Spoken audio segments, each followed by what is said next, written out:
Bloody fog, sea of blood, all he sees is blood. His dying comrade asked him to escape. He was confident in the city with his head held high that no one could destroy the human race. In the end, they would still survive and be saved. In the end, he was left alone, only one.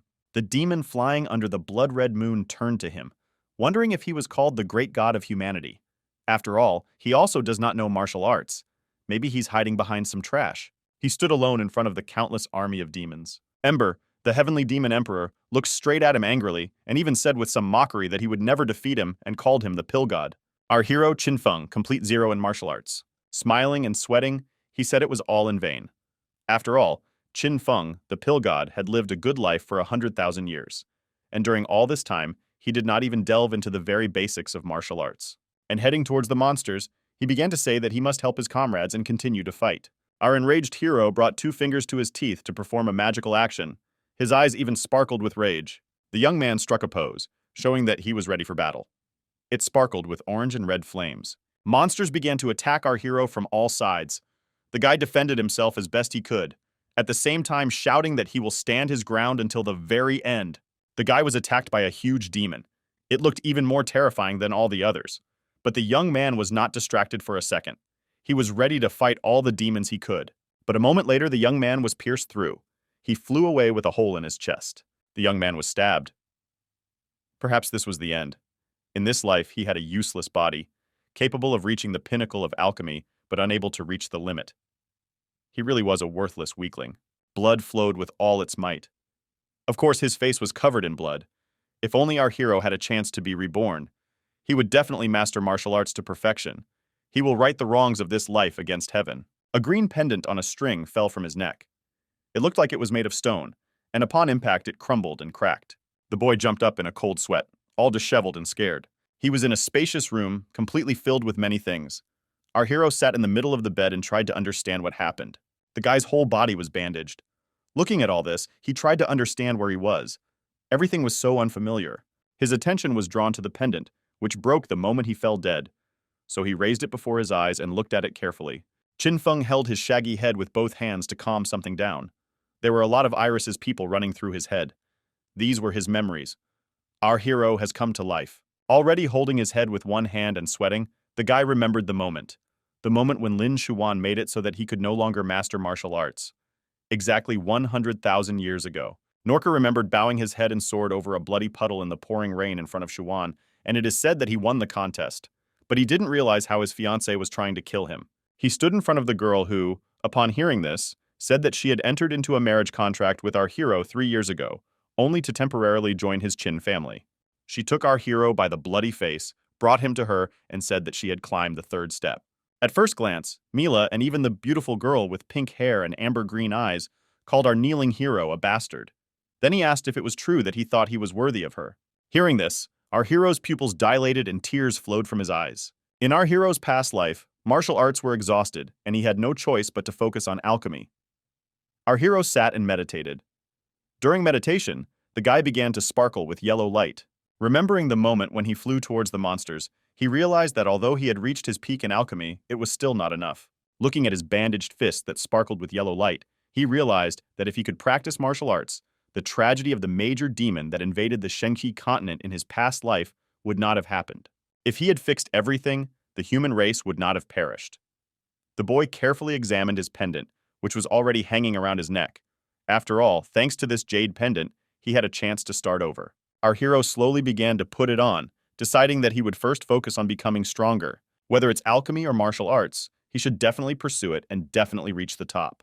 In his mind, he was already facing an army of his enemies. At that moment when our hero was already fully dressed, an alarmed man entered the room. He turned to our hero and said that things were very bad. The boy asked him what happened. It was Qin Sangshu, the guard commander of the Qin family medical garden. He pointed into the distance and said that Lin Lan, the eldest son of the Lin family, rushed into the medical garden and said that he wanted to see our hero. Our hero immediately realized that this was Lin Shuan's brother. He remembered a moment from his past life. Lin Lan came to ask to manage the medical garden, and he took the opportunity to humiliate the hero. Under his pressure, he had to agree. After that, he left his family in a hurry and remained in place for 10 years. The Lin family is a nest of rats and snakes. Our hero, having fully gathered his courage, ordered the commander to immediately take the man. But the alarmed man tried in every possible way to dissuade the guy. Even guided by the fact that young Master Lin Lan had a sharp and caustic tongue, he asked him to deal with him himself. Jan's character was determined, so she said that everything was fine and wanted to deal with him herself. At this time, somewhere in the healing garden, the insolent man was waiting for our hero and shouting at him to hurry up. He wanted too much to get a medical garden. Lin Lan looked like a huge ice floe. His long, icy hair and equally long, light-colored clothing, as well as his pointed features, further emphasized this. He was a first-class alchemist. That's probably why he looked so narcissistic. Seeing our hero, he said that if it weren't for his sister, our hero would already be lying somewhere in the ground. Qin Feng was no less determined and walked straight towards his interlocutor. Hearing this, the young man chuckled and then asked if it was a shame for an older brother to cover for his younger sister. They even suggested that he had sissy syndrome. The ice guy stopped waving his fan and was too surprised to hear. And our hero began to continue. He confidently stood up and said that, according to the marriage contract, the medical garden should have gone to them. But now that the marriage contract was also dissolved by them, they returned what they had refused. It's not beautiful. And adding the cherry on the cake, our hero, with a grin and sparkling eyes, concluded his speech with the phrase that everything was somehow wrong. Lin Lang was furious and seemed like he was about to explode. At this time, all the guards around him were trying to hold back their laughter, and the icy one did not understand why our hero was so sarcastic. And then he calmed down a little, tried to prick our hero, saying that he is not as good as others. Plus, he was injured during the competition, and if it weren't for his younger sister, who did not have mercy and did not enter into a marriage contract with him, and taking a deep breath, he continued his sentence with incredible pleasure, saying that our hero would have been killed long ago. And then he asked that after such a thing, the young man would remain ungrateful to his sister. The young man began to wave his hand and grinned again, and then he said that even there he managed to pay tribute to his younger sister. After laughing at the intruder, the young man waved his hand and said that the Qin family's guards seemed to have something to do. And at that moment, the guards headed straight onto the ice. Lin Lang opened the fan again and thought that our hero had always been obedient and calm, but why was he so difficult to deal with this time? With a grin on his face, he asked the guy to stop and asked if he remembered that there was only 1 month left before the new alchemist competition. Yawning, the guy said that of course he remembers, but so what? Ice Guy asked if he had the courage to place a bet. The guy, full of excitement, looking at our hero from behind the fan, began to pronounce the conditions. If our hero can win the award of the year, he is ready to give him his family iron mine. But if our hero loses, he will have a beautiful medical garden at his disposal and will be asked if he agrees to such conditions. The manager of the garden, standing next to our hero, heard this, grinned, and thought about how dare he want a medical garden. After all, their young master is not stupid. Anyone with even the slightest bit of intelligence would not agree to such a bet. But our hero, not hearing the thoughts of the man standing next to him, agreed and asked if they would sign a written agreement. The manager's surprise knew no bounds. He did not understand why he agreed. Full of excitement, Lin Lan agreed, but asked him not to regret what he had done in the future. The young people signed an agreement. It said that in case of defeat, the medical garden would go to the Lin family, and in case of victory, our hero would be given an iron mine. The young man took the paper, and at the moment he left, he did not understand why he was so worried. But, without showing it, he smiled and told our hero that a medicinal garden is not something that a stupid and wasteful young gentleman is responsible for, and he ordered him not to beg for mercy when the time comes. The man standing next to our hero slapped his forehead and said that it was all over, but for some reason our hero stood very calmly. The manager was almost dying of excitement. He said that the Qin family's blood had run out. Although our hero is an adult lord, he is still a child. Hearing this, our hero asked about the child with such excitement that when the time came, that bastard would be in his lap. He had the smile of a child 100,000 years old. Our hero was meditating. He seemed to be in another world as he looked very peaceful. In an instant, blood gushed from his mouth. The guy began to wipe away the blood with a smile. Even sweat began to stand out. He thought that all this was good. Even though his strength had dropped to the level of qi and blood, he still had prospects. But thanks to the improvement of his magical technique, he solved the problem of qi and blood. A warrior has 6 worlds. The qi and blood realm is the weakest. There is also the realm of the closed environment, the main kingdom. Well, the name speaks for itself. The kingdom of emptiness, one day mortal melancholy will overcome here. Kingdom of the false god, kingdom of deceit. Demigod realm, the darkest kingdom. Each kingdom is divided into 9 levels. In his past life, he lost his refining base because he was attacked by Lin Shuan. Since then, he has not been able to practice martial arts. Fortunately, he has now retained his basic sophistication through technology and God transformation. Thanks to her, he maintained his foundation for the development of martial arts. God transfiguration is a special technique that he discovered in his past life. The effect is to enhance perception through the six senses. This technique may seem mediocre, but people who practiced the God transfiguration technique in his previous life became popular figures. The guy was already shooting something in his hand and grinning. Our hero sat in the lotus position, completely immersed in his thoughts. In his past life, he discovered that this technique contained an unknown power. Even though he couldn't practice martial arts in his previous life, he still kept it in his mind, and who would have thought that it would be useful to him? At that moment, the manager ran up and shouted to report that a disaster had occurred. In the medical garden, our hero bent over the herbs. Behind him stood the guard and the manager, who said that news had arrived that the time for collecting medicines had been postponed half a month earlier than planned, and the collector would arrive in 10 days. Our hero took several stems in his hand. The manager began to say in an apologetic tone that for some reason all their herbs had withered. Even if they create all the necessary conditions for growing herbs, they will not be able to deliver everything on time. Our hero became furious. He ran his hands over the herbs as if trying to heal or transform them. The head of security was confused as he watched this whole scene. The young man's eyes began to glow. He transformed and used all his six senses. All the dried grass began to glow green. The boy realized that it was all a weed vine, but he didn't understand how it was hidden under all that dense vegetation. How could such a nasty weed appear in a medical garden? No wonder all the grass withered. The dry grass in his hand turned into living grass. Our hero guessed that it must have been Ling Lan who planted Liang here. Now it became clear why he dared to make a bet. Perhaps he even managed to ruin everything during his absence. Our hero suddenly smiled, looking at the animated branch in his hand. After all, it was a wonderful gift from Lin Lang. 10 days later, Lin Lan walked surrounded by people heading towards the Qin family, and among them was a herbalist.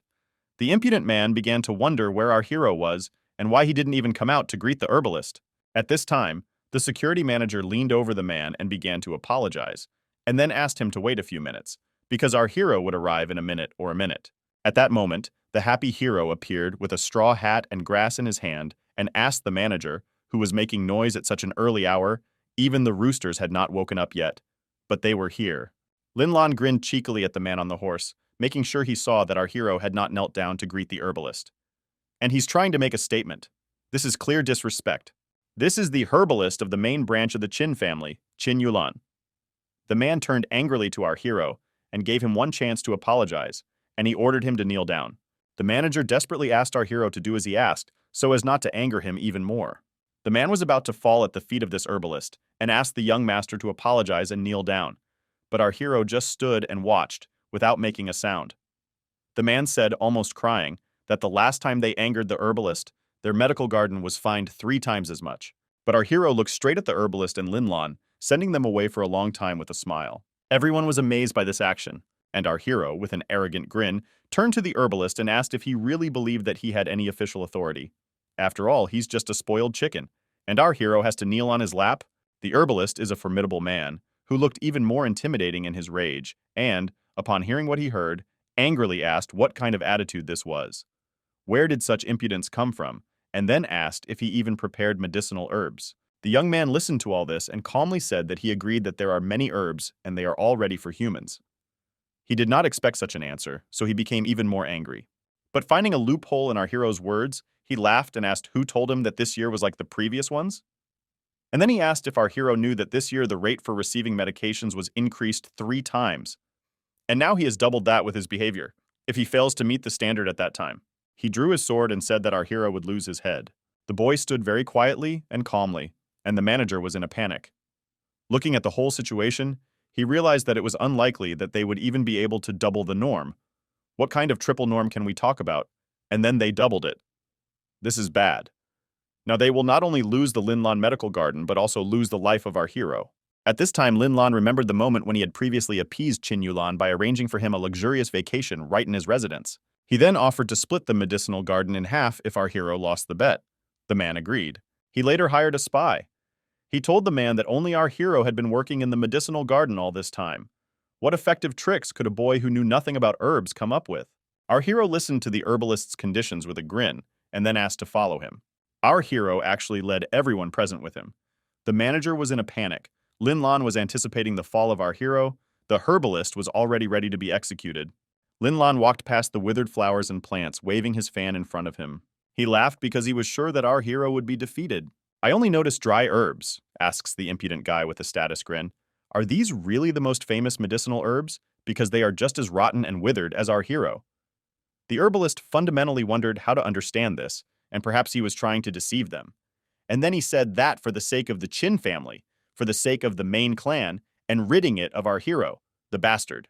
But the young man still removed the sword blade with a smile, saying that he had been waiting for this. After all, only trash sees trash, and they don't pay attention to the main treasure. In front of the people was a plantation of green and healthy plants. He asked to look there, calling people blind idiots. There were red fruits on the branch, and on other branches there are purple berries. Everyone who came was confused. No one expected this from our hero. Seeing what he saw, it couldn't fit in Lin Lan's mind. He didn't understand how this could happen, because he thought that Qin Feng didn't know anything about caring for medicinal herbs. And the herbalist did not understand how our hero managed to treat all these herbs so carefully. The grass vines he planted everywhere. He sees it, it's still there. The color of the grass is quite good. Everything is first class. Its quality exceeds all standards. And he is also afraid that 5 times more is needed. I even thought that our hero was the devil. And the chief of the guard was delighted with his master. He guessed what he had been doing all these days, putting all his energy into caring for the medical garden. In an instant, our hero was overcome by Lin Lan's anger. He asked the young man questions. How is this even possible? How did he, our hero, even dare to create such a thing? The guy didn't seem to notice these questions. Liana grass is a nasty weed by nature. Planting it in medicinal plants will naturally cause them to wither. However, in this era, no one yet knows that if you plant vine grass on the opposite side of the sun and give it some transformations, it will change its properties and accelerate the growth and quality of medicinal plants. Our hero, full of pride in himself, said right to his opponent's face that it was nothing and he didn't care what our hero did. Does it matter that he lost their argument? It seems that he himself promised our hero an iron mine. The young man was furious. And then, laughing hysterically, he said that he would not give anything, and in that case, what did our hero do to him? And our hero began to demonstrate his agreement with a grin. And then he said that if he didn't give up the iron mine, he would go to prison for life. Yeah, what a pity. The guy was sweating profusely at this time and realized that he had completely forgotten that he had signed the paper. But he didn't need to do that. Lin Lan began to turn to the herbalist in desperation, and the one who brushed it off began to say that he had nothing to do with his couple. He was just passing by. Blood gushed from the young man's mouth and he sent everyone away. Our hero and his guards began to approach the iron mine and, turning to his comrades, asked to thank Brother Lan, because it was he who gave them the iron mine. The men were delighted. While they were walking through the mine, the head of security began to tell us how amazing our hero is. After all, he got the entire iron mine, and then he apologized and said that he didn't understand something. And he asked why he would risk a precious medical garden for useless iron ore. I even assumed that there was some kind of plan. And our hero turned to the man with a slight smile and said that there was no plan, but he just went too far a little. The manager was shocked by what he heard. Indeed, the ratio of iron ore to elixir is not worth estimating at all. But from his past life, our hero remembers that this iron mine is not easy. It contains a lot of valuable, mysterious iron ore. If the mine is used for its intended purpose, it will cost the same as a medical garden. At that moment, when our hero came out of his thoughts, a worker ran up to him and reported that something had happened in the mine. The worker standing right in front of him, already in all seriousness, said that the mine had suddenly collapsed. Dozens of miners were crushed to death. The man standing next to our hero was horrified. Outside the mine, people were trying to pick up stones because their relatives were there. Our hero reflected on what he had heard, and the head of security was perplexed why the mine was destroyed as soon as they received it, and then suggested that God must have hated them. At this time, the families of the miners, full of despair, were looking for someone to throw out all their emotions on and find the culprit. So when they saw our hero, they began to say that it was all because of them. Everyone was about to go and beat the boy, but security arrived. One girl shouted our hero's name and said that as long as their iron mine belonged to the Lin family, they were always safe. But as soon as our hero's family came, everything went wrong. They angered the mountain god, and he unleashed a landslide on them. One man nevertheless approached our hero, even took him by the collar and, full of rage and despair, ordered his son to be returned. The young man stood without moving or saying a word. The head of the security, sweating with excitement, asked the young gentleman to leave. It was very dangerous there, but the young man was not going anywhere. He was furious. He realized that as soon as the mine came into his possession, a landslide occurred. What a coincidence. Our hero approached the chest with stones and began to evoke a state of internal sensation. It started to glow. Our hero found himself inside the mine. There were a lot of people lying there. And with the help of his power, our hero heard the hearts of these people. The miners inside are still alive, and judging by the tracks, it doesn't look like a full-fledged mine. Just a landslide at the entrance to the cave. Clearly a man-made explosion. Our hero's amber eyes sparkled. He noticed that Ling Lan was watching him somewhere far away. He realized that it was he standing there. After our hero won the bet, he detonated the mine. By killing the miners, he wants to provoke public anger against the guy. He doesn't value human life. Our hero called for silence. He stood on a stone and, like a military leader, began to speak. In particular, he said that the miners inside were still alive. If they remove the stones from the entrance, they can save everyone. Acting now is the best time to save them. So he invited everyone to start. People thought it was all a joke. Then the men asked with tears in their eyes that the mine had collapsed. How could anyone who was inside be alive? The woman called the young man names and did not understand how he could lie to them in such a situation. At this time, Lin Lan saw that people did not believe him and began to cry with laughter. He was proud that he could think of such a thing. At that moment, people were flying towards our hero. The head of security asked the young gentleman to run away from there, and the guard picked up the manager's phrase and said that otherwise, this angry crowd would definitely kill the guy. They tried to restrain them as best they could. Our hero looked at them and simply remained silent. In an instant, he shouted that the Chin family would stop resisting and ordered his guards to drop their weapons. The manager, like the rest of the people, were shocked by the young master's order. Our hero turned to people who were ready to listen to him and asked them if they were ready to give up if their loved ones still had a chance to escape. Our hero, holding his sword high, now looked exactly like a military leader.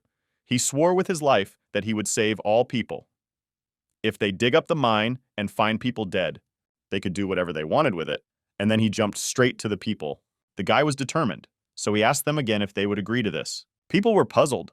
For a while, they just looked at each other and tried to find the right words. The security manager fell at the feet of our hero and began to hug him, begging him to come to his senses. At the same time, the young man handed his sword to the man, and people thought whether they should trust our hero. People began to run to the entrance to the mine and remove stones from it.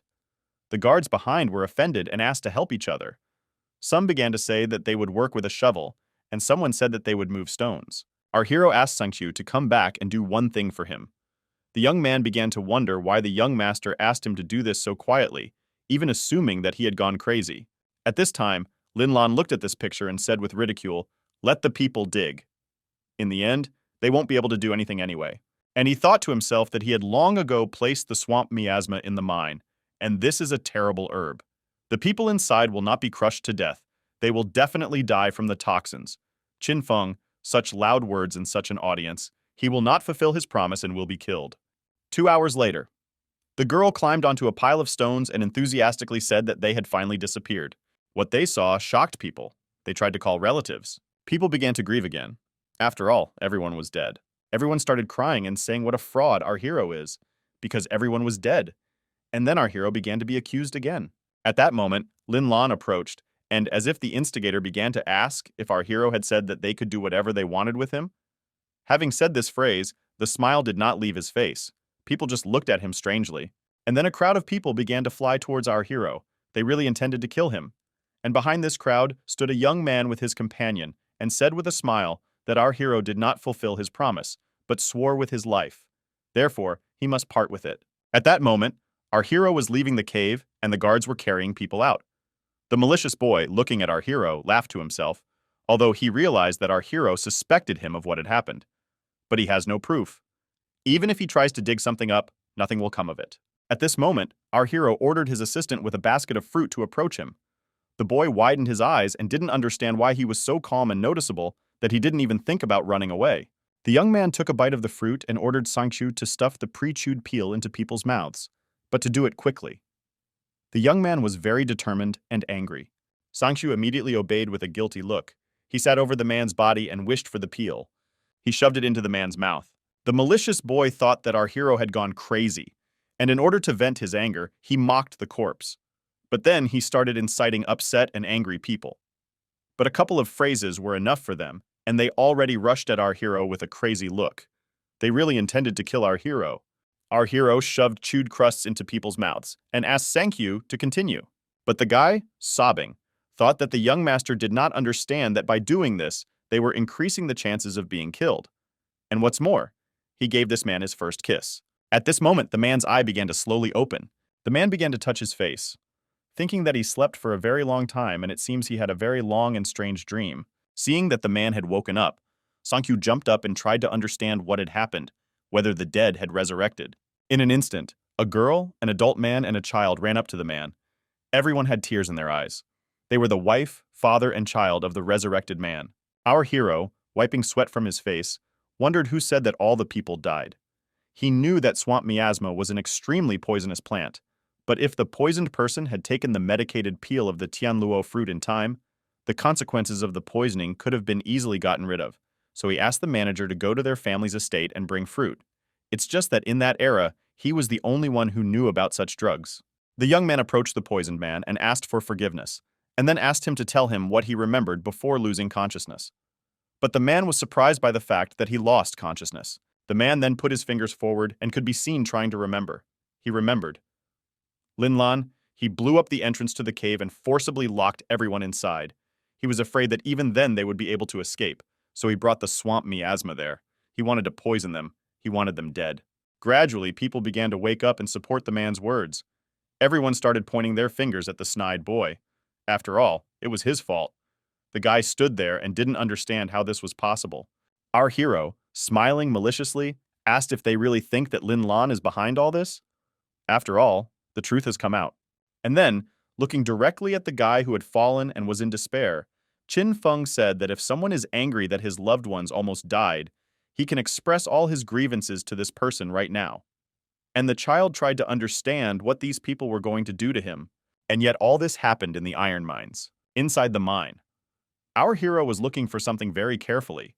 It didn't make sense to him. There must be something there somewhere, but why can't he find it? According to his past life memories, Lin Lang's mysterious iron ore must be hidden in one of the ordinary ore pieces. While he was thinking, a man came up from behind and put his hand on his shoulder. The man began to thank our hero with a smile for saving his life. In an instant, everyone began to bow before our hero. They said in unison that they would never forget the virtue and humanity he showed. The boy began to wave it off with a smile. The young man said that everyone was tired, and so he would give this mine a couple of days off. And after rest, they began to work, and asked if they liked this idea.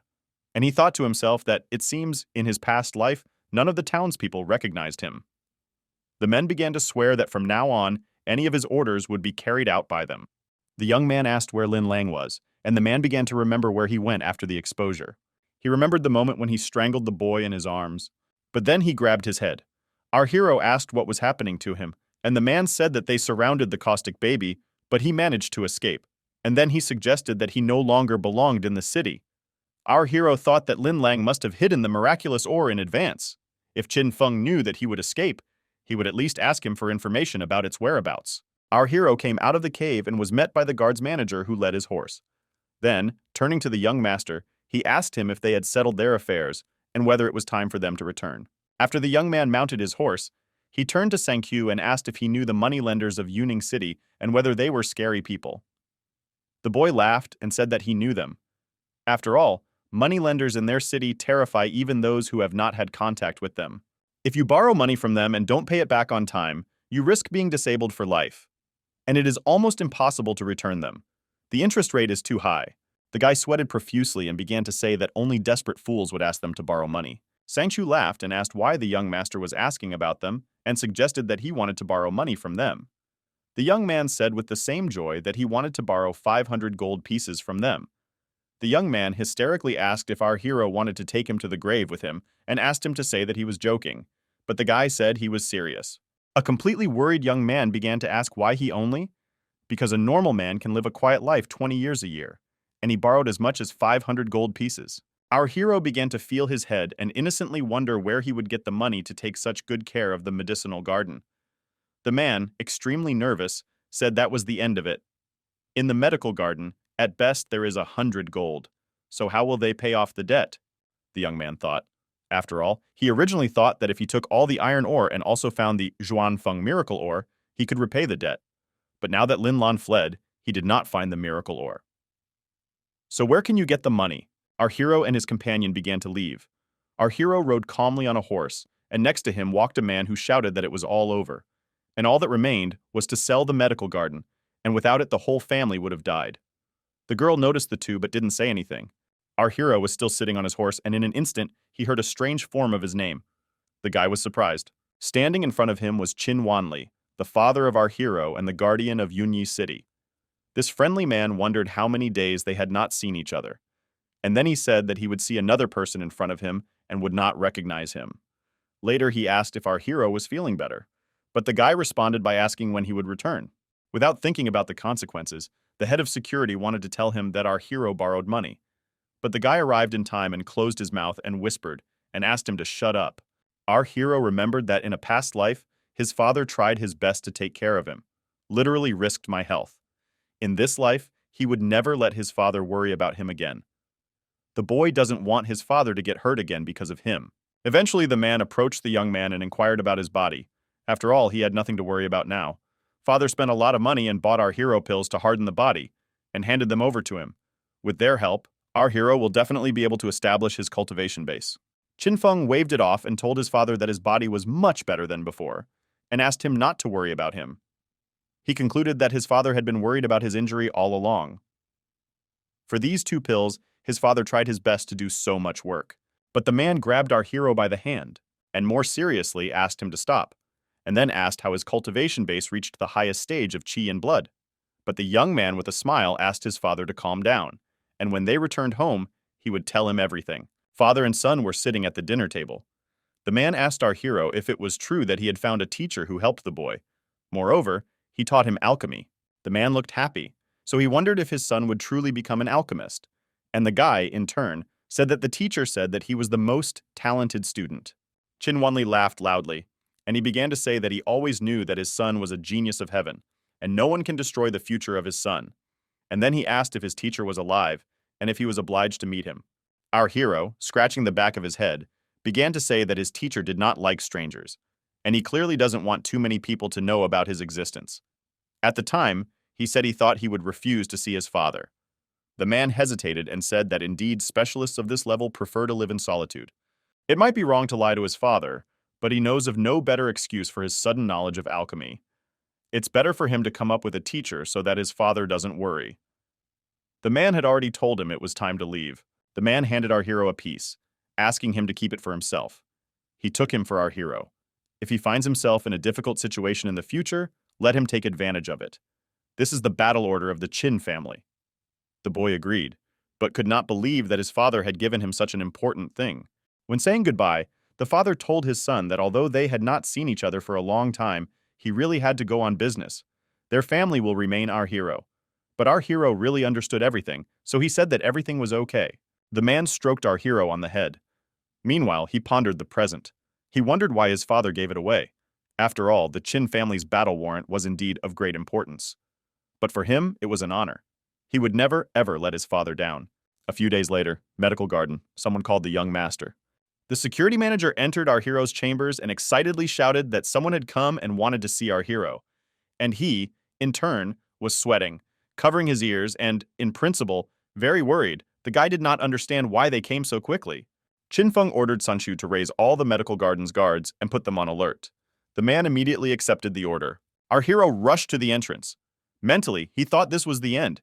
He forgot that the day had come to pay off his debts to the moneylenders.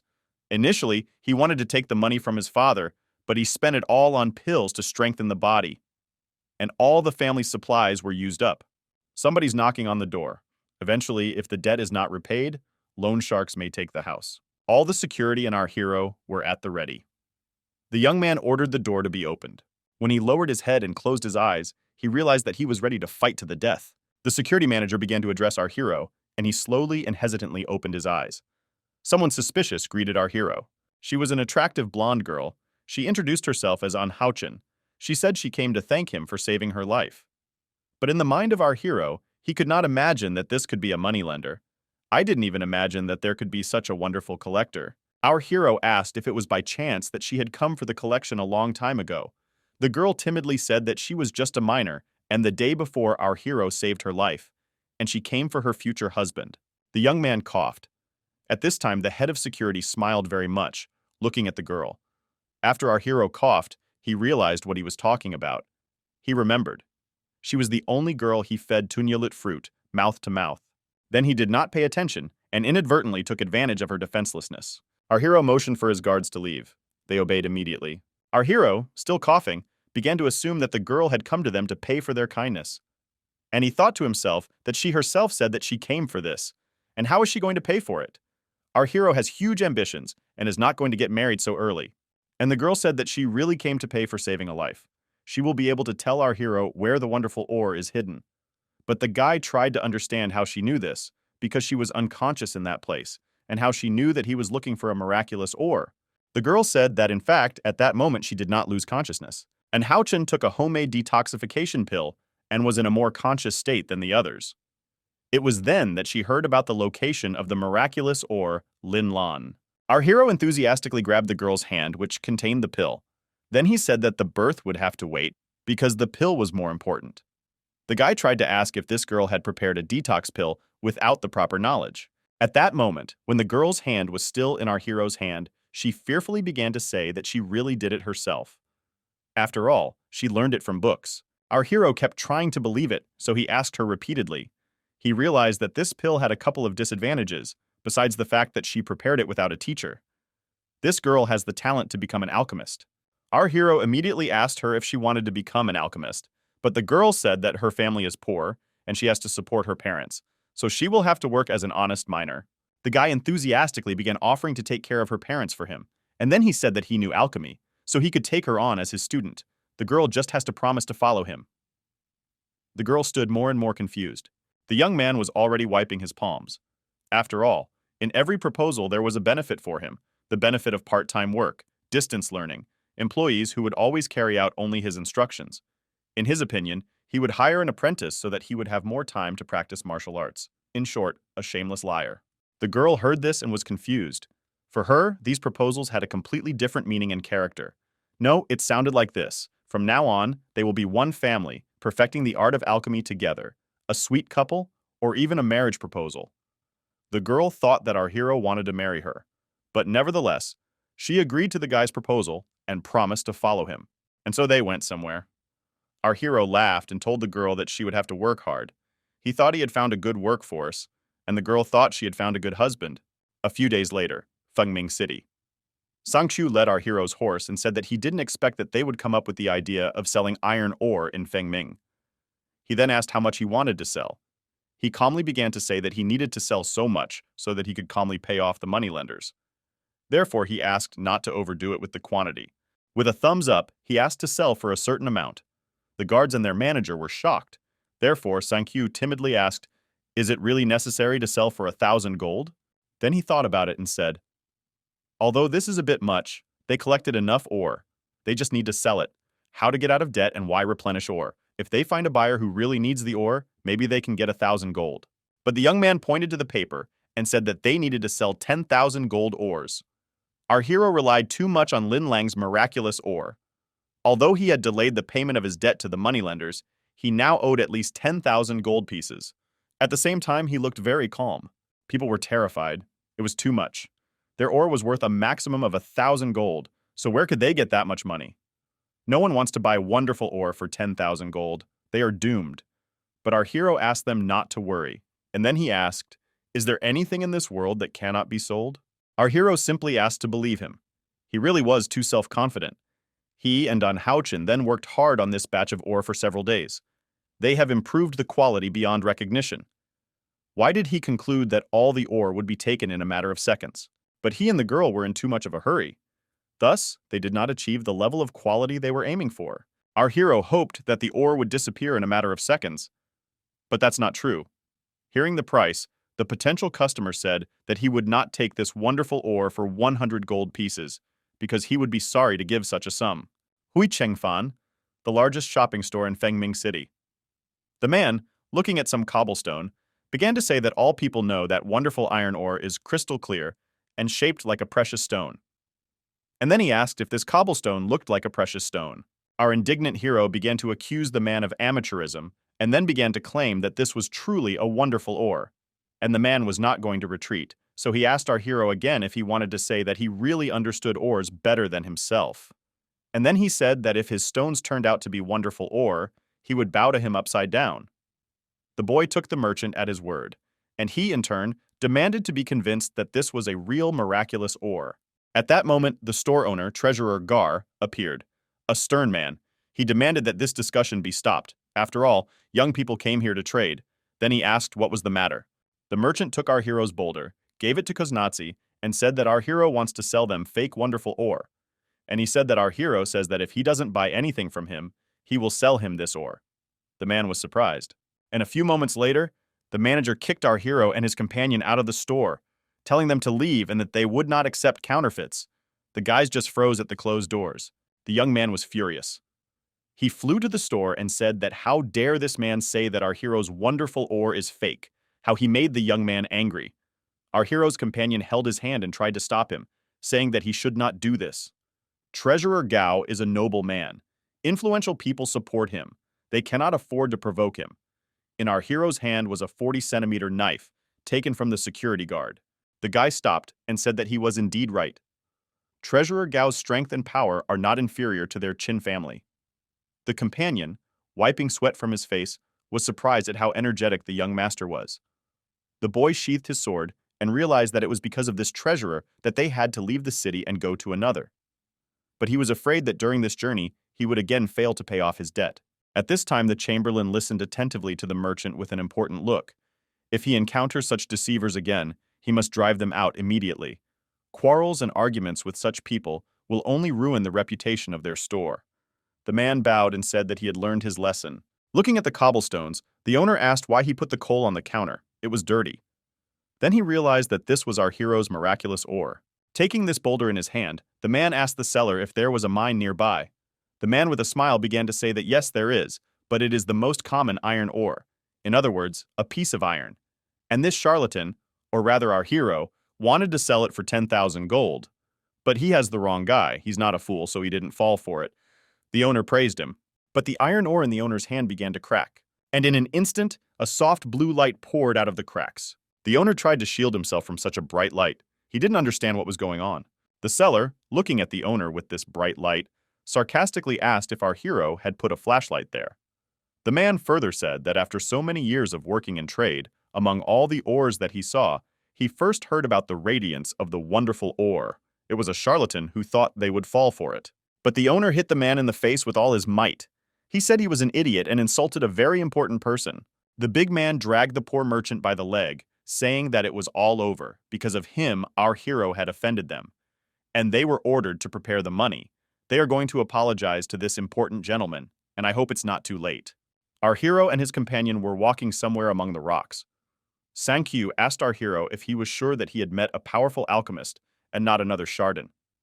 He simply could not believe that even after the help of a high-level Shastran, they were kicked out in disgrace. One of the guards suggested that because the price was so high, he had a feeling that even if they went through a dozen of these big stores, they still wouldn't sell for the right amount. Another suggested that when they come to another city, they should lower the price a little. After listening to all this, our hero said that, in his opinion, the fact is that these people are ignorant ignoramuses. He processed the ore too well, and they didn't even realize it. In an instant, the young people noticed that they were being pursued by the very merchant who asked them to wait, and then they shouted that they were ready to buy back all their wonderful ore. Our hero wondered if they were really ready to buy back all the ore, and if it was true that they had 10,000 gold. The man, bowing at the feet of our hero, said that of course there is, and he buys it all. There was a misunderstanding between them, for which he apologizes very much. He even brought money.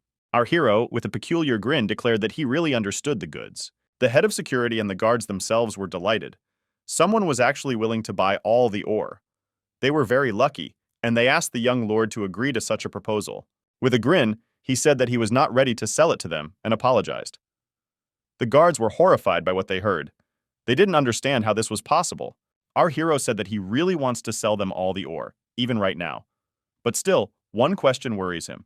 The man began to ask what made our hero refuse. Our hero said that this owner's friend had slightly embarrassed his subordinates. They have a grudge against him. Therefore, for their sake, he does not want to sell, and even if he did, he would not be allowed. The guards, meanwhile, were puzzled, really terrified. After all, our hero accused them of not wanting to sell their labor themselves, although demand for it appeared for the first time. They really wanted to sell the ore and were not offended by anyone. The owner approached his subordinate and took him by the ear, and the hero said that it was all his fault. He angered the owner and his subordinates. Therefore, he ordered me to apologize to them properly. But the crying man began to say that he was trying to sell them a fake and asked why he should apologize. The owner angrily began to wonder if what he still dared to call our hero and his product was a fake. And then he said that he was blind and a bad salesman. Ordinary miracle ore is crystal clear and shines like a precious stone. This is because regular miracle ore contains a lot of useless crystals, and it is extremely difficult to remove them. It is an illusion that a miracle ore is like a gem, but in fact, the purer the miracle ore, the darker its color. And as soon as you stimulate it with your aura, it will begin to emit light. The higher the quality of the wonderful ore, the more it glows. And then he dared to say that it was the best ore he had ever seen in his life. This lecture shocked absolutely everyone present. Our hero's subordinates came to the conclusion that it was a black and strange ore, very rare. This ore represents a magnificent level of refinement that our hero has put effort into. The shopkeeper even suggested that behind our hero, there was an incomprehensible and powerful alchemist. The incomprehensible alchemist is our hero. I realized that now everyone understood that the ore is of the highest quality. Obviously, he and Anhauchen used a method that he had perfected for 100,000 years. Since the merchant realized the value of this ore, he would ask for more. Turning to Treasurer Gao, our hero said that there was no need to apologize. After all, the assistant rocker worked hard for the benefit of the entire store. He was so confident that he was right that he said, "Yes, if your stones turn out to be wonderful Rue, I will bow to you upside down." And still sitting in the saddle, the guy said that he might even have said something like that. The owner was shocked by what he heard, and the seller was even more scared. And for good reason, because the owner had already clenched his fists to hit the man, but he understood and began to run away. The man hit his subordinate again with all his might, calling him an asshole, and he said that if he promised to bow upside down, he must answer for his words. The man assumed the standard inverted bow pose. He cried and could not understand why he was treated so unfairly. At this time, the merchant asked our hero not to be angry with his subordinate. He did not want to break the wood. Therefore, he offered to buy the ore for 30,000 gold. Our hero, waving his arms, began to say that it did not matter that he would be at a slight disadvantage, but in any case he would agree, mainly because he, Treasurer Gao, maintained his dear reputation. The man thanked our hero for his indulgence and expressed hope for further cooperation. The guards were delighted to finally get rid of the ore, but they didn't understand how the young master had 30,000 gold left. Some thought it was a way to get rich. Holding the money in his hands, our hero said with a satisfied face that they were rich, because not only would the debt be paid, but there would still be left. And everyone decided to go shopping, like they were cool. Then, there are still things that can be bought for his perfection in martial arts, and he will finally be able to spend money recklessly. Night fell on the city, and the full moon illuminated everything around. Lin Lan begged his father to help him. He was humiliated and knelt before him. Qin Feng had mistreated him, and now he needed help. Now he wanted justice. The guy with long blue hair couldn't stop crying. It seemed like there was absolutely nothing courageous left in him. He told his father that his son had been humiliated and his father must take revenge for this. The boy's father was furious, and his menacing grin reflected the moment. He didn't understand at all how some passerby dared to set up his son. The son continued to cry and beg his father to fix everything. Right now, this scoundrel was in Fengming, and only his father could help him get justice. The man in the black cloak was furious. He pointed his finger at the guy and said, "No father sits idly by while his son is framed. This asshole will not survive tomorrow," the father said, and promised this to his son. The boy gloatingly wiped the fake blood from his face and realized that he had very cleverly set up his opponent. And now he will be the main witness to his death. Night also fell on the main estate of the Qin family, but one of the windows was in full swing with life. It was our main character who was meditating and thinking that the pills his father gave him were quite good. Thanks to them and reading the gods, he could ascend to the 5th level of the Qi and Blood realm. Energy began to fill his body, and he realized that the 5th level of the Qi and Blood realm was just around the corner. Gradually he grew stronger, and realized that he would definitely be able to change the sad fate of his former life. How in an instant some sharp sound was able to distract him from deep thoughts. Thanks to his divine sense, our hero realized that there was some movement happening outside the house. As if through a thermal imager, he saw 2 silhouettes creeping towards him. He smiled broadly, and straightening his suit, said that he had not invited anyone today.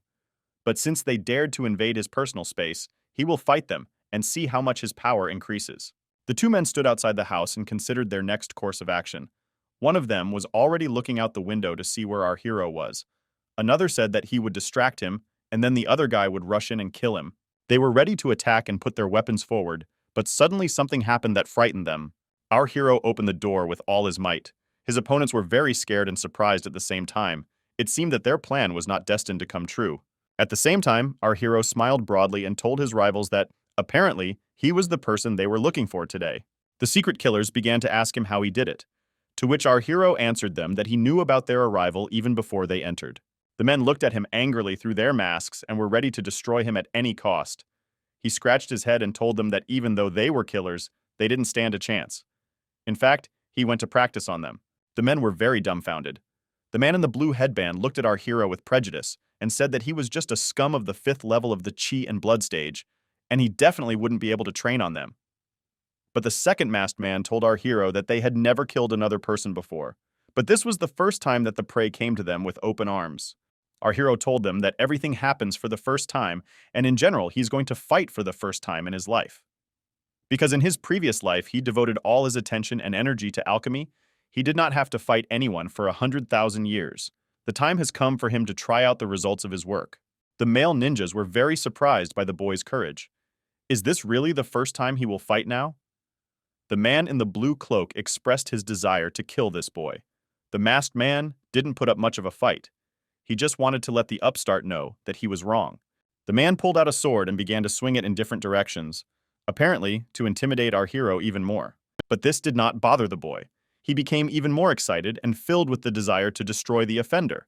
It's just a fight, and when you study martial arts, sooner or later you come across this. He must accumulate as much combat experience as possible in order to fight better. The man's arms were bare and his muscles could be seen. A creature appeared behind him, as if created from a stream of pure energy. It warned our hero that he was on the 8th level. He killed at least 80 people. His brother was surprised that the boy used his powerful skills to deal with this weak boy. But this man was not deterred, as he must do his best and not take his opponent lightly. Our hero stood, and there was not an ounce of fear on his face. He was ready for any outcome of this battle. The men realized that our hero would not get away with this. After all, he is only level 5. And our guy was very happy that his first battle in 100,000 years was finally taking place. He thrust his fist towards his opponent, and something was about to happen. And what happened was that his opponent found himself on the ground with no way to get up. The man crashed into the stone floor, and his partner tried to understand how this could happen. Our hero tried to feign surprise. And then he started joking and said that he just hit the man, and the man himself was weak and not involved in the death, but the man was in a panic. Now the hero narrowed his eyes a little and apologized, saying that he did not feel Chera from the long and grueling battle, and offered to fight again. The killer squinted even more, trying to understand what our hero was talking about. The killer clearly wanted to attack our hero, even called him an idiot and said everything he thought, and our hero suggested revenge in the form of a fight. But the guy decided that it was never too late to avenge his brother and ran away, saying goodbye. Our hero hit the jackpot, then thought that the construction of the foundation could be completed, especially since he did not expect that reading the gods would make his own power so powerful. And then he thought, why not follow this killer and find out who sent these two idiots to kill him? At this time, in the mansion of the Lord of Fengming City, the young man came down from the wall and remembered that the killer ran there and disappeared, and there must be a person who ordered the murder. In an instant, the young man turned around in surprise and noticed that someone was standing next to him. A man with an arrow in his chest and an arrow in his back approached our guy and asked for help, but barely had time to finish the sentence. The guy fell dead, but the only thing that was unclear was whether the customer would get rid of his people himself. At this time, people came with torches and shouted that a thief had broken into the house and he needed to be caught immediately. All these people were around our hero, who did not understand what was happening.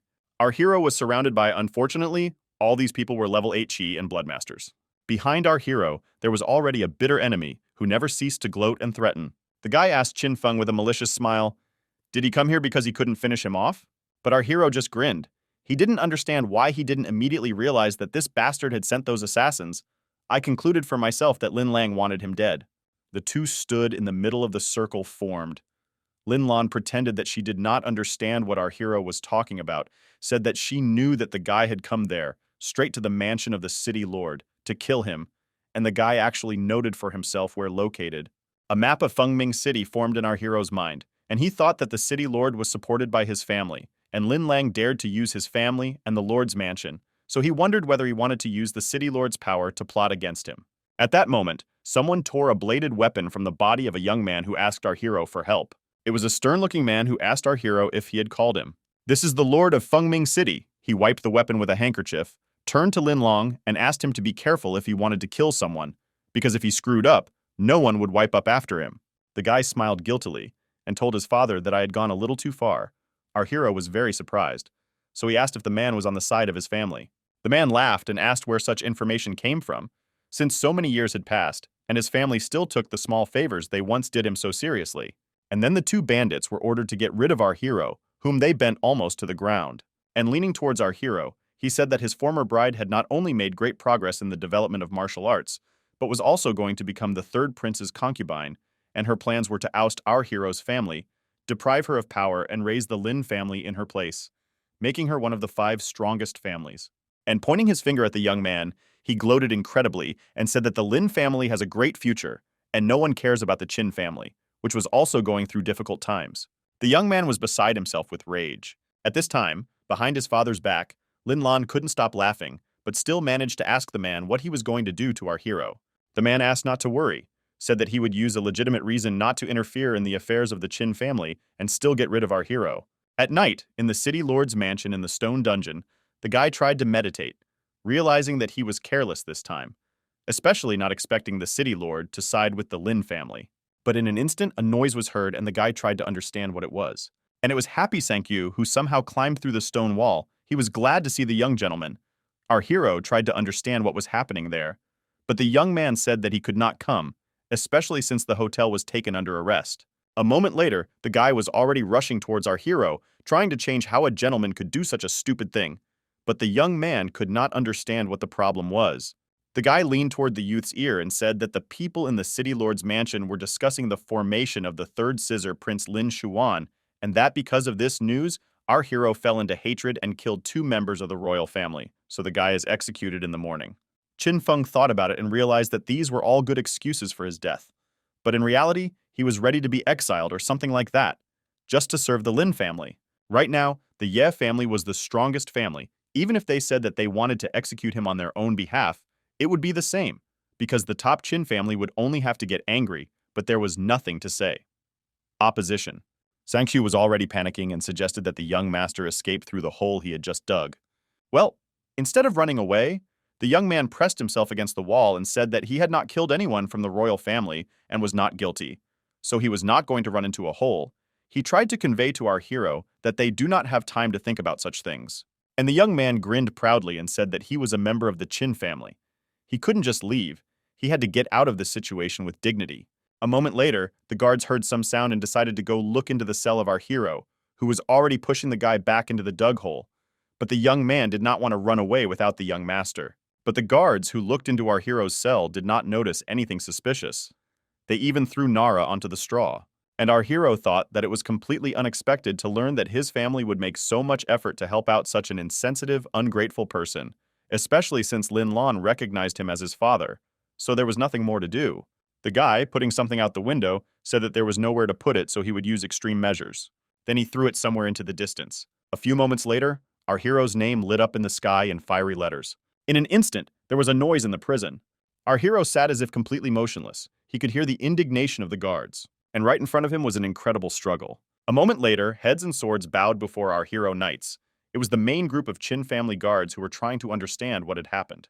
Our hero said with a grin, "Just someone who relies on his dad too much."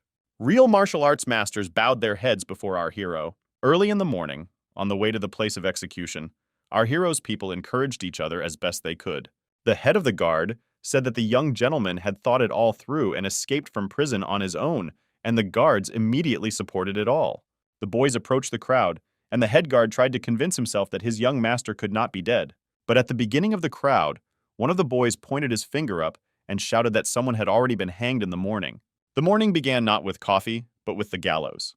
Our hero's subordinates immediately burst into tears because they couldn't believe their eyes and didn't understand how this could happen. They all fell to their knees and cried.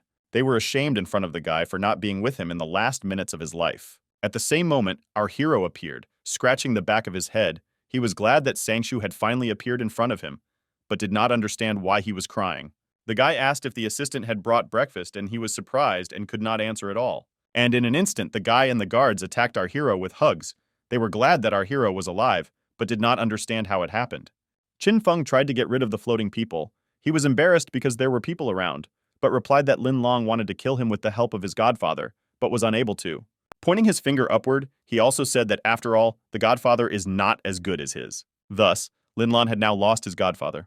This was a city lord who could no longer be saved at all. Sankyu was a little at a loss.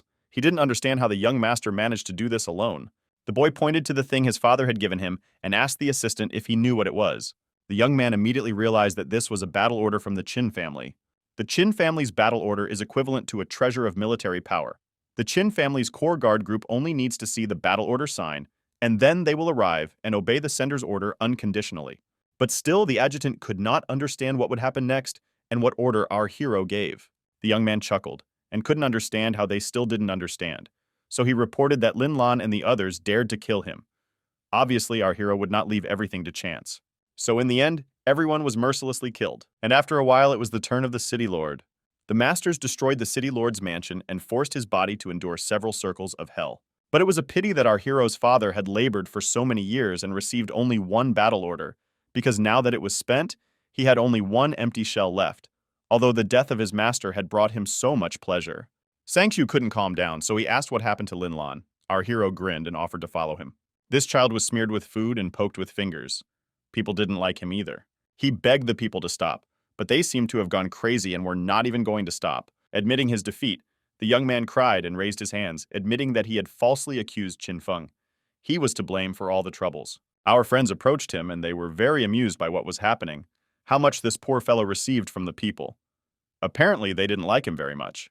The young master was offered to get rid of the traitor.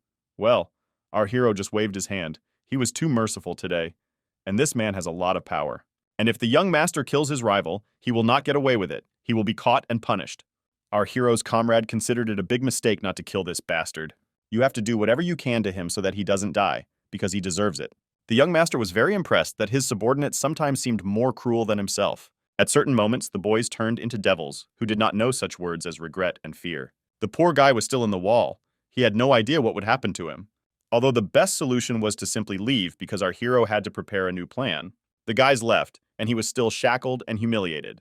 He sat in this state until night, and it seemed that no one wanted to save him. As soon as the full moon rose in the sky, help came from where it was not expected. It seemed as if his head was about to be cut off along with his bulging eyes. The axe was already a few centimeters from his face, and it seemed that the criminal's fate was sealed. Master Lin was freed from the shackles of contempt and humiliation. He came to save him. People began to lift him from the earth, telling him that it was their property and he had nothing to worry about. Master Lin's sister is engaged to Royal Highness, the third prince, and now Master Lin must go to the capital. The man realized that now he finally had assistance, and he could take revenge on that nasty Qin Feng. Now Master Lin can take revenge on the offender. In the end, the prince must help him destroy Qin Feng's family. Well, the person who sent the prince was not very happy with this solution to the problem, but the master did not retreat. He continued to assure the people who came after him that in the future he would ask the emperor to give his servants half of the iron ore mined in the country. After thinking about the amount of money that could be earned, the servants realized that this was their chance. They can get promoted, earn money, and gain a lot of respect. Excellent martial artists came to meet our hero, and now I wonder how he will survive. There was grave silence in the Qin family's medical garden. The young master was lying on the bed in the arms of a young beauty. His body and hands were tied for an unknown reason. His friend kept him on a leash as if something was about to happen and our hero was about to break out of it. The girl was already fast asleep. Our hero opened his eyes to remember what happened 2 hours ago. Our hero customized a doll that looked like himself and told his friends that he wanted to go to the Misty Forest. But everyone began to warn him that there were many dangers in the Misty Forest. The Misty Forest is full of poisonous gas and is home to countless poisonous insects and animals. The healing garden at that time belonged to the Misty Forest, and in order to capture a tiny part of the Misty Forest, the family sacrificed hundreds of warriors. In short, people were not allowed to go to the Misty Forest at all, so the young master was tied up to prevent him from running into the forest. Yes, it's nice to be in the arms of a beautiful girl, but it's not nice when someone decides for you what to do. Our hero's thoughts were interrupted by a strange sound.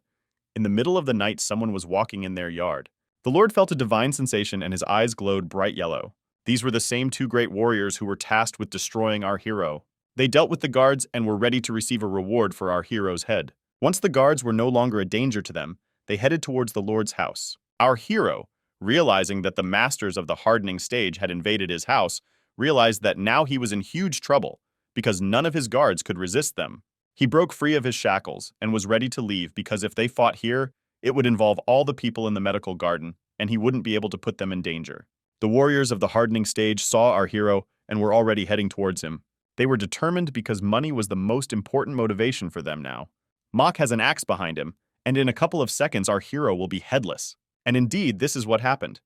The young lord's head flew into the air like a soccer ball. One of the warriors reached out to the trophy to take it, because in this way he could prove what he had done.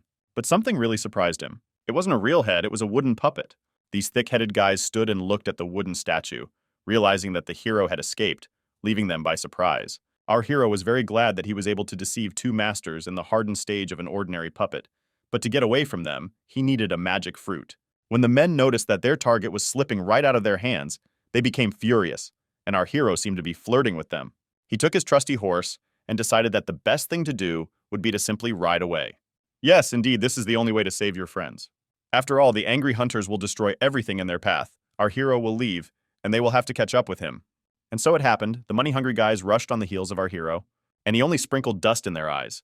It was an unusual dust. It was magic pink dust. After all, the hunters did not understand that it was pointless to rush after an alchemist who was 100,000 years old. They fell behind him and fell to the ground, closing their eyes in pain. It seemed that they would not be able to continue the hunt anytime soon. Yes, our hero was a genius, because the pollen from the fruits would deprive them of their vision for some time, and during this time he would be able to escape. But everything was not so simple because our hero again felt a sense of divine sensation. And thanks to the magical technique, he can see at night as during the day, so he can ride his horse more safely. The magic pollen did not work as it should have, and his pursuers were waiting for him on the tree. In an instant, they rushed at him with all their best weapons. Our hero looked into the distance with a doomed look, but we know that he will not die now. There was an explosion of unknown force in the forest, which tells us about something unusual. Once again, the warriors were completely defeated, but our hero remained unharmed. But they themselves did not know it, because the pollen of the fruit was still affecting their eyes. They naively thought that they had killed our hero, but, unfortunately, they did not know that it was his horse.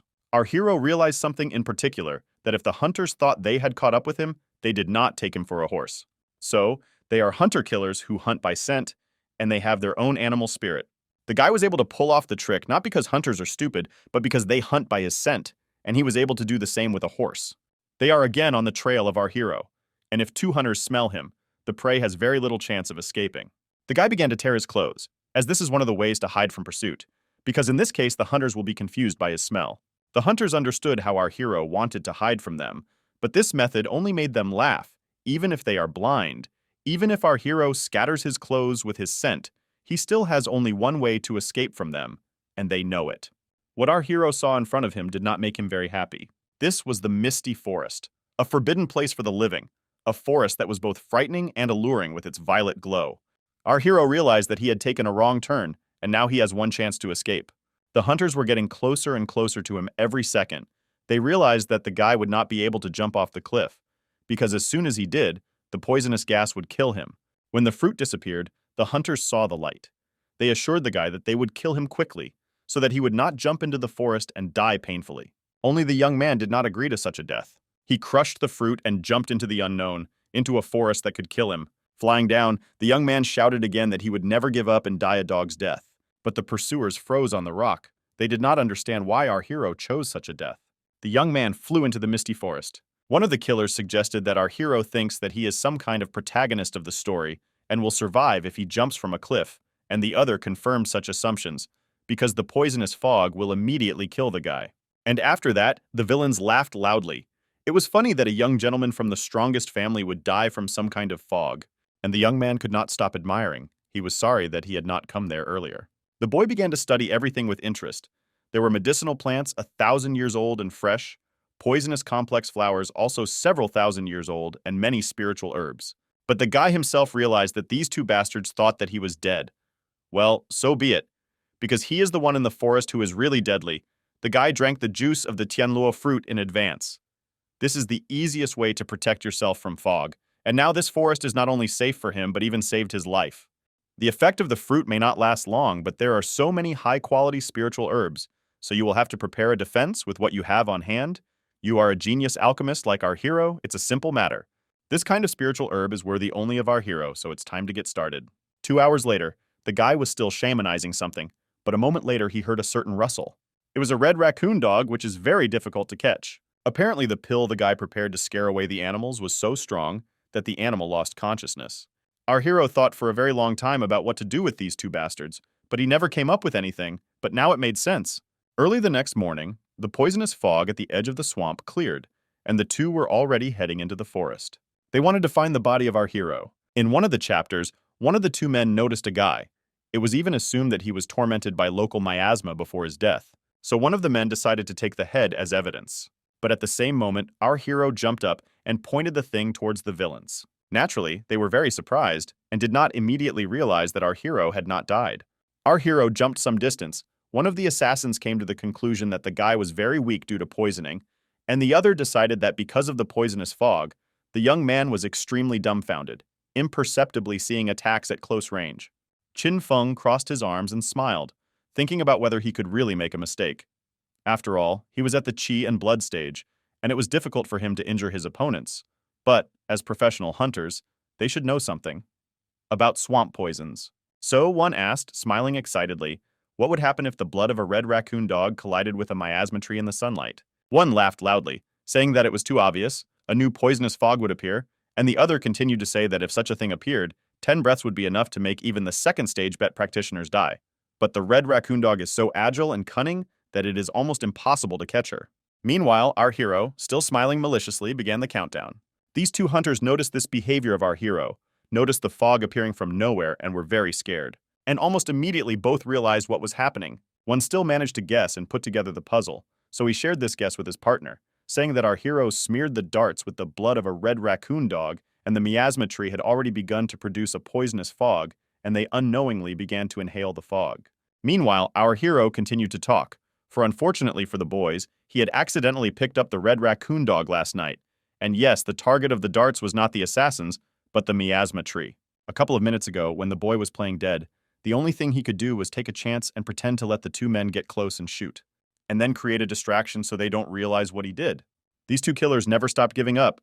They were going to take our hero with them. Moreover, the guy looked very peaceful. He even had a little fun on one hand, because the guys noticed what was happening only now. But he opened his eyes wide and said it was too late. And just at that moment, blood gushed from the mouth of one of the men. Before the villains had time to reach our hero and a couple of steps, they collapsed dead. Our hero, already looking at these corpses, even seemed to sigh with regret. After all, if these people were ordinary people, the poisonous fog would not have acted so quickly. If not for the two of them, hunters specializing in a keen sense of smell, the deadly effect of the fog had come almost instantly. At some point, an incredible amount of red eyes appeared behind our guy. They were raccoon dogs, and the guy apologized to the kid for taking some blood without his permission. And as a good apology, he gave him 2 murderers to be torn to pieces, and he himself thought that he had not only dealt with potential enemies, but also picked up a lot of useful spiritual herbs. At this time, in the medical garden, our hero's closest assistant could not believe what some gentleman was telling him, namely, that our hero was dead. This was the guy who freed Lin Lang, so he threw our hero's item as evidence. It was the young master's saddle, and there was blood on it. The scoundrel Lin Lan tried to hold back a smile, but still said that they found this saddle next to a pool of blood in the forest, and almost a relative confirmed the words, saying that the young master was seriously wounded and fled to Foggy Forest. Sanghu muttered something similar to what the young master had said the day before, that he was going to the misty forest, and the girl fell to her knees and almost cried. Lin Lang was jubilant, but he was still holding back. He couldn't calm down, so he said that he admired Qin Feng because not everyone could dare to enter the misty forest alone. Sangchu was furious when he heard that Lin Lan was going to discuss the nuances, and since our hero, in his opinion, is dead, the iron mine is returned to him, and the medical garden is simply transferred to him. And he immediately sent the royal guards to the boy and girl. They pointed weapons at them. Amir Zayevich continued to talk, saying that from now on he would take care of all of Qin Feng's property. The guy could not understand how this scoundrel lured the royal troops to his side, because now he was impossible. Resist. But in an instant, Lin Lan was incredibly surprised to hear a familiar voice saying that he would take care of his property, and no one had the right to interfere in his affairs. It was our hero himself who could not calm down. He was amused by the fact that Mirzaev and the royal guard were already asking for help. His friends were surprised at his appearance. The girl immediately rushed into the arms of the guy, who could not contain his emotions, and asked where he had been for so long. The young man replied that everything was fine, and just decided to take a walk through the foggy forest. Lin Lan would be incredibly furious. He did not understand how our hero got into the misty forest and did not die there. And the guy smiled even wider and said that he had just walked through the misty forest. But he also pretended to be surprised why he had to die there. It was clear to the young man that these two assassins were sent by Lin Lan, who was incredibly surprised.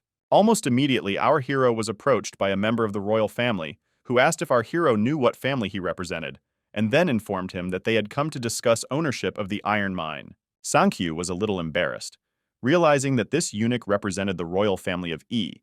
The young master could not do anything against him. He would only have to submit, for he would have to deal with the royal family. But the young guy with a wide smile said that he didn't care who was represented there.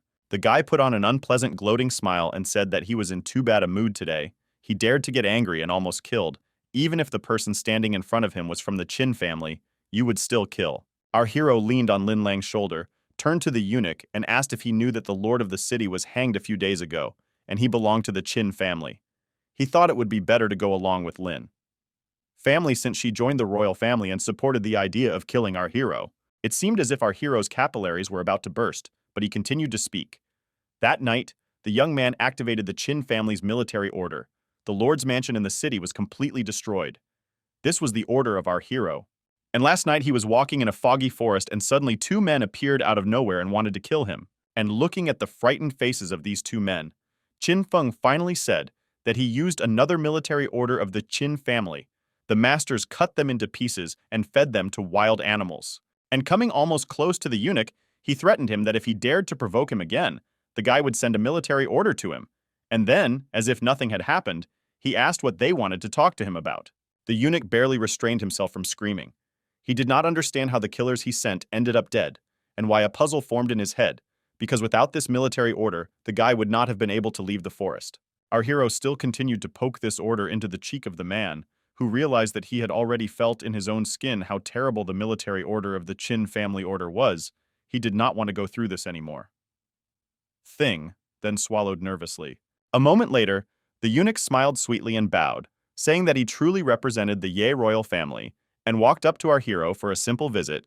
Lin Lan took the lead and began to bow as well. All the people standing in front of our hero wished him and his family incredible prosperity. Later, our hero said that the healing garden was a mess, so he apologized for not taking them there, and the men also began to apologize for leaving. Sankyu couldn't help but laugh as he watched people run out of the courtyard, thinking that our hero was crazy. After this, the guy turned to our hero with a question whether this order could be used several times.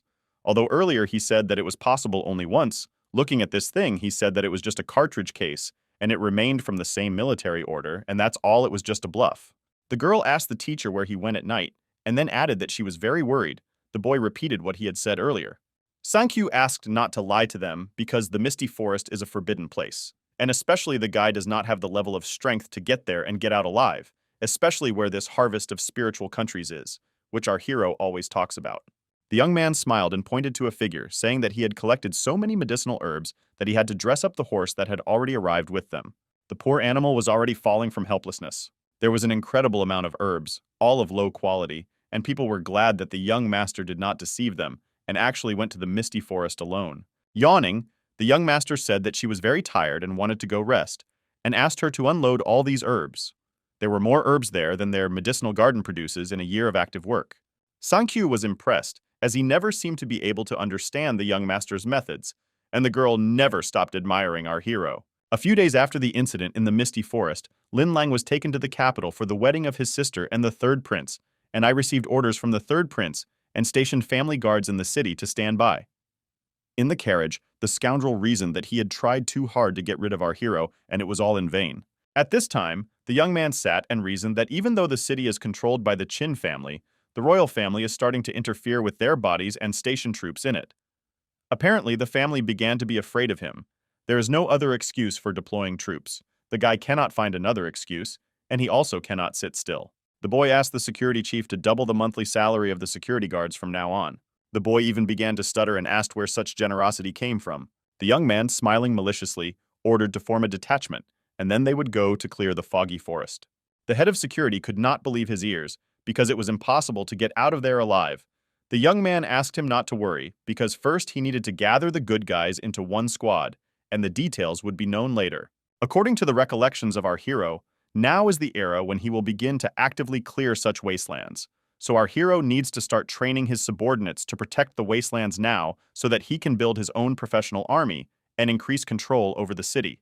The next day, one of the guys in the party asked the young lord if he wanted to supply them with medicine and send them out to clear out the wasteland in the misty forest, and some of them thought it was a joke. But our hero was more serious than ever. So he replied that in order to form a team to clear the wasteland, they would need to pass a selection process, and after training, the squad would receive triple their salary. Having heard the amount, people were not so indignant. They asked who would train them and assumed that it would be Sankyu. Our hero thought about this, because forming a squad is quite a responsible task. Therefore, the young man decided that he would be responsible for them personally. People were puzzled and began to whisper a little. They all turned around and left, because they believed that the guy was unlikely to be able to defeat them, and he also wanted to teach them something. But the young man did not understand this behavior. Qin Feng tried to shout to stop the man, and Sang Xiu, standing next to him, thought that the young master had a damaged body, and his fundamental cultivation was the weakest among the guards of the medical garden, and besides, he was somehow too unconvincing. Still wants to teach them something. But our hero did not despair. He ordered his close assistant to go with him, because he needed to purchase weapons for the detachment. In short, to prepare material for clearing the wasteland, the order was accepted. Sang Xiu followed his master, and thought about how lucky he was to have made it out of the misty forest alive, but wondered if he really considered himself a genius. Now the scene was in a restaurant, and they were discussing the forgery of the Qin family's military order. The man bowed to the other and said, "According to the investigation, our hero only had one military order, and he used it while he was in Fengming." And the sitting man finished the sentence by saying that, in other words, the young man deceived them. Having said this, he became incredibly angry and threw everything on the floor with one swing. The bowl with its contents immediately broke. A medicinal herbalist from the main branch of the Qin family said with incredible anger that the man spilled tea on his feet, but the man didn't seem to care at all. And the collector of medicinal herbs asking to forget about our hero, saying that because of him, he has lost his authority and can no longer be relied on. So waving his fists, he was already heading towards the man, hoping to see developed tea on his shoes. The man sitting at the table stopped the blow with one hand. The man once again asked what family the herbalist was from, and then I wondered if our hero had somehow confused him too. And then the man burst. He replied that because of him he lost almost everything. The guy received a lot of attention in the Qin family, and because he collected too many Tianluo fruits, our hero has a sworn enemy for this man. The man immediately smiled and said that he and the herbalist were in the same position. Then with a smile he said that he also wanted to kill our hero and offered to join him.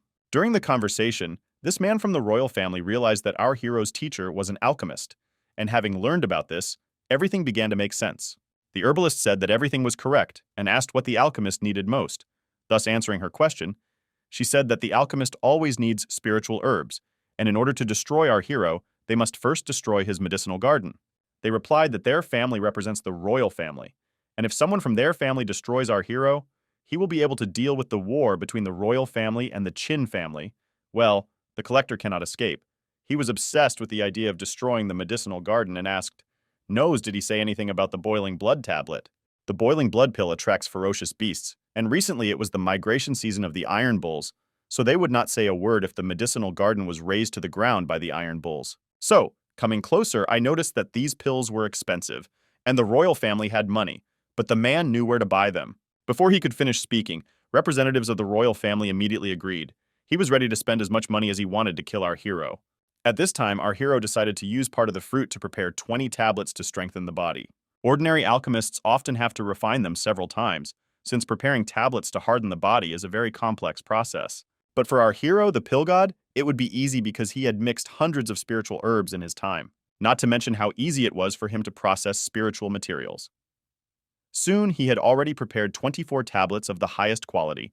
Usually, the success rate did not exceed 2%, but thanks to his skills, he was able to cope with everything 100%. The quality of the pill is rated from 1 to 10, and then he thought that the quality of the pills he prepared was 9. It had been so many tens of thousands of years since he had prepared such cheap pills. If someone were to release such high-quality periods on the market, they would have a lot of questions. But if someone wanted to sell pills, they would have to find a way to reduce their quality. Our hero's body had already undergone divine cultivation. He had reached the 6th sea level and the blood stage. It was a huge strength. The body-tempering pill combined with divine cultivation had an excellent effect. Now it is necessary to give time to calm the body so the guy can take his combat power to a new level and get rid of the possibility of damaging the body, because continuous advancement in a short period of time was too dangerous. Therefore, the guy immediately grabbed another pill into his mouth. Well, to become the first people to explore the wasteland, they will have to fight tooth and nail. At this time, the girl was standing near the room where our hero was, and was wondering whether the young man had overcome his cultivation base. Her look suggested that she was in despair, but she remembered hearing Brother Sankyu say that more than a month had passed since our hero's defeat on the mountaintop, and this defeat had traumatized him greatly, and then wondered, did he start working hard to get back everything he had lost? And then she seemed to take all her strength into a fist, and firmly decided that she wanted to help the young master immediately. She would not allow anyone to bother him.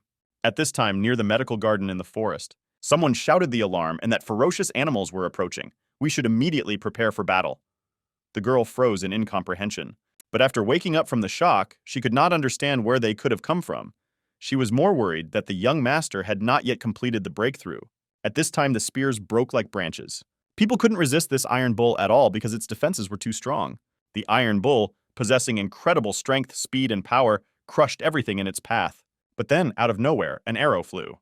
Aimed straight at the iron bull, what they saw shocked people. It was a girl shooting one arrow after another. The guards were delighted and realized that it was not for nothing that the young master had recently bought a crossbow, but the other guard did not seem to be happy about this, because the iron bull became even more angry and began to press even harder, so people made him even more angry. At this time, the herbalist watched what was happening, and laughing, the man was glad that they were so lucky, because it was an iron barbarian bull, which even a master of the stake stage would have had a hard time dealing with, and a man from the royal family and in general openly living death to our hero. The iron bull rushed straight at the girl, but she had no intention of stopping, so she continued to fire arrows from her crossbow. But they only bounced away from the monster. The guards were very afraid for the girl and shouted at her to run away. She was not going to retreat because she intended to help the young master and certainly would not let the letter pass her by. And while attacking, she thought that even if she died in battle, she still would not retreat. The girl crushed the sword on the iron head of a bull, and these fragments crashed into her body. Naturally, the girl was seriously wounded and jumped back. The girl lay helplessly at the monster's hoof. And the men couldn't wait to finally find our hero. The bull's horns were already right next to the young lady's beautiful face. But the girl opened her eyes when someone asked where this creature came from, and it was our hero. The guards were amazed by what they saw, and they were surprised that our hero grabbed the girl and flew across the sky. The guy was very angry, because a man who encroached on the lives of his subordinates deserves death. When he went down to the roof, the caring guy asked Houchin if she was okay. The girl was okay. Therefore, allowing her to rise to her feet and looking at the ferocious iron monster, he asked her to leave everything to him. The girl said that she was about to cry again. She argued that the young man would not be able to handle him. After all, the bull's strength was at the 3rd level of the scrambling stage, half a step away from the 7th level of the sea stage and the blood stage, so it was definitely impossible to defeat. Qin Feng asked with a smile not to be afraid.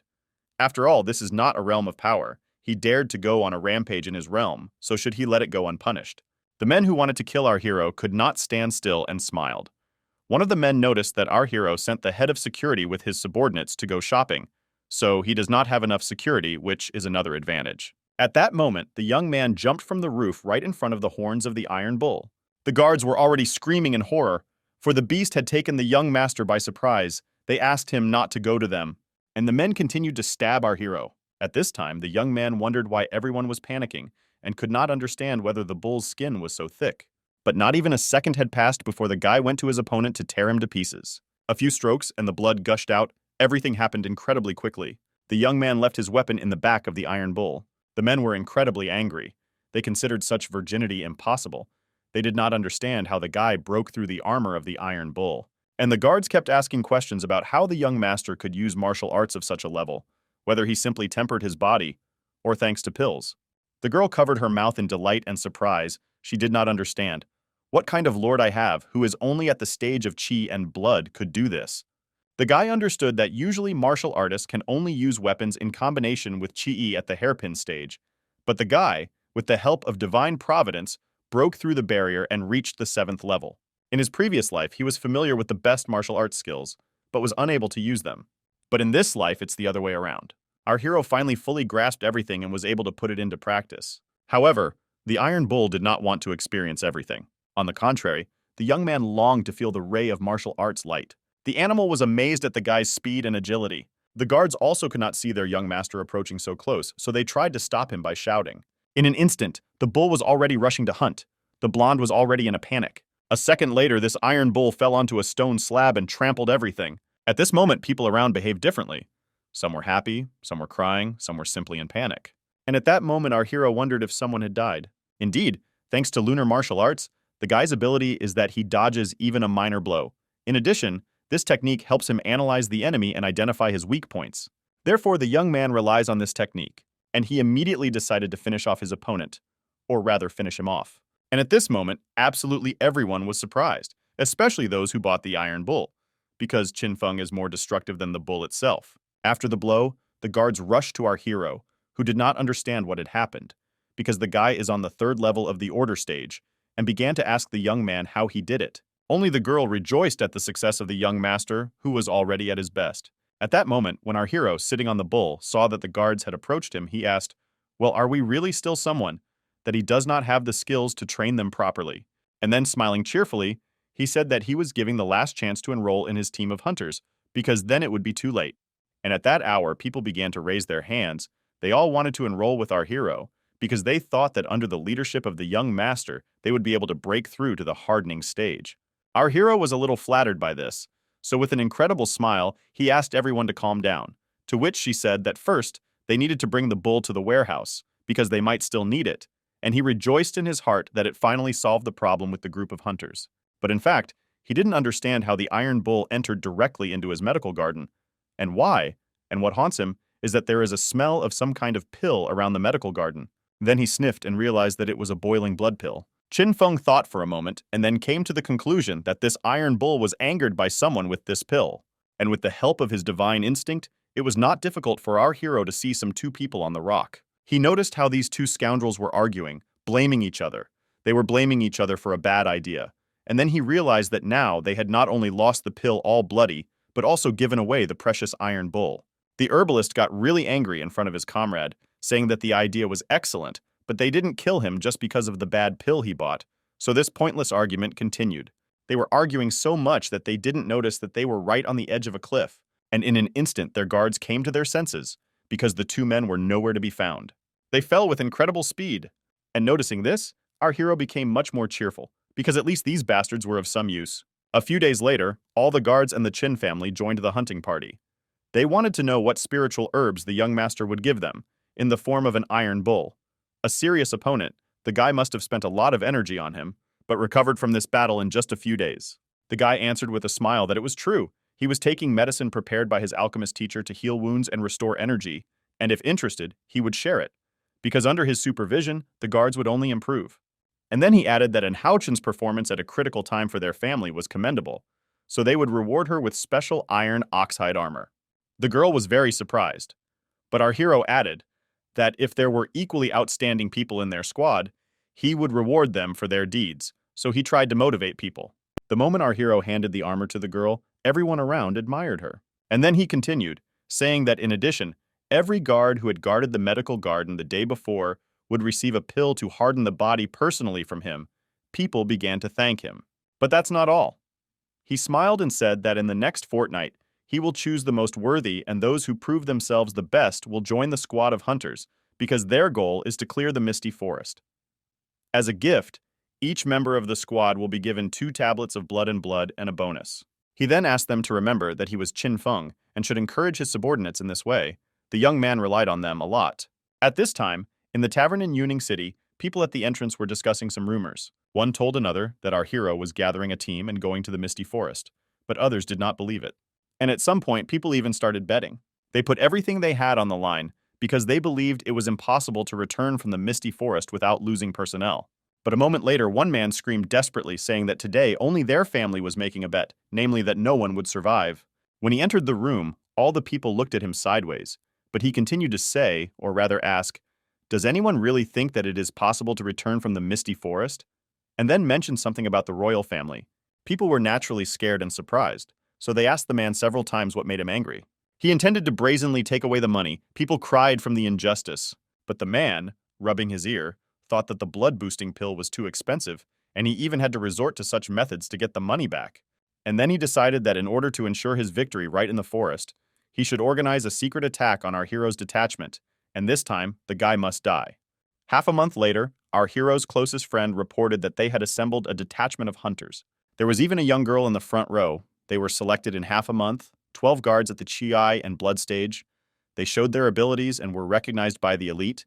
They became members of the squad. Each was armed with a full set of throwing knives and crossbows. Everything was ready. This could not but please our hero, so he asked to remember that this is the first time they are entering the misty forest, and their expedition promises to be difficult. But he believes that after training, each of the people will show their best side. And finally, people began to move out. And in conclusion, our hero said that they all work to achieve the result they need. Our hero was the first to walk through the foggy forest and told his charges that the first and main danger in this forest was poisonous miasma. But the miasma and the poisonous fog no longer pose a danger to them. For the pill he gave to his charges guaranteed that for 2 hours they would not receive any harm from the miasma. The second danger is poisonous insects and animals. They are hiding in the fog. If you encounter them, then you don't need to panic, otherwise everyone will die. So the guy gave the order to split into 3 groups, each of which consists of 4 people. All of them will move in different sides. Our hero will lead the main ones, move forward. The members of his team should not lag behind, but lag behind. The guy with the rest of the crossbow thought that by relying on the technique of enhancing magical senses, it was enough to detect the possible danger lurking in the fog. And if everyone followed the established rules, they would not lose a single person. In an instant, our hero's charges began to discuss how accurately their young master had described everything, as if this was not the first time, and the second began to wonder if our hero was lucky to survive, and he himself tried. But the guys wanted to show off. They wanted to move forward to expand the young master's horizons, so they would cover a larger area.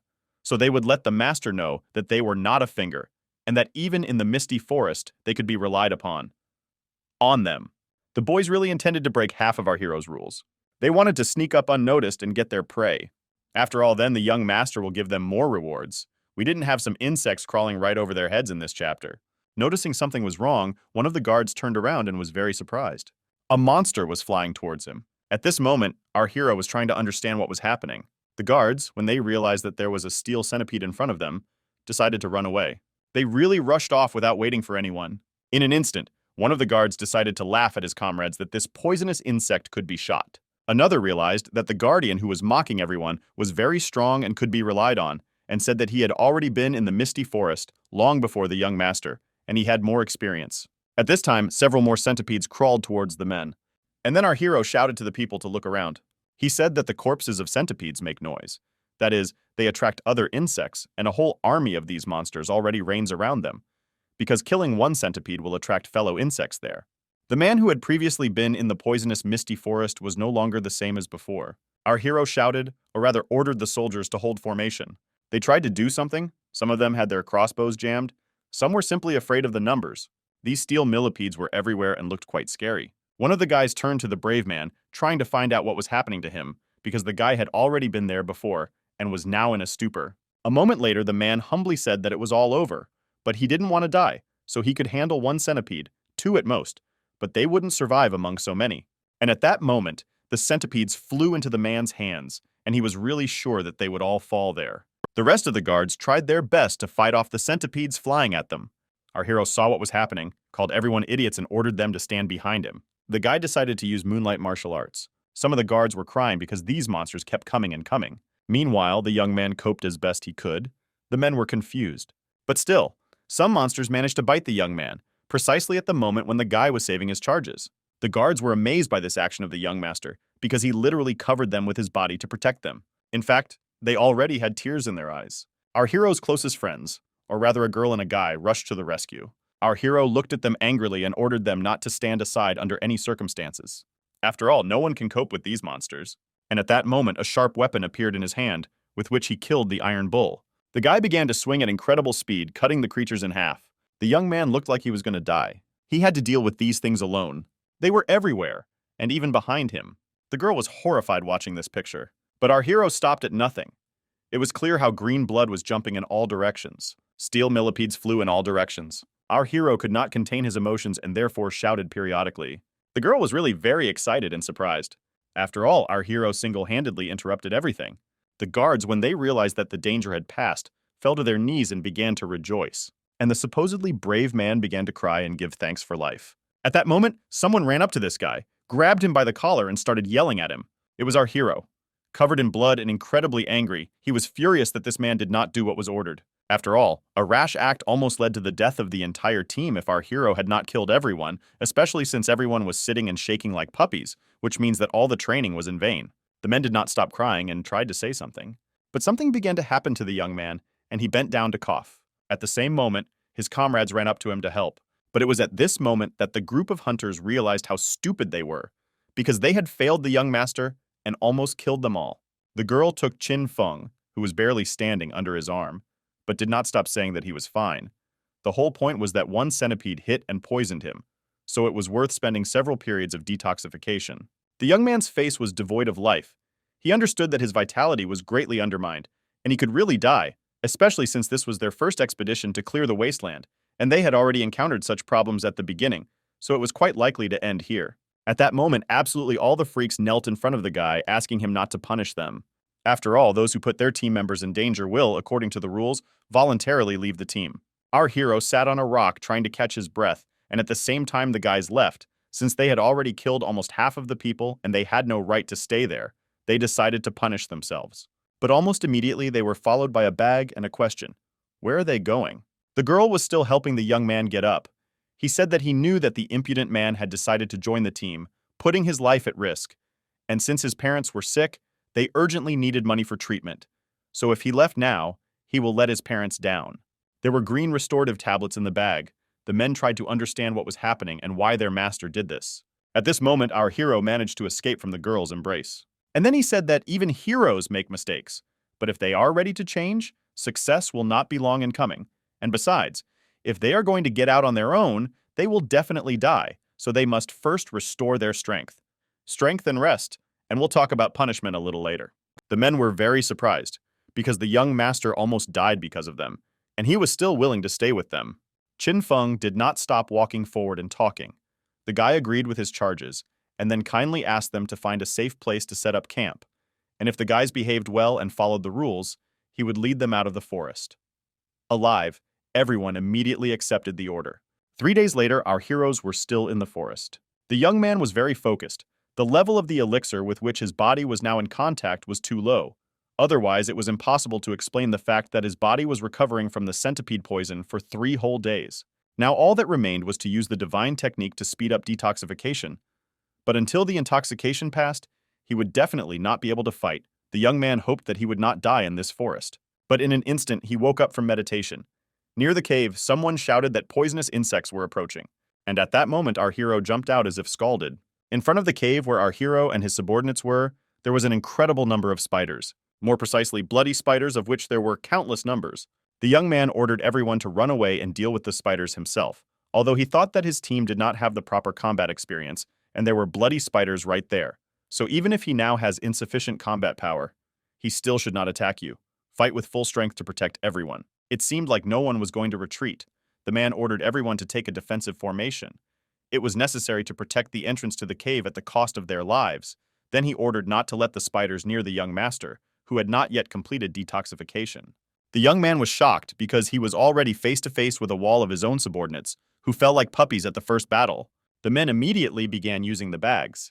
More precisely, they threw these bags at the spiders. Chin Feng was very surprised by what he saw and what was happening. He didn't understand how his squad knew that they needed to use the beast repellent pill and how they immediately set up a defense structure. The man who had initially shown himself to be the most cowardly now took command. He ordered them to return and clear the center. They all wanted to catch spiders. At that moment, our hero put his hand on the man's shoulder and said that bloody spiders can't jump. They can do something completely different. They weave webs at an excellent level. The men have done everything they can, so now they need to run away immediately. Such an order even amused the man a little. He did not understand what the young master was saying. They all lured the spiders into the pit only so that they would shoot webs. And looking at these spiders, he asked the young master if he remembered their training, for the web of bloody spiders is an excellent material for extinguishing forest fires. And then he asked our amazed hero if spiders were making webs and crawling. Our hero had more questions than answers in his head. The guy assumed that his squad knew everything. In an instant, something incredibly huge began to crawl out of the flames. The young man again ordered everyone to run, because in front of them was the Queen of Spiders. She has such a strong skin that fire will not harm her. It will be difficult for even a master of the stabbing stage to deal with her, and a group of hunters even more so. When the men loaded their crossbows, they said that they knew absolutely everything.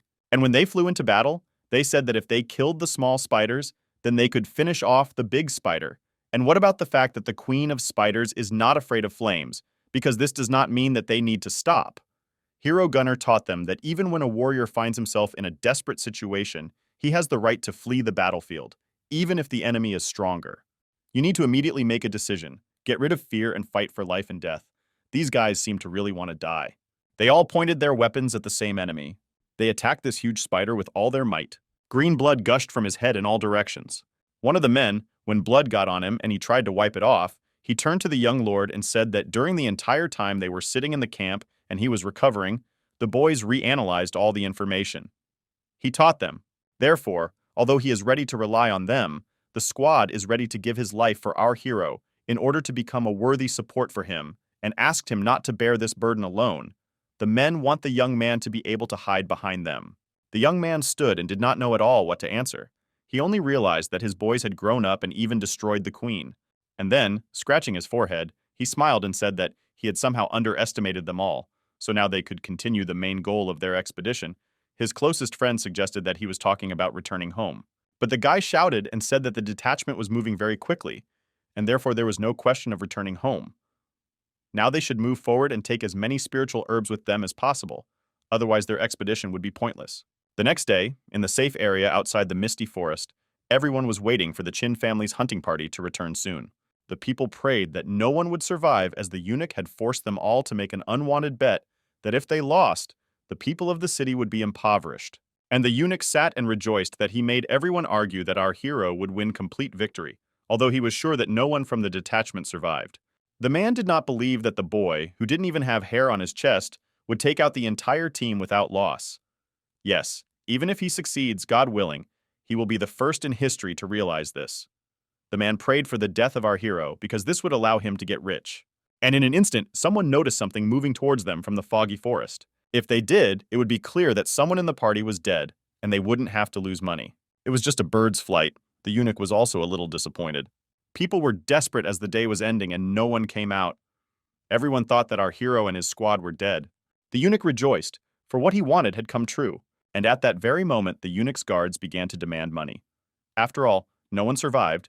People tried to feel sorry for him, saying that they had a family and needed to support it somehow. But the eunuch did not care about these families. He just wanted money. Then he said that he represented the royal power, and this says a lot. But in an instant, the eunuch turned around after hearing that someone had sent a bird there to make it fly. Why are there so many people there? It turns out it was just idiots from the royal family who were blackmailing the residents of his city. It was our hero who had a dove sitting on his shoulder, and he reported that he believed that the whole city had rallied to block their exit, so he did not dare go out all day. And then he leaned towards the eunuch, showing that he was safe and sound. Not only was he alive, but the entire staff came back alive, and they had a huge catch. The people rejoiced, because no one had died and they would still have money. But the eunuch's eyes flew out of their sockets. The angry man snorted that it was just luck and decided to leave, but our hero headed straight towards him. And at that moment, when he was almost under the eunuch's nose, he asked him if he had lost the bet with Yunyi's people and if he had not paid.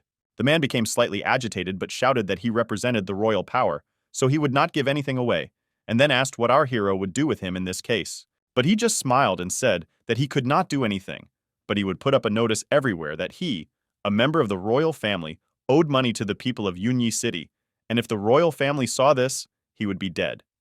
And then he wondered what would happen to the eunuch. The man was very excited because he realized that our hero was right. A quarter of an hour has passed and the things are already in one pile. A half-naked eunuch stood with his guards and shouted that he had no money left because he had to pawn his clothes, weapons, and armor of his guards, and in order to pay off the debt, he gave everything he had. Our hero asked him to wait and give him time to count everything, and then replied that it would not be enough. But if he gives his underwear, then that will be enough. The man already has a word to shout. In this case, our hero decided to go to the royal family asking for help. A minute later, the eunuchs were already completely naked. They ran away, closing their eyes, and the man representing the royal family shouted that he would forever remember this shame. But the people were having a lot of fun, and therefore no one paid attention to it.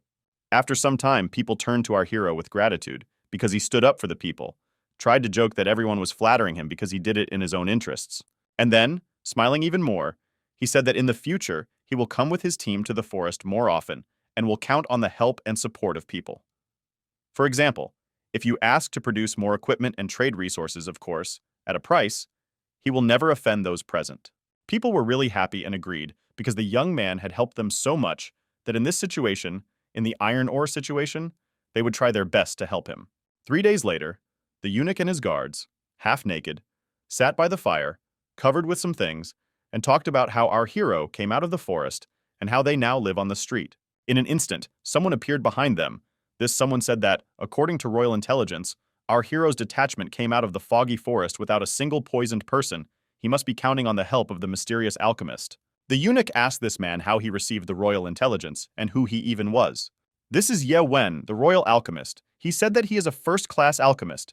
He was sent there by Lin Lang and Lin Shuan directly to the capital, and he is the one who will help the eunuch kill Qin Feng. At that moment, something heavy fell on the stone tile. It was his first mate who provided the 1,000-pound hammer that he asked for. Last night, all the craftsmen in the city made it overnight for our hero, so the quality must be at its best. Great. Our hero grabbed him by the hand and said that he didn't expect it to be done so quickly, so he decided to try. A moment later, and our hero had already picked up this heavy weapon from the ground. But something happened to his back and he winced in pain. The hammer returned to its place with a roar, and the guy grabbed it by the back. His assistant asked if the hammer was that heavy and suggested that it be remade. But imagine the surprise of An Haochen and our hero's closest friend when they heard that everything was fine with the guy's hammer. And he even ordered to prepare for a second trip to the misty forest and thought that he had recently mastered a new skill, but not yet fully, so when faced with strong opponents, he would have to deal with them with a hammer. The next day, in the misty forest near the swamp, the boys were glad that they had found another suitable place. There are mud cobras in the swamp, and if they catch them, they can sell them for a good price. Our hero kept wondering why his divine sense told him that something would happen. He thought it was very strange. In an instant, he jumped out of his place, ordering his companions to find a safe place and rest while he walked around and checked something. After some time, the guy finally found what he was worried about. They were an alchemist and a eunuch who traveled on horseback.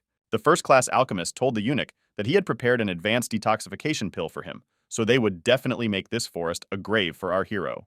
Our hero watched the two from a tree. He assumed that the eunuch had hired the alchemist to kill them all in the forest. And then he thought that even if he and his team were not in his shoes, the royal cavalry was much stronger than his hunting team, and he would not be able to leave right now. They went the same way they came. In other words, we need to think of a way. A moment later, one of the guards reported that the tracks were becoming fresher and clearer, which means that soon they will definitely stumble upon our heroes. This encouraged the eunuch, so he decided to move faster. He wanted to take the boys by surprise and kill them. The horses moved at incredible speed. But in an instant, something surprised and frightened the eunuch and the horse. They all fell into the abyss where there was a swamp. A moment later, they all fell into the swamp. They were very angry, and the eunuch did not understand how they could get into the swamp. And a second later, our hero's hammer flew over their heads. Almost immediately, a representative of the royal family noticed a guy standing on a rock and asked what he was doing there. And the guy smiled and asked why he couldn't calm down enough to kill, because he himself had long ago realized that he would be pursued in the forest. So he ordered the hunting team to lay false tracks and hide in a safe place. And at that moment, our hero's hammer began to knock down the guards one by one, and the eunuch only spread his hands observing the situation. And then the hammer flew straight at the eunuch. At this moment, a first-class alchemist appeared and threw the hammer back. After this, turning to our hero, he said that the eunuch was a representative of his royal family, so no one would dare lay a finger on him. Our hero thought this was funny, so he asked the alchemist why he didn't do alchemy, and asked what the hammer tasted like to him. The man became wary and even frowned. At that moment, he seemed to disappear into thin air, and I was afraid. Almost immediately, the alchemist threw our hero into the air with his knee. The young man tried to understand how this man did this, how he managed to get so close to him so quickly. The young man tried to throw the hammer at the enemy and thus escape, but the man immediately stopped the weapon. During the fight, he introduced himself and said that he was the alchemist master of the royal family, a master of mysterious stage martial arts. Qin Feng was very surprised and a little dumbfounded when he learned that he was fighting with a second stage master. Ye Wen turned to our hero and said that he had heard rumors that he was a disciple of the alchemist. Because of this, his head was torn off and he did whatever he wanted in the city, and the royal family specifically instructed him to do this. Kill our hero if he thinks too much of himself. The young man, writhing in pain, had no idea that the man was hiding his strength. At this moment, the man approached our hero. wondering if he was a warrior, relying on his strength. Imagine the young man's surprise when the alchemist appeared behind him and said that he relied on speed. The man circled around our hero, delivering an incredible number of blows to him. The man made sure that our hero was well aware that speedy warriors are outright ravines that rely on strength. And at one point, he knocked the hammer out of the guy's hands, and everyone wondered if the young man was going to fight him. At that moment, the man crawled out of the swamp and laughed. He was glad that finally at least someone was able to curb our hero, especially to knock out the hammer. Trying to understand how a fast type like his opponent could knock down his 1,000-pound hammer with one blow, the man replied that his fast type body movement technique was based on strong legs. The man actually started kicking, saying that compared to the people who relied on strength, they performed, but the strength of their legs was much stronger than theirs. The young man also had no intention of retreating, so he tried to defend himself as best he could. The moment the young man rolled back, he realized that body technique is what he is counting on, his opponent, and it depends on the strength of his legs. The alchemist chuckled slightly, because he did not expect that our hero would be in such good physical shape. Although he was on stage and covered in blood, he handled it quite well. He wiped the blood from the corner of his mouth and asked people to underestimate him. After all, he is the man who single-handedly killed the enraged Iron Bull, and the alchemist's speed is not enough to kill him. The man laughed and threw the pill into his mouth. The man got angry when our hero doubted the alchemist's difficulty in strengthening himself, while observing and marveling that this guy could also create an afterimage. The alchemist in flight shouted that our hero could hardly follow him until recently, and after he ate an enhancement pill, he reached a speed twice as fast as the previous one, and then asked how our hero was going to cope with him. At this time, the eunuch rejoiced, because our hero, in his opinion, could not do anything at all against such an enemy. There was actually a man flying above our hero, trying to choose the moment. But in an instant, the young man seemed to concentrate and withdraw into himself. The alchemist was very surprised and did not understand what our hero was doing. The boy used the same method as his opponent. That is, he kicked. The alchemist lost several teeth at once. Blood flowed from everywhere. The man tried to understand how this happened. The eunuch tried to understand what had just happened. The man looked very pitiful. At this time, the alchemist was also trying to understand how this happened, how our hero hit him, because he was at the double peak of his speed and assumed that his type was strength. Our hero laughed slightly, because he did not say that he was a strength-type warrior. He thought to himself that he only used a sledgehammer, because he had only recently learned the agility technique that he had actively used in his past life. Ghost dance. This technique of the body of the great god in his past life, after successful practice, having mastered the technique, can travel thousands of miles in an instant. Since our hero has just learned this, he is not yet able to use full speed. So our hero used a heavy hammer to slow down, otherwise he would have been lost in space. But while fighting this alchemist, our hero accidentally learned strength techniques. It turns out that he had previously trained incorrectly, always using his lower back to apply force. But now everything is clear, and he will finally be able to use the ghost dance in battle. Our hero has received too many blows from his opponent, so now it is his turn to take them. Then he smiled and said that this is not the end. What the man ate was a low-quality pill, and he took some kind of bright pill. Our hero now intended to show what the 100,000-year-old alchemist's pill was. The men's eyes bulged out of their sockets. They did not understand how this could be, how there could be 3 remaining images in front of him. The guy began to use moonlight martial arts, divine sense, devil punch. The guy defeated his opponent incredibly quickly and with incredible strength. The eunuch was amazed by the master's death. After this, our hero, rubbing his hands, said that it was the turn of the eunuch, who begged him not to kill. Then he fell to his knees and, sobbing, said that the third prince had sent him. He did not want to kill our hero. He was innocent and asked for forgiveness.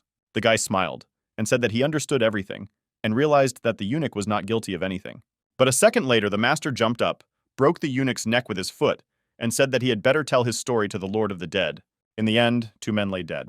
And our hero decided to drown their bodies in the swamp, and now no one will interfere with his trip to the forest. But after some time, the news of the disappearance of the eunuch and the others reached the capital. The royal family became furious and immediately sent more people to the cities to find the real killer of their charges. Once the killer was found, the royal family would execute his entire bloodline. Our hero, together with his squad, stood in a spacious room, surrounded by people. It was a trial, and from the looks of it, the judge was banging on the table.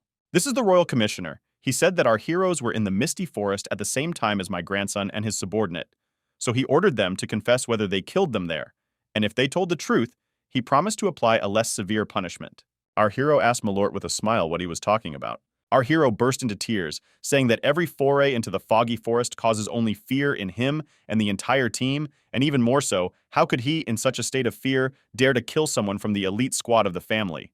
At the same moment, our hero's people picked up this dialogue, saying that they had not failed too much, and when they first entered the misty forest, they were attacked by an army of centipedes. Then the knights, also crying, asked if the Malors knew what damage these centipedes had done to them. They barely managed to escape their attack and almost died. The girl fell to her knees, saying that after all this they met bloody spiders, taking a breath after their cruel and unexpected attack. The queen of spiders appeared and she almost ate them. They ate to protect themselves. Especially, how could they drink a eunuch and his team to drink in such a state? Our hero showed his beauty to my lord and said that if he did not believe them, then he still had marks from the centipede bites on his butt, so he decided to demonstrate. The man asked our hero to stop. The commissioner was no longer delighted, because our hero said that this was the only way to make them believe in his innocence, and he himself wondered whether the news was false, especially how a group of these ragamuffins could kill or this family, and assumed that this information is someone's bad joke. So even though the royal family wanted to find the killer, the commissioner really didn't believe that the royal family, or there could kill a bunch of weaklings, so she successfully let our hero go. The man sitting on the throne happily told everyone that he got away with everything, especially his people. They did everything strictly according to the instructions, and our hero hastened to admit that over time everyone present there grew up and helped a lot, so if any of the people reach the 9th QI and blood stage, then he will be rewarded with tempered body pills. In addition, those who successfully made a breakthrough would receive a bonus of 20 gold coins. The people were grateful to the young master and wished him prosperity. As his subordinates left, he thought to himself that even though the tempered body pill was a rare and valuable item, he had spared nothing for his subordinates. And indeed, with the help of these two, he had collected many high-grade spiritual herbs. Sweeps the wasteland. At night in the healing garden of the Chin family, our hero can finally begin to process tiger bones and bear tendons, as well as everything for making pills. Although these are third-rate ingredients, it is difficult to make a tablet out of them, so they are quite rare. If they are sold, our hero will be immediately recognized. When Lin Xuan and the third prince know that the guy can prepare this kind of pill, it will be too late for him. At that moment, it will not be difficult for them to suppress him, so it is better to use them exclusively for their own purpose, that is, the pills. The guy put the soul-returning herb into the oven and awakened the soul of the iron bull. At that moment, a flame burst out of the oven. The guy was pleased, for the spirit of the iron bull was still active. The stronger the residual soul energy, the higher the frequency of the refined pill. The monster's entire body was under the control of our hero, and he wondered if the soul could be saved. The young man decided to use the soul capture skill, and at that moment it really seemed as if an iron bull had been thrown into a furnace. But the tablet processing mode has actually begun, as has the formation of the shell. The guy was glad that the soul of the iron bull was still intact, purified, and the tiger bone had successfully formed. And then he put it in his mouth, because warriors absorb the souls of ferocious beasts, which is of great benefit for cultivation. Using the technique and the transfiguration of the gods, she not only washed the bone marrow and cut the bone, but also tempered the divine being. The guy underwent the transfiguration of the gods. But the pain brought by this pill can destroy the consciousness of people who are weak in spirit. While taking it, you cannot be distracted by anything. Our hero's clothes were torn. Tiger bone pill can only be used by sealed stage warriors. For those in the chi and blood stage, taking it is extremely risky. As soon as the pill enters the body, the meridians begin to be seriously damaged. Luckily, our hero has 100,000 years of knowledge of alchemy, which has greatly reduced the damage. Our hero will have to endure this suffering. The room where he did all this glowed from every crack. The guy was at the 8th level of the chi and blood stage. Our hero broke through. But this was not enough. The guy did not understand how such a single pill could bring so little benefit. Its power was still in our hero. He had not completely absorbed the pill. He needed more. Therefore, the boy decided to interrupt again. In an instant, an incredibly strong wave came out of this room. Our hero opened his mouth slightly and was surprised. Everything worked. Our hero was at the peak of chi and blood. This was the 9th level of the stage. This was very different from the 9th level he had reached 100,000 years ago, with his cultivation base corrupted. All this was good, because now the force of his blow reached 770 kilograms. Now our hero was not inferior even to a master of the 2nd stage stabbing blow. At that moment, a girl approached him, wondering if he had improved his pill. At that moment, he covered the girl's mouth with his hand. He quietly said that no one should hear about his success in alchemy, otherwise he would get into trouble, be arrested and executed, and asked the girl if she wanted it. And Houchen assumed that if the main branch of the family knew that he had become a 3rd-rank alchemist, They would definitely take him and the entire branch of the family to the capital. And wouldn't that be a good sign? He also wondered what was so good about returning to the capital, because he didn't want to stop the head doctor of their main branch of the family. If he returned to the capital, the girl wouldn't be able to stay by his side. He couldn't allow that either. The girl imagined that the young master had confessed to her, but in fact, our hero just wants the girl to stay next to him and help him with alchemy. And the girl decided that in this case, this is definitely impossible. If she spreads this information, she will never see the young master again. The guy thought of Lin Xuan to arrange an engagement banquet in the capital. She made him so unhappy in his past life, so he must take revenge to keep you away. In the Qin family's medical garden, someone said that it had come to his attention that someone had done a lot of important things in the past few days. It was his father talking to our hero. He said that even if this is all true, he asked in the city, we should at least wait until Lin Xuan and the prince get married, and perhaps not forget about our hero by then. Then the man said that of course, everything would be fine if the royal family did not pursue the guy, because then they could be sent to the Badlands. The guy was very surprised, because his father really wants him to stay away from everyone's attention and live a pleasant, quiet life in the city. And at that moment he crossed his arms over his chest and said that grandma would soon turn 90 years old and he wanted to go congratulate her right on the page. The boy became very serious. He needed his father's permission. The man replied that as a father, he knows that our hero is very attentive and caring to his ancestors, but if he goes to the capital, he is afraid that he will become a target for the third prince, which he should avoid. The young man replied that he is a warrior and in any case can stand up for himself. He is a worthy fighter. So why should he be afraid of Lin Xuan and her family? Why should he hide behind them? Then he smiled and continued his speech. Even the hero decided to show his strength. He said that he was no longer a weakling. Our hero hit his father's palm with his fist. The man was pleasantly surprised, because our hero had completely restored the basis of cultivation. The young man agreed and added that he had grown not only in self-improvement. This was the martial arts field of the Qin family. The guy said that he helped the 5 guards of the medical garden break through to the 10th level of the Qi and blood stage. And the weakest among the guards is at the 5th level with tradition and blood, and in addition, they all have martial arts combat experience. The man was surprised when he heard that there were 5-9 levels in front of him. After all, when he left, Sankyu was the strongest among the guards and seemed to be at the 5th level, and the guy, coughing, again said that it was all thanks to him. At that moment, his father took him by the shoulders and asked, did he really exchange all the fruits from the medical garden for self-improvement pills and thus allow a huge disaster? Because this is the main treasure of their medical garden, and it will take them years to restore everything. The young man was a little shocked. Then he wondered what his father was talking about, and where he got the idea that these were all fruits. The young man had long ago given the main clan the required amount of fruit. Now they still have a lot left. Even if they sell the rest, they can get at least 100,000 gold for everything. The man looked at all this with his mouth open. He was interested in how the guy increased the amount of fruit several times after giving it to Danny. The guy just laughed when he saw my father trying to pinch himself so that I would make sure he woke up, because it never occurred to him that the medical garden could be so transformed. Putting his hand on our hero's shoulder, he said that if our hero wanted to go to the capital, his father would not stop him. But he asked him to remember the advice. If this happens in the capital, you need to remain calm. If he can avoid trouble, he must be avoided, but he will always remain in Yunyi City, so he will not be able to help. Our hero said in gratitude that he would always follow his father's advice. There is still a month left before Lin Xuan's engagement ceremony. Before the main character leaves, Qin Wanli will train the hunting team in the necessary skills. Qin Feng taught Hao Chun the technique of preparing pills before leaving to provide the necessary supplies for the squad. Half a month later, the boy and Qin Sangchu went on a trip to the capital under the pretext of visiting his great-grandmother, but it was all for the sake of revenge against Lin Xuan. 6 days later, the team was still on the road when the hero's faithful companion reported that they had arrived at a rest stop organized by the main clan and noted that the description of the inn was supposed to be very comfortable. They arrive at the city where they kill demons, and upon entering it, Qin Feng remembers that 100 years ago, this place encountered a powerful devil. The royal family sent thousands of warriors to kill him, hence the name. After the evil was destroyed, everything here was filled with sadness, and people believed that this was due to the dense yin energy emanating from the many dead, so they gradually left, and as a result, only a few refugees dared to live here now. Thanks to memories from his past life, he knows that none of this is causing a lot of death. It is a sign that a dead demon is about to appear. And even if he finds out about this, he remains helpless, because no one believes that a monster that died 100 years ago will again bring trouble to the human world.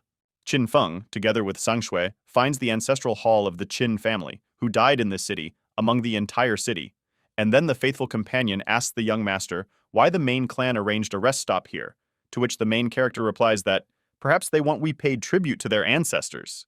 The boy was afraid to go inside because something unclean might appear here. But as soon as he stepped on the haystack, a bony hand appeared, grabbed his leg and lifted him up, making him scream with all his might. Qin Feng tried to help his friend by trying to cut the rope, but even his weapon failed, causing Sang Shui to become hysterical, choking with tears and begging to be saved. There was a noise outside, indicating who those rats were who dared to invade our Qin family's ancestor hall, and after they revealed themselves, an unknown clan was walking around wearing masks. The main character tried to calm down the people who were threatening to kill them by assuring them that they were just like them and explaining the whole situation so that they would understand. The masked clan suddenly changed, became more hostile, and pulled out weapons. The leader states that the people they hate the most are the Qin family members. To say that the main character was shocked is to say nothing, but the head continues to tell us that 30 years ago, his family and Yi became enemies. In order to compensate for the damage to the second settlement, the first expelled them, the hated ones, from their clan and sacrificed them. That is why they are so hospitable. And also the leader adds that the cowardly Qin forced them to survive in the city that kills demons, and pointing his finger at the main character, announces that now he dares to shamelessly come and show respect. Guy remembers that this group of strangers eventually formed a force and carried out repeated acts of revenge against the main family, but he still questions what they want from him. The masked man replies, if he dares to duel them, then the loser will be punished with either a disability or his family's idea of surrender, as they want the world to know that the Qin ancestors are a group of weaklings who bully the weak and fear the strong.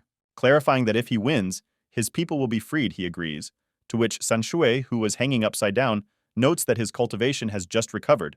Then Qin Feng tells him not to worry because he is looking at their weaknesses. Appearance, he can defeat them.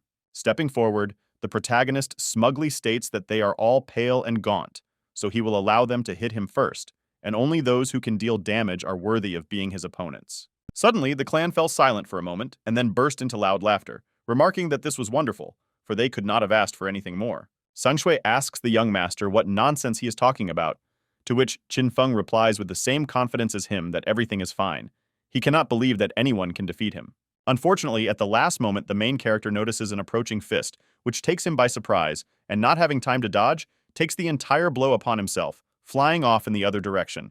The head of the masks only mocked the guy even more, noting that the people from their clan were truly superficial, thinking that they could not defeat them because they had mastered the fourfold body purification, which was a natural divine power. A worried Sanskew asks the young lord if he is okay, to which he replies not to worry because he still has a plan to defeat him.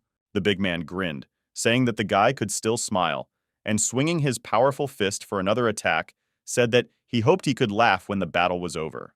Qin Feng recovered from the blow in time, jumped up, taking several stones in his hand. The hero began to throw them one after another at the enemy.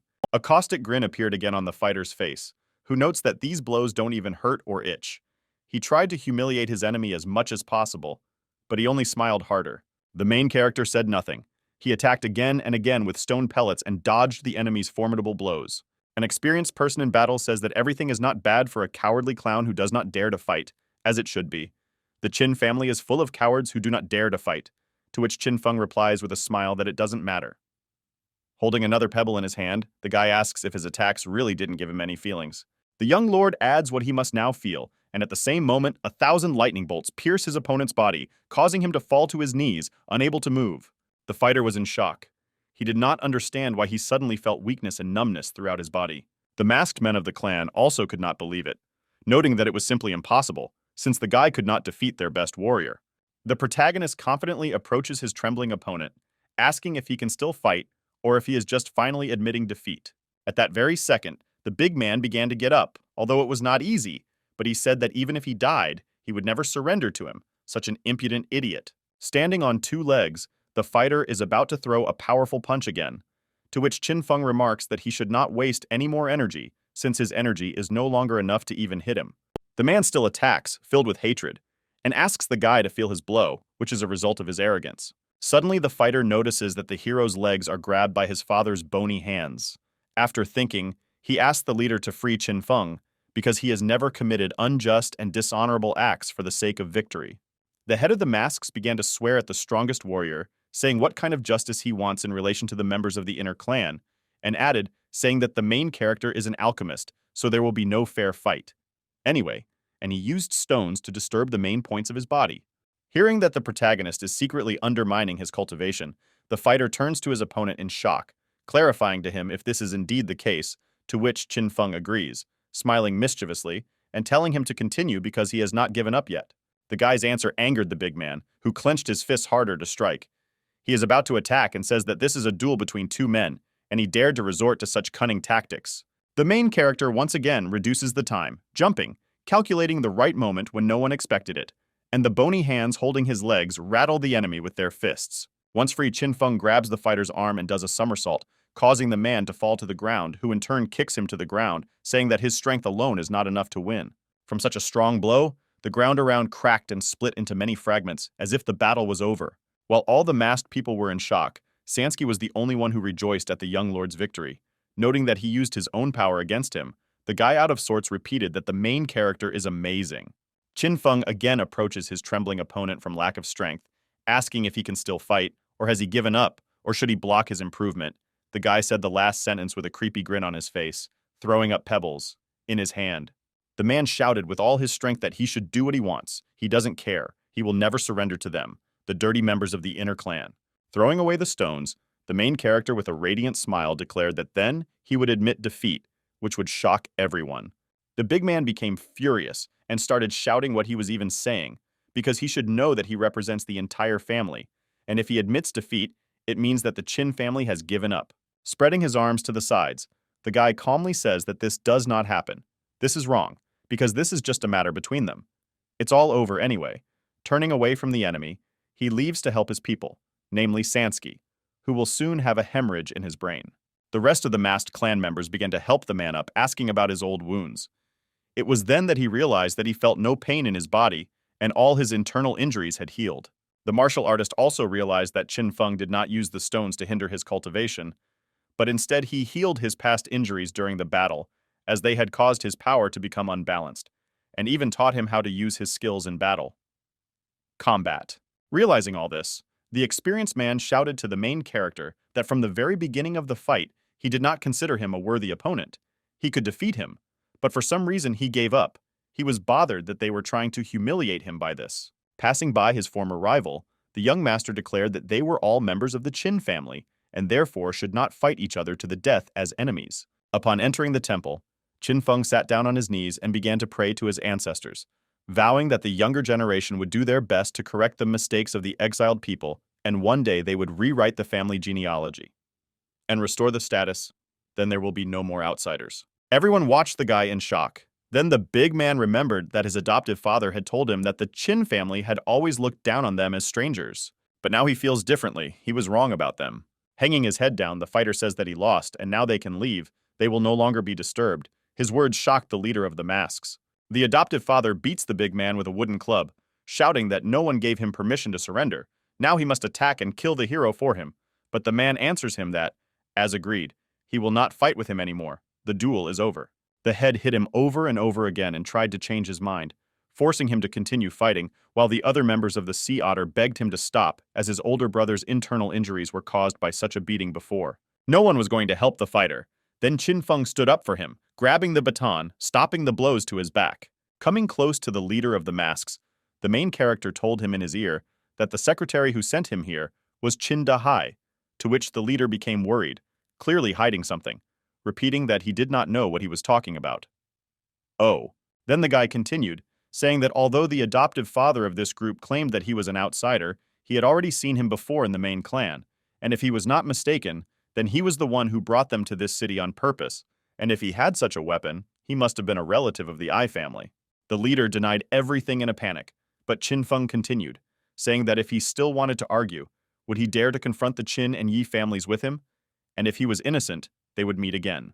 As he is about to take off his mask, he says that he did not expect to meet such a keen and observant imp like him. It turns out that it was indeed the secretary of the Qin clan.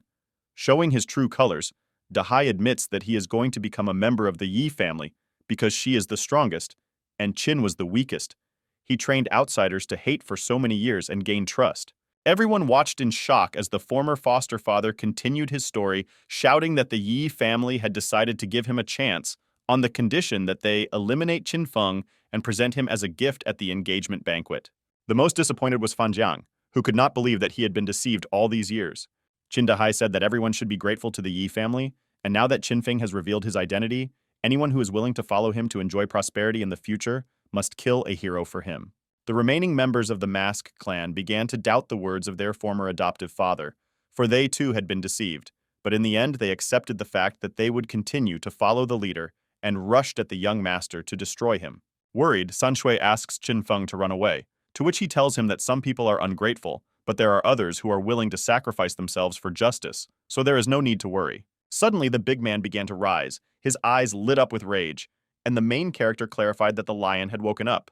Rushing into battle, the fighter waved his fist and shouted that everyone knows the truth, but they are still willing to be the dogs of an outsider. They do not deserve to be members of the Qin family. In an instant, with one blow, he scatters all the attackers in different directions. Sang Shui could not believe his eyes. He did not understand why Fantian was helping them, and Qin Feng only smiled, realizing that the plan was being implemented. Dahai appears on the battlefield in a rage and shouts asking why he does not obey, adding that he is his adoptive father and he needs to hurry up and give the hero to him. But before he could even finish speaking, Fangxian slapped the man in the face. With extreme hatred, the fighter sends the traitor flying with a punch and shouts that the blood of the Qin family's victims flowed in his body. He will never kneel and be anyone's dog.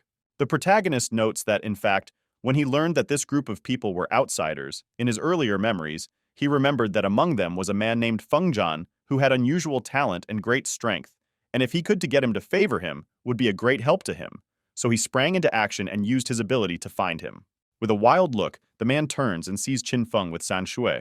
He walked up to them, looking down on him in such a way that the young master's faithful servant became worried, preening himself, asking what he wanted.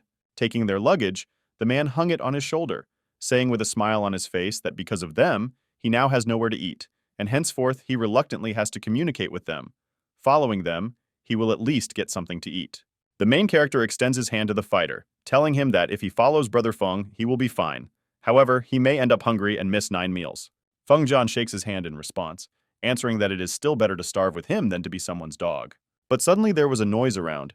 The troops of the Yi family began to surround them. Lin Lan stepped forward and said with a smug smile that they had not seen each other for a long time, but learned that Qin Feng had come to the city and fought against the outsiders, but ultimately failed to win and met his tragic end. The main character realized that it was he who ruled Qin Dahai, and therefore everything was planned from the very beginning. The guy looked distraught. He was obviously happy about everything that was happening, so he shouted that now Qin Feng can't do anything. In Shadow Cloud City, he still has some influence, but now he came to the capital where his sister was, to become the bride of the third prince of the Yi family, and now his influence was not the same as before. Feng Jian was completely shocked by what he saw. He said he could handle 1 or 2 more, but with this many he was afraid he couldn't. The troops began to attack the heroes from different sides, and then the young master said that he was sorry that the fighter had just joined them and had to face all this, to which the man replied that it did not matter even if he died today, it would at least be worthy. To boost his team's morale, Qin Feng shouted that the Qin family's people would rather die in battle than live in mediocrity, so he urged them to fight their way out as there was still a chance of victory.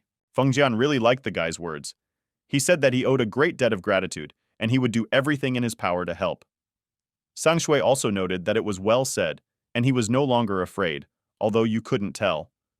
This is from his face, and standing shoulder to shoulder, they all shouted their current slogan together and prepared for battle. Suddenly there is applause, and the strange man they saw earlier in the city appears. He says with a laugh that a good man would rather die in battle than survive. Lin Lang ordered the old man to be killed while no one was looking.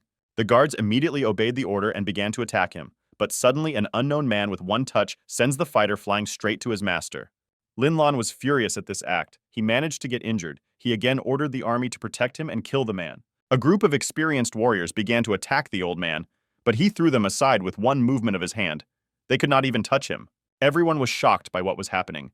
Qin Feng and his team stood in stupor, trying to understand how the strange unknown managed to lift all the soldiers into the air with one swing. Suddenly the old man began to laugh loudly, saying that his Qin family could not be the slave of another family. He began to pull the cloth off his staff, revealing his true form. With a cry of "Let's go back to crazy youth," the man removed the Qin family seal from the former simple stick that summoned thousands of warriors. Now the unknown man looked different. He no longer looked drunk, as Lin put it. He was holding a battle banner in his hand. At the same moment, thousands of warriors in red appeared and bowed to their master, awaiting orders. Lin Lang fell to the ground in horror as his fighters ran away in fear. He could not understand how this could happen here, because now they were in the capital. The protagonist noted that only those who had accomplished great military feats for the Qin family could wield the battle banner, because once it was raised, the entire family would enter a state of preparation for war, and the banner bearer would be able to give the order to start the war. Battle at any time, only a few family members had it, but he couldn't figure out who this old man was. The army of warriors who bowed to this man said that they were at his disposal and called him a great master. It didn't take long for everyone to react. Qin Feng points out that it is no wonder that he was able to defeat these experts so easily. Although they are strong, the scales are divided when he faces a great master, since no one was able to reach the first stage of the Pyramid of Power, which was divine, which means that this old man's stage is the strongest. This means that Yu Lao is the greatest strength of the legendary Qin family. His fame will be extremely respected even in the 5 great families. The guy wondered why such a legend appeared now when it was believed that he had been missing for more than 30 years. And then the old man said, as if reading the hero's thoughts, that he remembered when he was young, the Qin family began to decline, and at that time there were constant quarrels between his family and the others. He says that 30 years ago he was bullied by the Yi family, and when they intensified, he could not stand it and led his military unit to fight back. It was the Yi family that first caused trouble, but the Qin family was afraid of retribution from the royal family. He was the reason why his team was judged, and seeing such a weak, shameful concession, he thought that his family was hopeless, and although he did not was punished, he did it himself, secluded in this city. Pointing his finger at the main character, the Grandmaster said that today he saw hope in this young man from the Qin family, which surprised him. Yu Lao menacingly declared that the lion is waking up, his time has come, and today he raised the battle banner to announce his return to the Qin clan and not to start a brutal war. Approaching Qin Feng, the old man continued, saying that everyone should know something important. The Qin family should be united, instead of pleasing outsiders and killing each other. He was once disappointed with the leadership of his family, but now that someone like him was in it, he decided to assert himself again. The Grand Master, with a smile on his face, hands the protagonist a battle banner, telling him that perhaps he will leave him the opportunity to lead the family, and that the banner bearer has changed, warning the forces of the Qin family to await the orders of their new master. Thousands of warriors bowed to the guy and shouted that they would act for Qin Feng's prize. Worried, Lin Lang worried for his life, fearing that the entire army was about to tear him to pieces. Then Sun Shui and Feng Jian began to ask the young master what he was going to do with him. The main character thinks that the master decided to give me command of the troops, so he handed him the battle banner, but he doubted that he had the right to do so. Then Yu Lao also asks how he will deal with those who want to harm him, waiting for an answer. The guy thanks the man for his trust, but thinks that using an entire army to fight a bunch of scum is pretty pathetic. Lin Lan, expecting to be released now, began to bow to Qin Feng, saying that he was very merciful, but in fact the young master had his own plan. He had a more murderous and heartbreaking way, and he was not going to kill him because that war might break out. In his mansion, the third prince irritably asked about the history of the Qin family's battle banner. He beamed that it might scare his guests. Lin Xuan appears and asks Ye Fan not to be angry because something serious might be happening outside. She hopes that this will not cause any inconvenience to His Majesty and would like to postpone the engagement banquet. Pulling the girl towards him, the third prince said that, be that as it may, the celebration should be celebrated on a grand scale, and he will make him the envy of the whole city, to which his bride replies that fame does not interest her. And look, the main thing is that he is nearby. That will be enough for her. A guard appears and reports that the Qin family's army has arrived and surrounded the mansion, leaving both of them terrified. Ye Fan runs out of the gate in a rage and shouts that they are scoundrels. The great Ji dynasty is under the control of his family. He asks where the Qin family army came from, if they are planning a rebellion. Sitting on their horses, everyone sported a sly grin on their faces. Then Qin Feng says that he came specifically to attend the third prince's engagement banquet and congratulate him. Lin Xuan wondered how he got here, because she asked her elder brother to go and eliminate him, and her Fang said with hatred that they did not invite them, so let them go. Telling him to take his time as he did not come empty-handed, he asks the warriors to carry him, and they throw him stripped and tied onto the floor of Lin Lang, which they cannot refuse. The main character adds that Lin Xuan's elder brother was threatening people by committing obscene acts in a city where demons were being killed. He was captured by the city's people, and just as he was about to be put in a cage, they happened to pass by and saved him. The villagers are still worried about the loss of the pig's chastity. If he was not allowed to attend the banquet, they would have no choice but to send him back. The invited guests began to whisper, calling it moral decay, which was alarming. Then the third prince's bride could not stand it and shouted that this was all nonsense, because she clearly asked Lin Lang to go and kill without giving her the finish. Qin Feng asked the girl who she slept with to eliminate, taking her by surprise. Lin Xuan is then horrified and asks the groom to allow them to attend the banquet to prevent the situation from escalating. Because the girl said so, Ye Fan allowed the heroes to enter, which they did, leaving behind dirty footprints, which angered His Majesty, for it lowered the standards of their celebration. Noting with a sly smile on his face that Miss Lin is the center of attention on this long-awaited day, he should certainly impress her and create unforgettable memories of the engagement banquet. The celebration began, and everyone was asked to take their seats. The third prince began his speech by introducing his bride to the guests, saying that she was the one he loved most in the world. Not only was she chosen by the stunning immortal palace at a young age, but she is willing to be a woman behind my back, even though she is so honored and vowed to be his only for the rest of her life. All this was said by this guy with such a smile that it seemed that nothing would work out somehow not according to his plan. While all the guests were happy for their host that he was marrying such a good, pure, and kind young girl, Sangxi was burning with rage, noting that all Lin Xuan wanted was to become Ye Fan's wife. The main character asks the guy not to behave like this because anger is causing them to lose their sobriety. But when asked if he wants to just let her go, Qin Feng replies with a smirk that instead of fighting, they will fight. Rising from his seat, the guy asks to convey his warmest congratulations, which shocks the bride. But Ye Fan declares that everything is in order. Let him speak, because he would like to hear how good his girlfriend is. The young master's eyes shone with cunning, and an even bigger smile stretched across his face. Then he says that in fact, Zhuan's simplicity and kindness goes far beyond his imagination, and he asks to listen to him carefully. He states that when the Lin family was weak and broken, the girl grew up in the Qin family. He and her father were the ones who supported her and helped her grow. She even entered into a marriage contract with him to repay him, to which all the guests began, They look at each other in shock because Mrs. Lin said that she is only marrying the third prince. The guys even decided to show a short scene so that the audience could clearly understand the story, where Sang Shui played the role of Qin Feng and Fan Jiang played the role of Lin Xuan.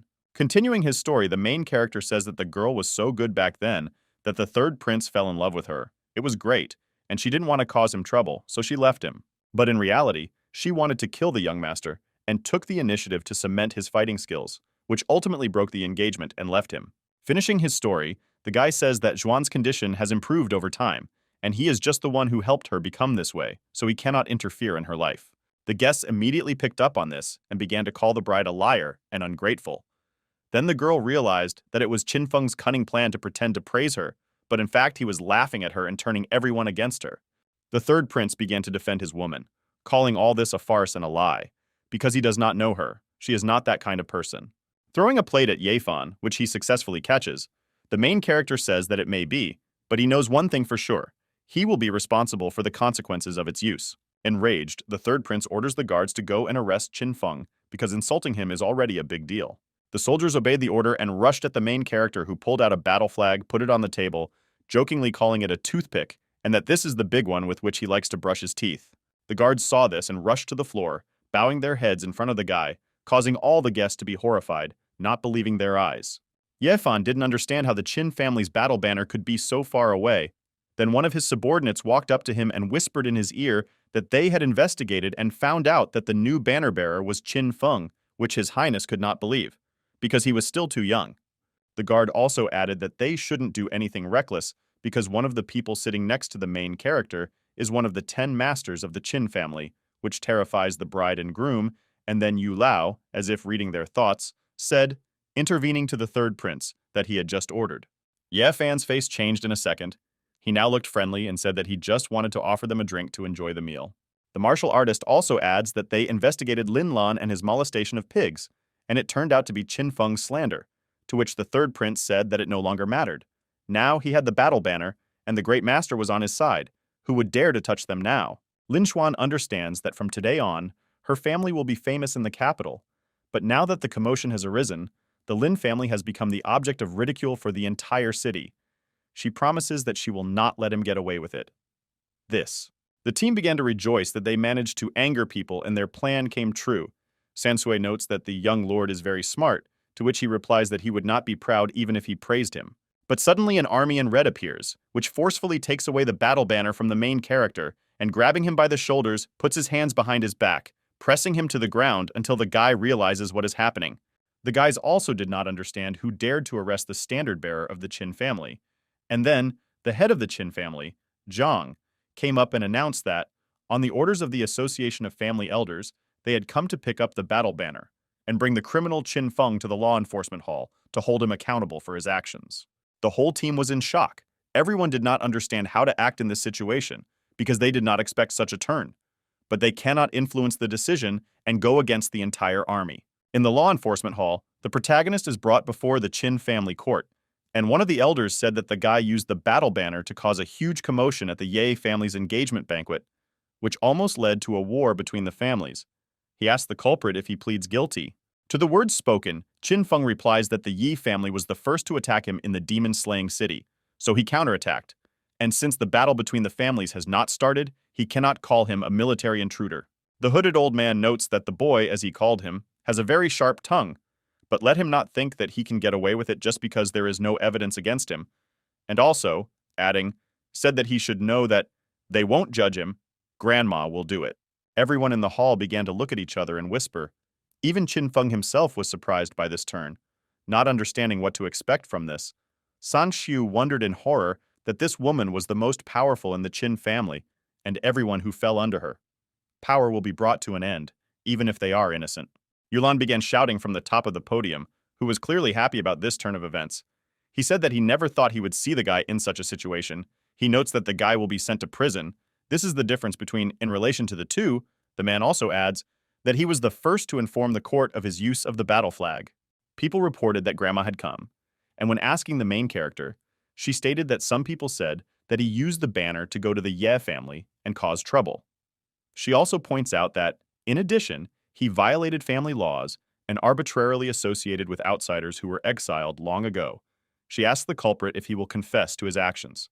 Getting serious, Qin Feng, sitting on his lap, says that he will confess everything. He did it. Then Lu Fanghua began to slowly walk down the stairs towards the guy. Coming close to him and looking at him with a cold gaze, she asks the main character to give her a reason not to act this way, to which he grins. Qin Feng then says that the Ye family has always underestimated them, and he has always been disgusted by the laws that this family made to expel the foreigner. And standing in front of the woman, he adds that the Ye family's laws are pedantic and contemptuous, so he thinks that it has come time for a change. The elders in the hall were furious. They started shouting that this was a riot and raised their staff. Lu Fanghua asked the guy, these are his true reasons. Sang Xiu, who was watching Feng Jian, was very worried about his young master. He hesitates, noting that Qin Feng is confused. Unlike all the masters present, Grandma has the level of a great master. At this time, Yulan couldn't stop gloating. Hoping that the main character would now be convicted and imprisoned, he would shout with laughter for the guy to count his crimes, calling him a traitor, and his name would be erased from the family. Lu Fanghua breaks the chains on the criminal's hands with his staff, and with a smile on his face, says what was expected from her fearless grandson, noting that it was very well said, causing the surprise of not only the guy, but also everyone sitting in the hall. The only one who was most dissatisfied with this turn was Yulan, who again began to shout to the Grand Master that he had committed too many crimes, and for this he should be expelled from the family. To which the grandmother looks at him with an angry look full of rage, and says that the family desperately needs someone like Qin Feng. They need someone as brave to break the unjust laws.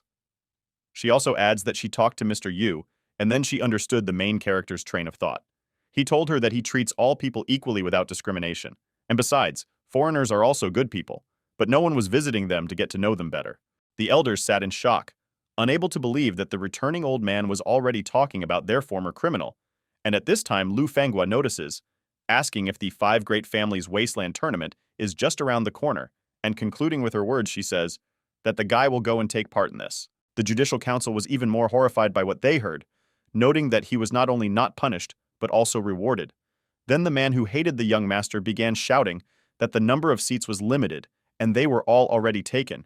He asked why Qin Feng received everything that wanted, because it was against the law.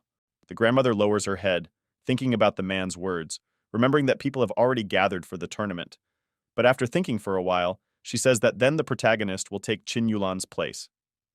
Qin Yulan was furious. This was too unfair. The man did not understand why the grandmother gave up her place to our hero. The woman reasoned that Qin Yulan was an informer and she hated infighting.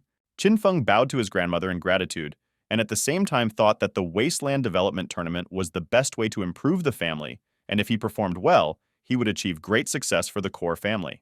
In an instant, the woman announced that she would create a new youth team and select a group of young people with experience in land development. And turning to the boy, he proudly announced that he would be their leader, which the young man was very surprised by. Our hero's friends rejoiced with happiness, because the young master received a prestigious position. At this time, the grandmother favorably told our hero that the level of leadership that he would eventually be able to achieve depended on his hard work. The guy assured the lady that he would not disappoint her. The young man knew that if he could become a leader, he could build great relationships and gain power, and in the future, he would have much in common with the main family. After some time, our hero arrived at the library. He had not been away from his main family for a long time, so the guy will have to learn several new techniques that will help him in the future. Although many techniques from past lives are stored in memory, learning and mastering new techniques does not hurt. Our hero stopped his search when he saw the book Knife of the Bloody Monster, because learning to fight with ferocious monsters is very useful, and the turtle breathing technique can block me. But just the 2 books he found were not enough. Suddenly, someone called our hero. It was the indignant Qin Yulan. The guy was about to fight our hero. Qin Feng did not look up from his book to inform him that he did not deserve to be his opponent. And as for his place, his grandmother gave it to our hero. Therefore, if a guy wants to fight, he has to go to his grandmother. In an instant, something strange and terrible began to happen to the guy. His muscles began to grow by leaps and bounds. At that moment, the guy told our hero that in order to participate in the tournament, he should have inquired about the training he had completed over 3 years. Our hero behaved too carelessly. He simply didn't care what was happening. The guy had a mountain of muscles in front of him, which said that his secret technique was to crush 800 pounds at a time, and it was almost impossible to handle. Qin Yulan's minions admired their comrade. They were happy to see his secret technique again, because this power was equivalent to that of a legendary warrior. Qin Yulan demanded a fight from our hero. The guy, without waiting for consent, flew at our hero, because he was going to prove that he could destroy the guy with one movement. But at that moment, this brave man was hit in the face. And after that, he flew to the other end of the room. This guy seemed annoying to our hero, and also interfered with reading the book. When the minions saw Yulan lying on the floor, they were horrified. Qin Feng was a little angry after all. Searching for books was stressful, so he asked him not to bother him anymore. Otherwise, he would make Qin Yulan fall asleep forever. The comrades who had been on the sidelines all this time were horrified. They were furious at the strength of our hero. They decided that since there were more of them, they would certainly defeat our hero. So at first they ordered us not to be proud of the fact that the guy defeated Yulan. Our hero is quite patient, so at first she began asking questions on distracting topics. For example, how well these people sleep. Yulan listens. Everything happens so that the education of these boys does not go to waste. They support him in difficult times. But in fact, the boys had already fallen to their knees and sworn allegiance to our hero. Qin Yulan was very disappointed and scared. The boy tried to find out what they were talking about and how they dared to betray him. But the young men instantly forgot him, because the position of elder brother belongs to the strongest, and this is Qin Feng. The boy was offended that his comrades disowned him so quickly. Our hero at this time pretended to be innocent and said that they could be his younger brothers. But if they helped him find books on martial arts techniques, but in fact, he considered their guys ungrateful and did not understand how they could deliver with the fact that he was their older brother. After what our hero said, the boys immediately began to look for books. Qin Feng understood the benefit of the situation. So many people were helping him in searching for books on martial techniques that it could save him a lot of time. At some point, the guy was distracted from reading the book when he heard that the 5 great families would be holding an auction. The guys happily informed our hero that in a few days, the 5 great families would hold an auction to exchange resources and offer their prices at the auction. And in another sense, this auction was to demonstrate their power. And then despair because their family has nothing to show for this, so most likely they will have to watch the demonstration of strength of other families. This information puzzled our hero, because the Qin family is almost equal to the other families, but it is less important than the others. Seeing that the family has been so weak all this time, the new generation feels disappointed, and if the new generation loses confidence, the family will not develop. Therefore, the guy decided to cheer up his younger brothers by saying that, in fact, the Qin family had always hidden its strength. Thus, in the upcoming auction, everyone will see the strength of the Qin family, and he himself realized that the auction will definitely feature rare pills. This year, he should be given the opportunity to take care of the family as 100,000. The summer alchemist will take care of the family. After some time, our hero walked around the Qinjia district and thought that even though there was no alchemist in the family before, they still did not save on the costs of an alchemist, and this alchemical room given to him was completely destroyed. When the young man saw the ruins, he was very upset because even the stove did not survive. The boy's sadness was distracted by someone's phrase of greeting. The girl told the guy that she was collecting herbs in this place and helping him create pills, so she asked for directions. The guy seemed a little embarrassed, so he said hello weakly. But he remembered that the Chin family had distributed the alchemy rooms according to the strength of the herbalists, and looking at this room, it could be concluded that this girl was the weakest. While the guy was thinking, the beam supporting the roof almost fell on his head. But looking at the collected herbs, the guy realized that the girl had carefully classified the tribes according to their healing properties, and if she had been inexperienced, she would not have assessed them so accurately. And less observation of her deft actions could not stop the question of why she was forced to work in the worst office, and perhaps there was something hidden there. As long as our hero has an iron furnace for making pills, he will not mix in anything that does not concern him, deciding only to inquire about the girl's name. This flower girl Huaju is a herbalist from the Chin family. When the boy heard the girl's name, everything fell out of his hands. And then he instantly assumed that the girl was the granddaughter of old man Hua, and this was the correct assumption. The guy took the girl by the shoulders and then introduced himself, after which she told him that her grandfather was a hero who had been collecting herbs for the Chin family for many years, and how could they be assigned to such a simple house? At that moment, the girl burst into tears, because her grandfather told her a lot about our hero. After that, she took our hero to show his grandfather. Without waiting for an invitation to enter, the boy entered the room and immediately inquired about the old man's well-being. After all, Grandpa Hua was the best herbalist in the Chin family at that time. A great herbalist can collect many high-quality herbs for his entire family. He was the one who introduced the guy to herbs as a child, and he was our hero's mentor. Without him, this guy wouldn't be the man he is today. Grandfather saw our hero on the threshold and asked why he returned. The young man did not pay attention to the questions. He wanted to know who harmed the man. Without waiting for an answer, the granddaughter said that Qin Yulan did it. Having learned that the guy had become an alchemist, he remembered that his grandfather taught him everything, so he came and beat the man. He also took advantage of his brother's authority and gave them the worst room for alchemy. Besides, the girl does not have money to treat her grandfather. The man said that Mr. Feng's family had been transferred to the city and were already in an unenviable situation, so there was no need for him to cause trouble. In an instant, our hero was overcome with sadness because of him, this happened to his grandfather. The boy gathered all his emotions into a fist, because without the guidance of this grandfather, he would not have achieved where he is today. So he will avenge his mentor. This is currently the largest alchemy room of the Qin family. Qin Yulan mercilessly complained about our hero. The guy demanded justice for himself.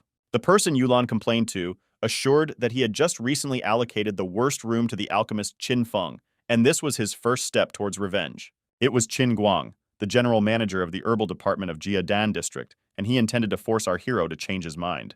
In an instant, Qin Yulan became very scared when he heard someone burst into the room. It was an incredibly angry Qin Feng walking along with his terrified assistant. The guy, seeing our hero, decided to greet him and say that he was going to come to him to settle scores, but he did not expect the guy to come to him. After that, our hero pleased his opponent with another blow to the face. This blow knocked out several more of Yulan's teeth. The CEO saw his brother fly by and was very scared.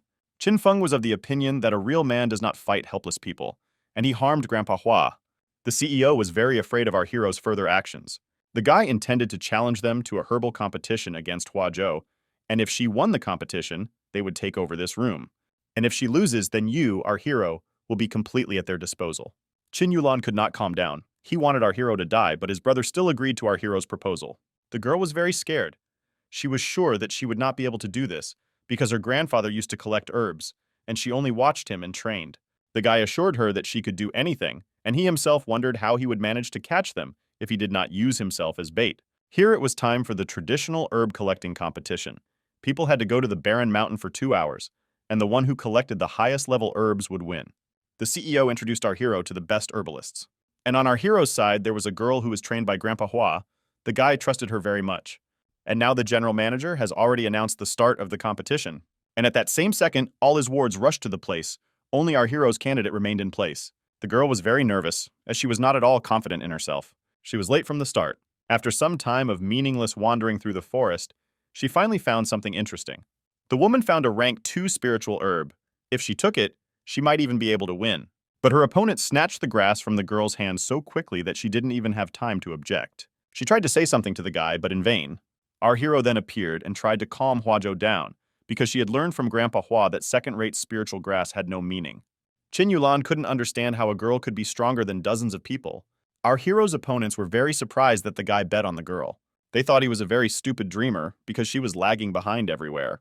Everyone in the circle did not stop to collect healing herbs. And in the blink of an eye, the young lady realized that there was nothing left there. Qin Feng's opponents joked about the lady. They pointed out the remains of the incense stick and that her owner would die a certain death. The girl collapsed in despair because she thought that everything was already over and they had lost.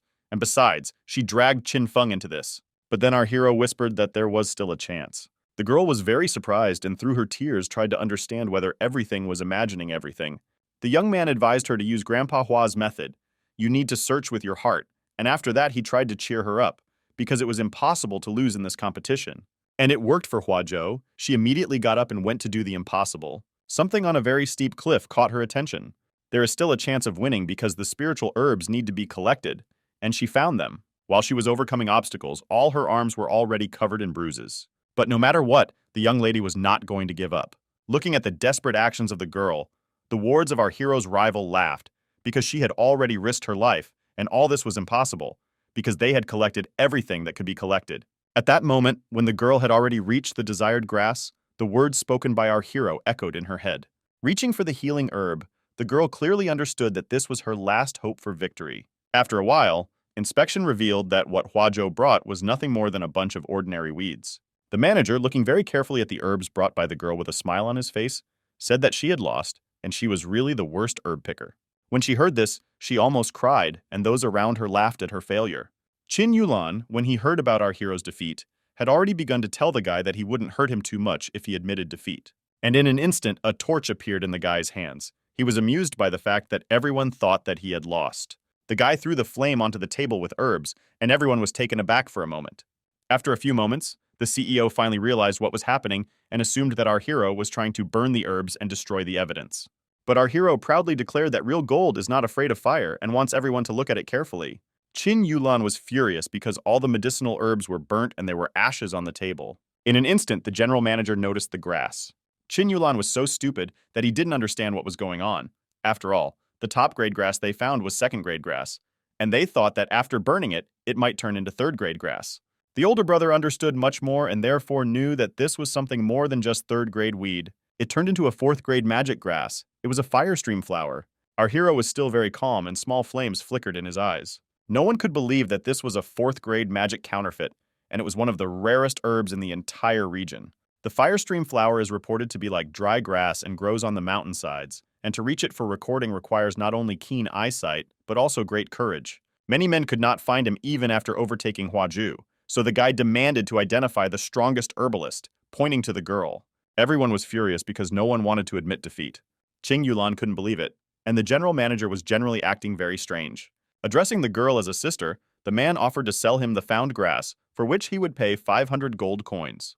Hearing such a sum, the men around them were amazed, since for some of them this amount was equal to 2 or 10 years' earnings. The girl realized that 500 coins could be enough to buy her grandfather medicine for several years, much to her doubt. But at this moment, our hero intervened. The guy tried to shame Qin Guan for trying to deceive the girl. When the fire stream flower was sold at an auction where only the most experienced herb collectors could find it, Qin Guangyu was very scared. After that, the guy turned to Huazhou and said that he would buy the fire stream flower from her for 10,000 gold coins, which is twice the market price, so that she could buy medicine for Grandpa Hua and live a decent life.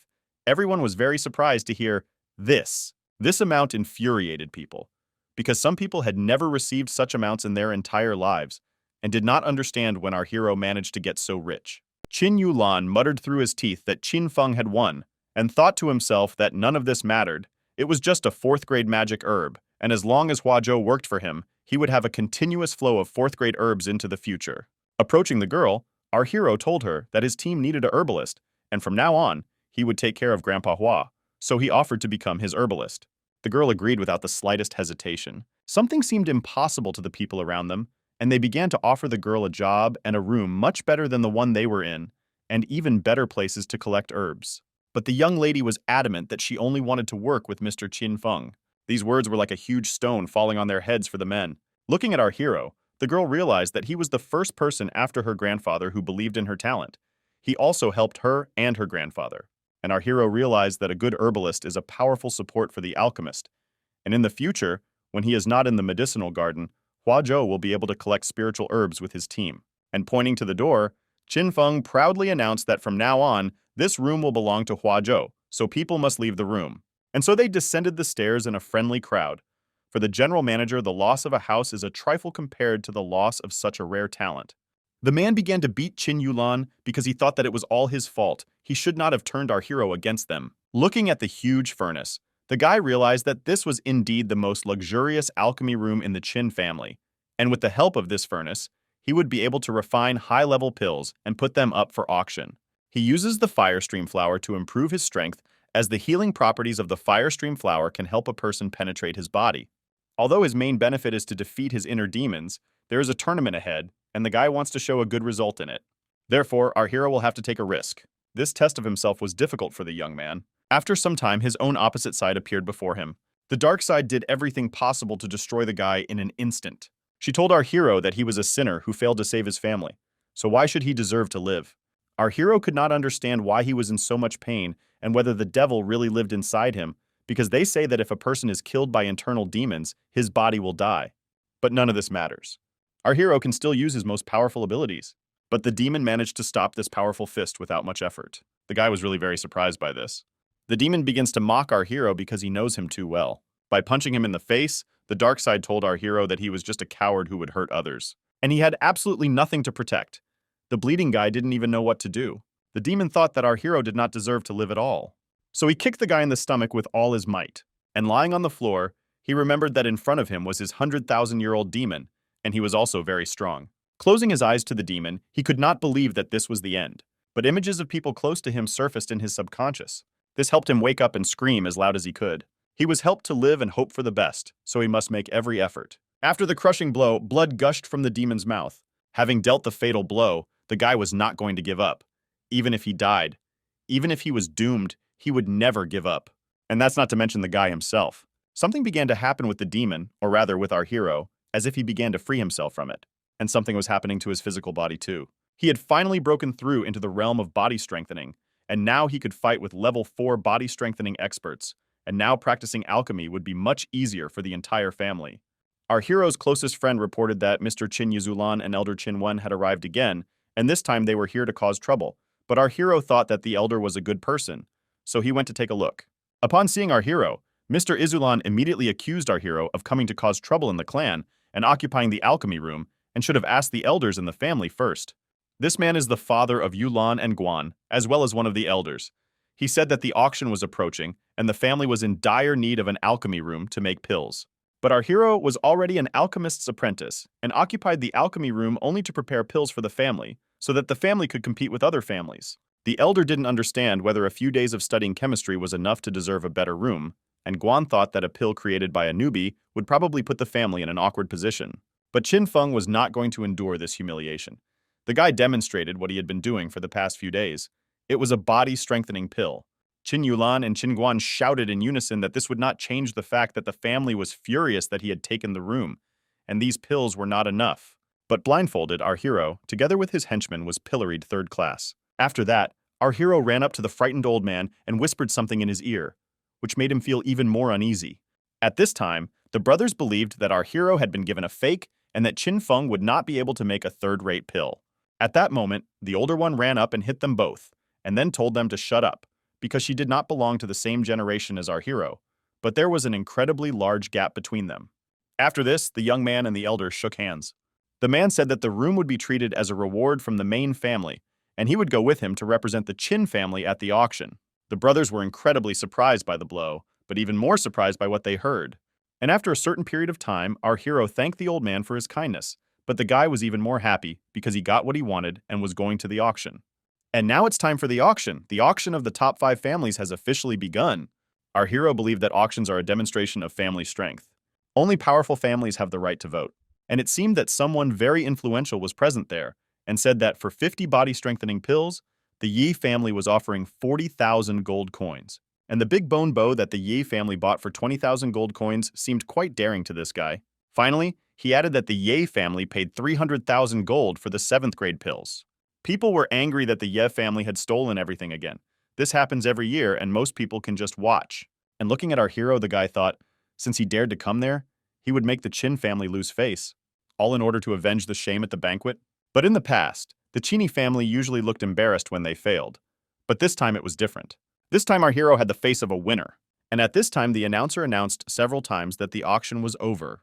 But at this moment, our hero stood up from his seat and asked to wait, because the Qin family had something to offer. The host in the background informed our hero that they had some good things to offer by getting up on stage. The young man demonstrated the pill, saying that ordinary body-strengthening pills were not effective for warriors, but his body-strengthening pill, which had a quality of 8 units, could effectively increase strength.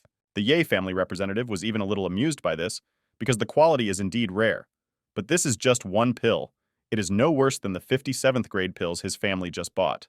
The people laughed a lot when they saw that our hero had brought only one tablet, that if there was no product, then there was no need to do anything, otherwise it would be a shame. And some people were simply ashamed of our hero and embarrassed because they thought that Qin Feng was humiliating himself. But the guy, without waiting for further condemnation, said that if he only had one, it would be very funny, but it was one of his collection of pills.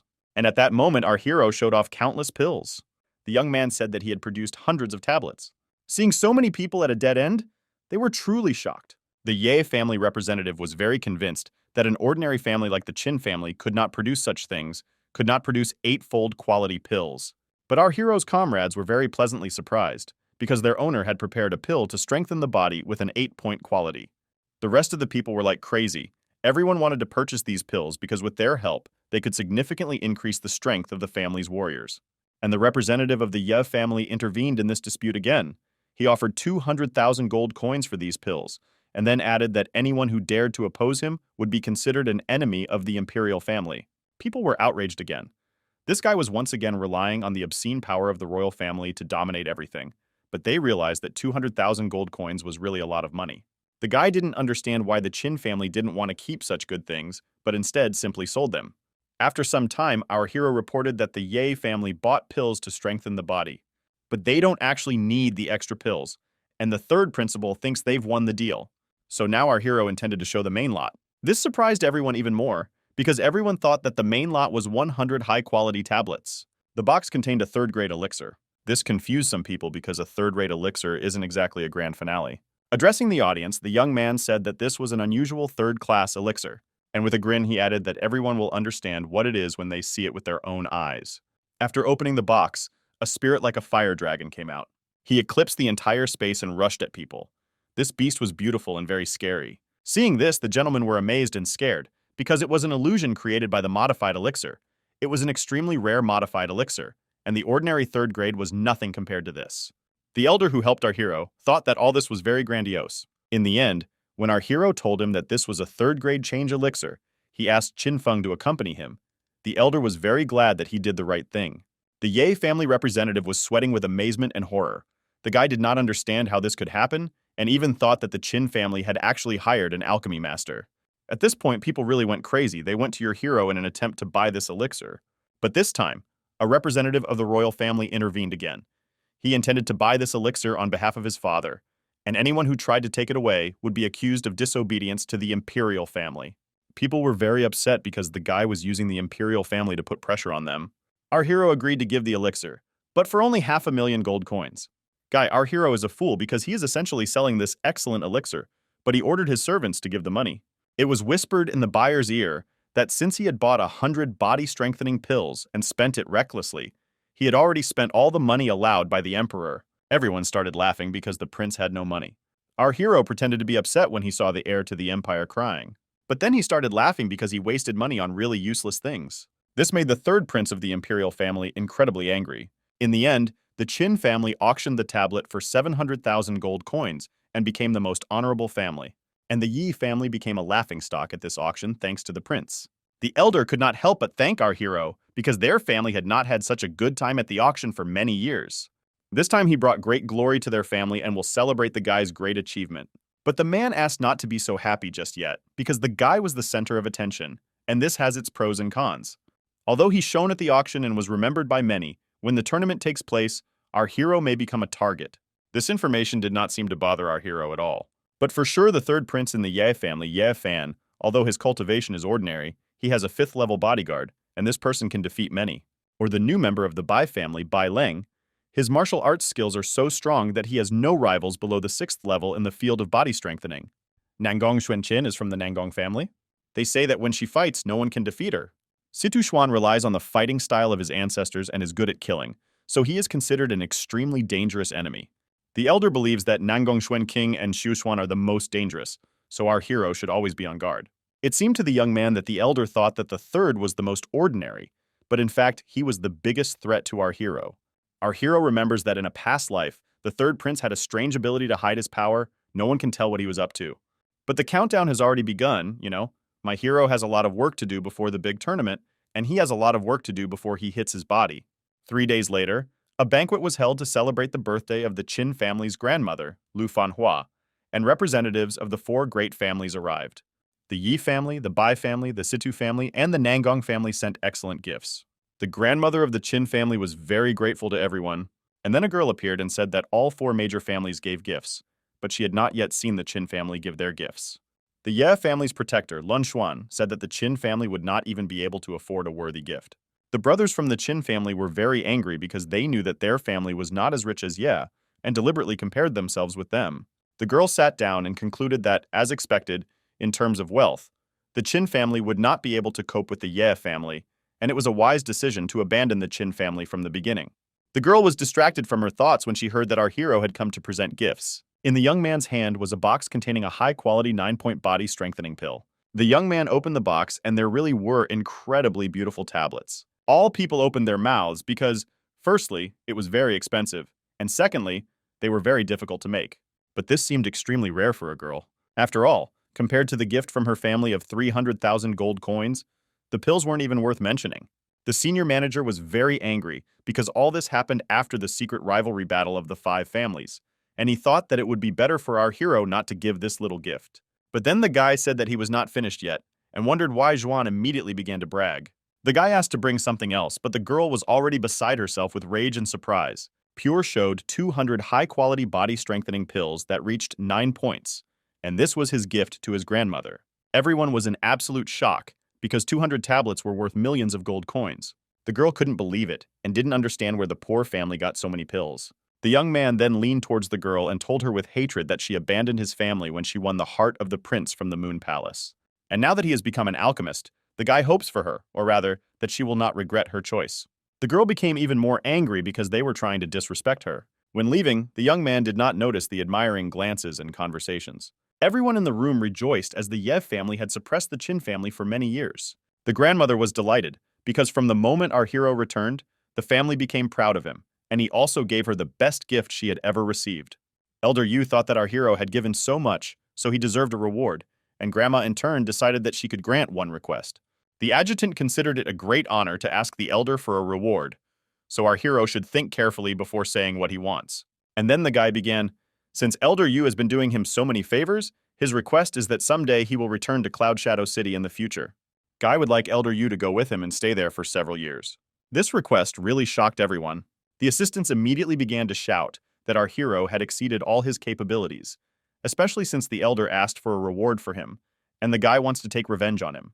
But our hero sternly told us that he knew that the old man had less than 3 years to live. The old man was very angry. He did not understand whether our hero really thought that he was dying. The young man was careful to carefully convey that this was what his alchemy master's video was about, but also said that there was a way to increase his lifespan unless he went to Cloud Shadow City to protect it. In our hero's previous life, Elder Yu died after 3 years, and the loss of the elder as a force to be reckoned with resulted in great pressure on the Qin family. And so, before becoming strong, the family still has to rely on the old man to support them for a while. One of the men was shocked because if Yu Lao's lifespan could be increased, it would be tantamount to maintaining the great power of the Qin family. The old man was very funny, because it didn't matter whether he went to protect the others or not, the old man also wanted to live a few more years. At that moment, the grandmother entered the conversation. She said that her grandson got what he wanted, for which the guy thanked her. And the guy himself bowed his head and thought that Master Yu and Grandmaster were of great help when they were in the misty forest. And then the guy dared to voice another request. Qin Feng said that Qin Fanjiang was his right hand, so the guy hoped that he would also be included in the tournament. Grandmother believed that it was impossible for an outsider to join, since by doing so he would be challenged by other family members. But our hero was confident that he would cope. Walking into his room, our hero began a conversation. Our hero informed his right hand that he should prepare for the next competition along with other students. Qin Fanjian was incredibly happy to be able to contribute to the life of the Qin family, but at some point, screams were heard from the front door. Someone demanded that our hero go out with the stranger. The guy knew how to keep his guard up quite well, and the rest of those present were even a little scared. Leaving the room, our hero tried to find out what was happening, but an army was standing in front of the door. One of the guys attacked our hero, saying that he had repeatedly broken the rules, and asked his family to give him a place in the tournament. The young man thought it was funny. He thought that several guys wanted to challenge him, but the tournament was worth the wait. But these people did not want to wait.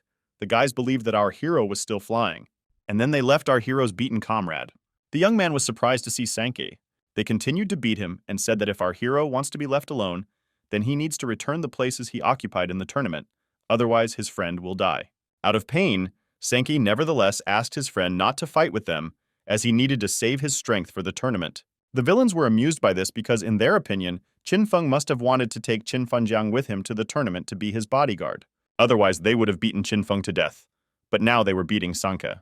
Our hero lost his temper. He was angry that people really thought they would beat him up. No one understood what was happening, but the young man had already attacked and dispelled the vigilance of his rivals.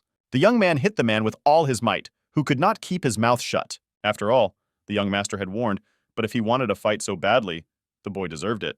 The rest of the people froze in fear because no one expected Qin Feng to be so strong. But there were also those who thought that the guy was still weak, and they should only fear Qin Fantian. And at that moment, the guy flew straight at them. He was also angry at these guys. People froze in place, not understanding what was happening. The guy hit with such force that no one could stand still. This guy is truly too strong, and once again there were those who underestimated him. In an instant, the guy took the heads of two enemies, and calling them idiots, directed their gaze in the other direction, saying that they were underestimating someone else. These guys really saw a terrible sight. Their comrades were flying one after another.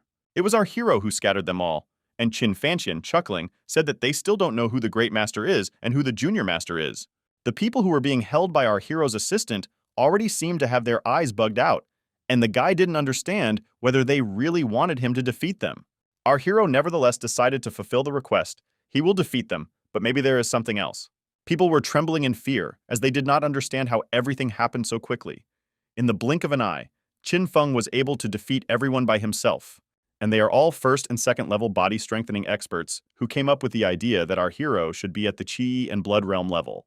The young man asked the shepherds if they wanted to see Fantian's strength, and they began to beg for mercy. After all, until this moment, they thought that Qin Fantian was the strongest and were afraid of him. But apparently Qin Feng is the strongest. Half a month later, the tournament between the 5 major families began, and the Qin family was already preparing to participate in this year's Wasteland Cultivation Tournament. The Qin family has been at the bottom of the rankings for 20 years, and these 20 years have become a shame for the family. And so one of the elders promises all the people that if anyone gets into the top 4 of the year, he will be given the opportunity to master the family's secret techniques. And not only that, but moreover, he will also be given the position of leader of the Youth Squad Land Management. Hearing the prizes greatly motivated the young people. And for our hero, although the grandmother guaranteed leadership, there are different leaders, the young man must reach the highest possible level. However, there are a large number of people with a high level of body strengthening, and the guy has been training hard for half a month, but even without being able to reach this level, he doesn't know if he can achieve good results in the tournament. The 5 Great Families Wasteland Development Tournament has begun. At the beginning of the tournament, the students of the 5 Great Families will be sent to the Wasteland Club on a frameless carriage. But the monsters of the Wasteland are extremely ferocious and compete with each other to kill people. Very few masters can survive each year. The competition to master the mountain is tougher than anyone can imagine. A moment later, our hero noticed one of the attackers. The guy smiled and turned to the young man with the words that he did not expect that they would end up in the same cart and therefore offered to go all the way together. The other young man was very awkward. He could not stand it, screamed, and told our hero that the fact that he defeated them that day was just an accident or luck. But this time, the guy decided to follow the owners of the Yi and Bai families. Our hero will find himself alone in the wasteland. The Ye family intervened in the conversation. They considered the Qin family to be weaklings who could only follow them. But our hero laughed and said that he did not consider the people sitting opposite him to be so strong, and advised the guy to join him again. But at one point, the cart began to overturn. A huge beast came out and immediately began to devour people. Our hero did not expect to see a ferocious monster so soon. A ferocious monster is approaching, or rather a giant ferocious swamp crocodile. The young man tried to win over the boy whom he had recently called, but he froze with fear. In an instant, the guy heard the other families discussing among themselves that the ideas that the family could come up with showed that they were really weak. And now, to be an influential member of a large family, if there is a clash with a monster, there is no right to retreat. And our hero, why not go home and cry in the arms of his relatives? The boys were ordered to keep an eye on them. The guy our Nero I wanted to save never stopped admiring the other families. He really thought that they were all very strong, because even in the face of a giant level 4 crocodile, they were not afraid at all.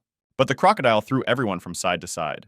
All of them were unable to resist this monster. The admiring guy was puzzled because all the influential members of the Yi family were dead. Meanwhile, the crocodile turned its attention to this cowardly baby. The boy tried to cover his head. He thought it was all over, because as soon as they entered the vacant lot, the support disappeared.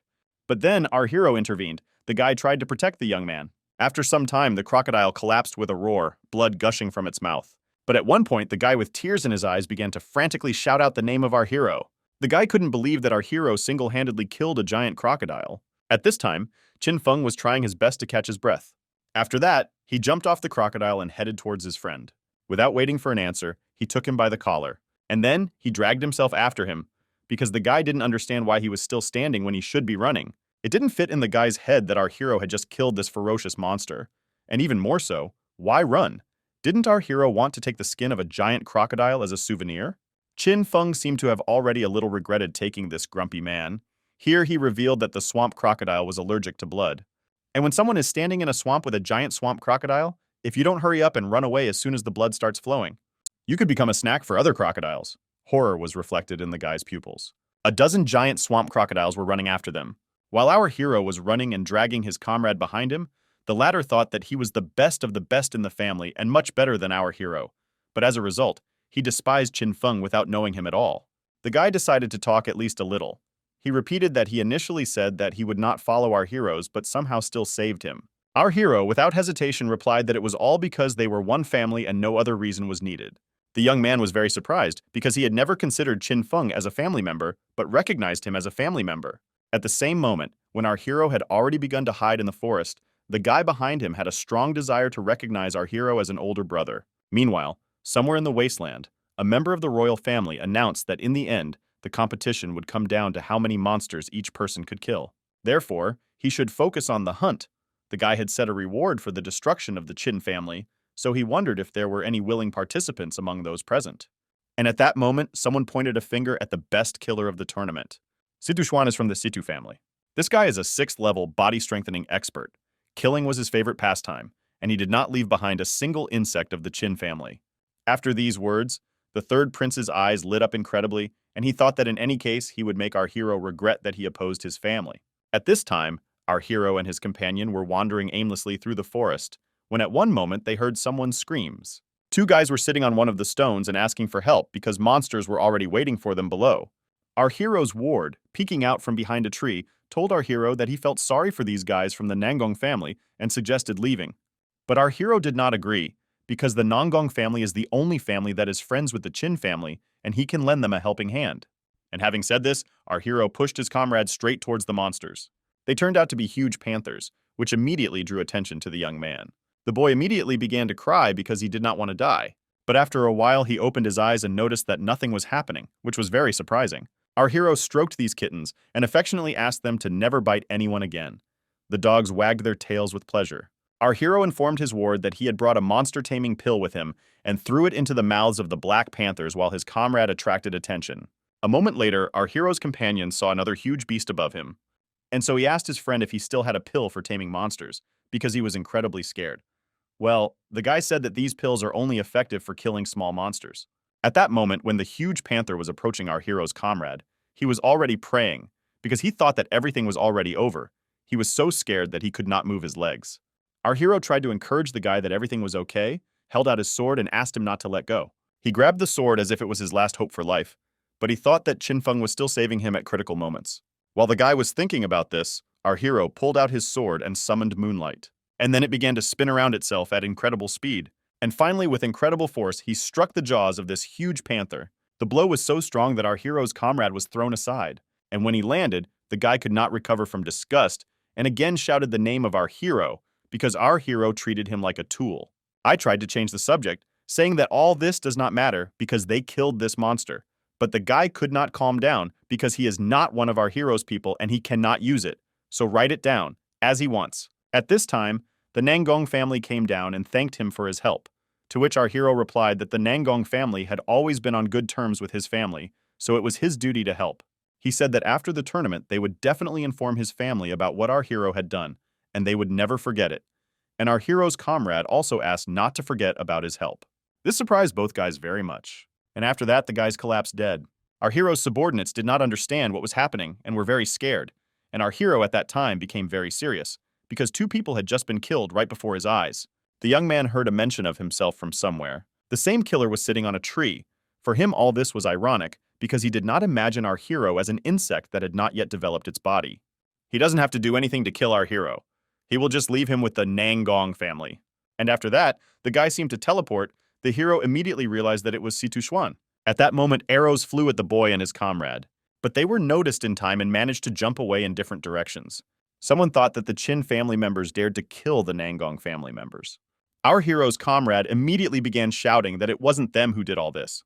But when I flew another arrow, some ordered me not to lie, because this man's family could handle tiger bites, and deception was certainly impossible. The arrows flew at the two panthers, who immediately began making terrifying sounds. Our hero realized that no one would believe them, no matter what they said, especially since there were no bite marks on their bodies. Our hero's comrade suggested that there is someone nearby, but they don't even see him. They must be using excellent camouflage. And then I realized that it was Xuanqin Nangong. She was rumored to be called a ghost because she did not leave traces even in the snow. He can fly using his fast movement skill. Colliding with him means certain death. So the guy began to run on the same advice to our hero, because if this is not done, a quick death may overtake him. And he ordered himself not to worry about our hero, because he is very smart and will definitely hide. Our hero at this time began to loudly call out to the girl. He was incredibly angry. Our hero's comrade did not understand what Qin Feng was doing, even suggested that he had gone crazy. He tried to tell our hero standing in the center of the clearing that Xuanqin Nangong was strong from the new generation, and the guy would not be able to defeat her. An arrow flew into the back of our hero's head, which was about to pierce his head right through. But suddenly the guy's eyes sparkled and he smiled. At that moment, he realized that the girl was really very strong. But there was one thing. The young man was able to deflect the blow and redirect it to the ground. All this had no effect on him. The young man found himself behind the stunned lady, and after a while, he began to whisper incredibly creepy things in her ear. This was followed by an icy explosion of incredible force. Our hero masters the art of becoming a god to enhance his senses, until the level of development is much higher than his, and he can accurately determine where everyone is. Grabbing the girl by the neck and almost depriving her of oxygen, the guy asked again if he could explain what happened. The girl was very scared and dumbfounded by what was happening, so she didn't have time to say anything. Our hero's relative watched from behind a tree. His jaw dropped when he saw that our hero had managed to catch Xuanqin Nangong. At this time, the girl was about to speak. She didn't understand how Qin Feng was able to find her at the qi and blood level, and if she was going to be killed, she asked to do it quickly.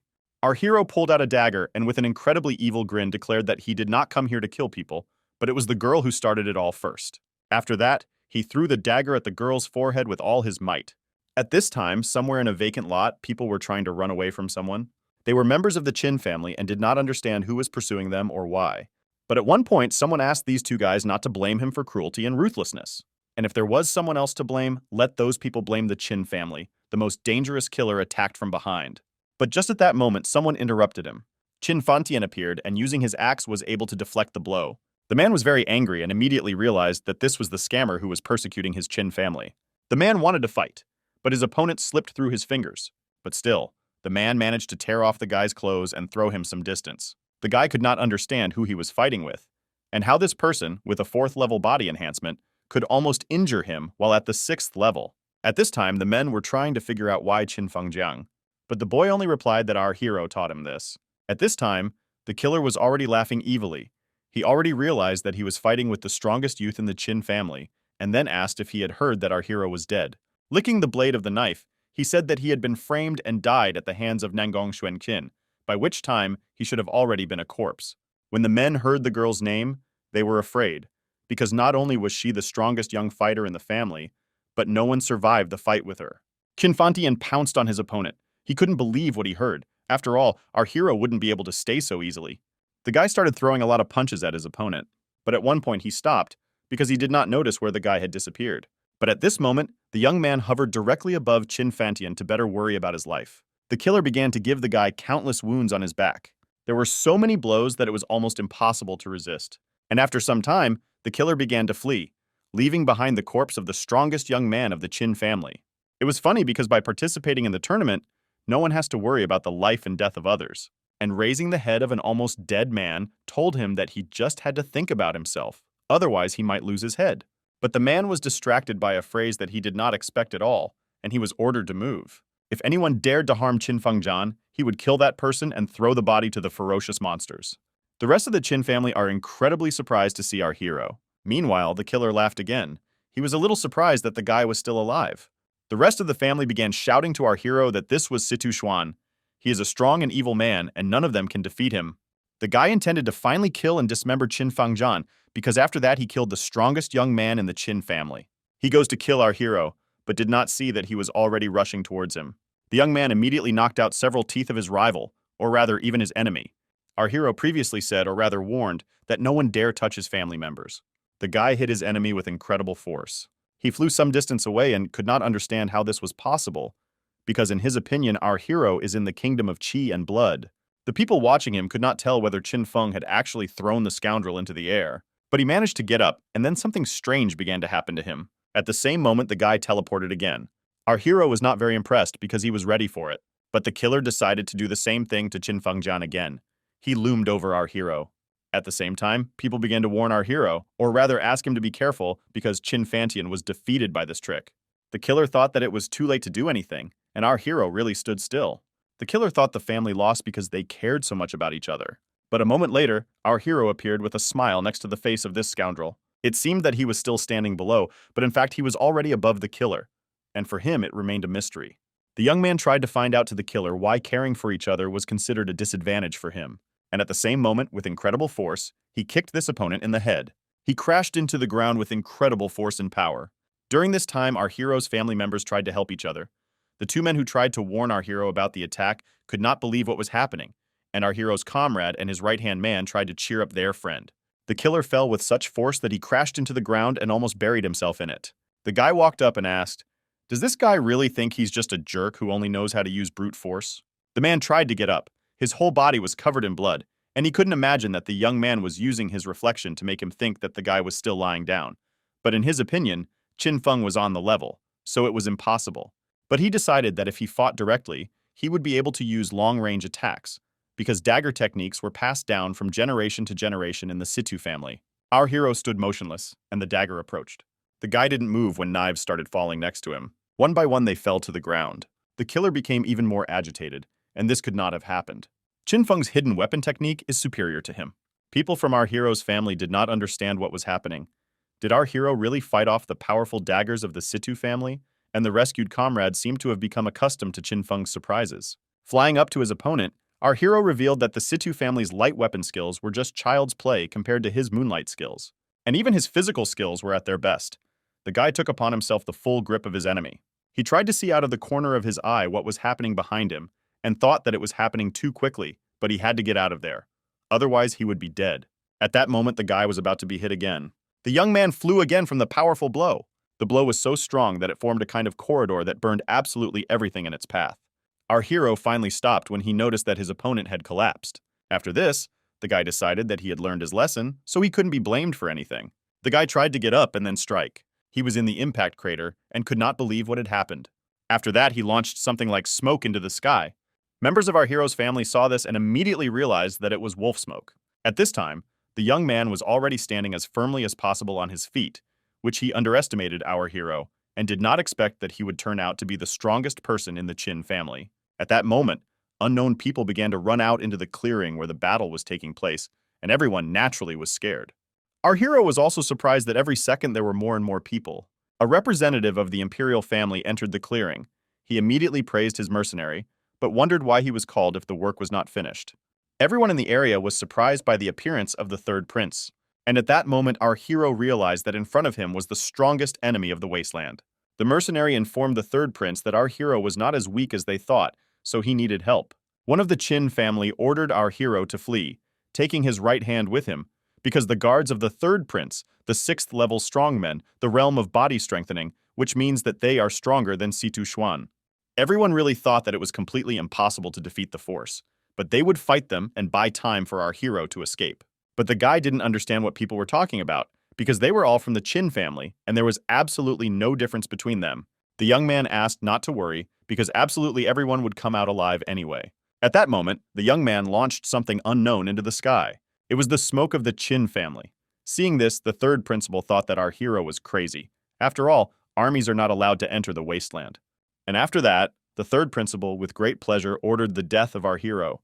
The imperial family's guards began to cluster around the Ken family members.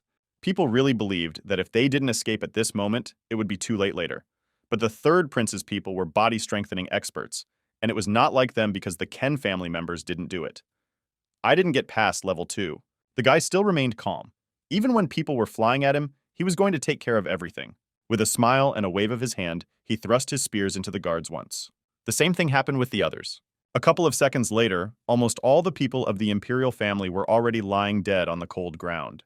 So he remained in the clearing among the corpses. The prince did not understand what had happened to his people, and the killer froze in amazement. Our hero laughed, ridiculed by the fact that everyone thought he was so stupid as to call the army of the Qin family into the wasteland. At this time, a girl had already rushed towards the guy, and behind the killer and the third prince, new guards appeared. The strongest girl came to our hero along with her charges. The representative of the imperial family was very surprised by Nangong Xuanqin's appearance, and they were even more surprised that she came to our hero's aid. This was funny in our character because they wanted the Nangong family, who is the only good friend of the Qin family, to oppose the family. Fortunately, he was able to explain everything to the girl instead of killing her. He threw the dagger not at the head but close to it. Thus, our hero showed off the weapon that killed her people, a strategy that Situ Xuan came up with. After the girl found out the truth, she decided to help him, so she asked him to inform her at any time if there were any problems. Thus, when our hero was attacked, the girl came to the rescue, even if there were specialists. All of these people were nothing more than a group of turtles in front of this young lady. At this moment, the assassin tried to ask the third prince what they would do in such a case. The third prince, seething with anger, turned to our hero and said that since he belonged to the Yi royal family, he did not care about the guy. So he suggested that they sort things out and just go their separate ways. But our hero didn't seem to be going to retreat. The Vitrite prince kills others whenever he pleases, but it's no longer fun when it's their turn to die. Especially, how can you go unnoticed in such a case? And at that moment, our hero ordered his allies to take aim and open fire. The third principal tried to act boldly, because he is a 4th-level body-strengthening expert. But at one point an arrow hit him, to which he was incredibly surprised. Our hero was even a little amused, for the third prince could not believe that he would not be able to avoid the arrows. And he doesn't know that our hero knows about the secret skill from his past life memories.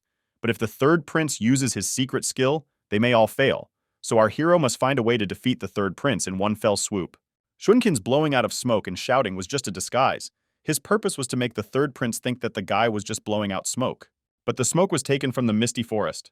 It was damned wood smoke. In the end, the movement of the third prince was noticed, although its effect appeared immediately, and the representative of the imperial family did not yet understand what our hero was going to do.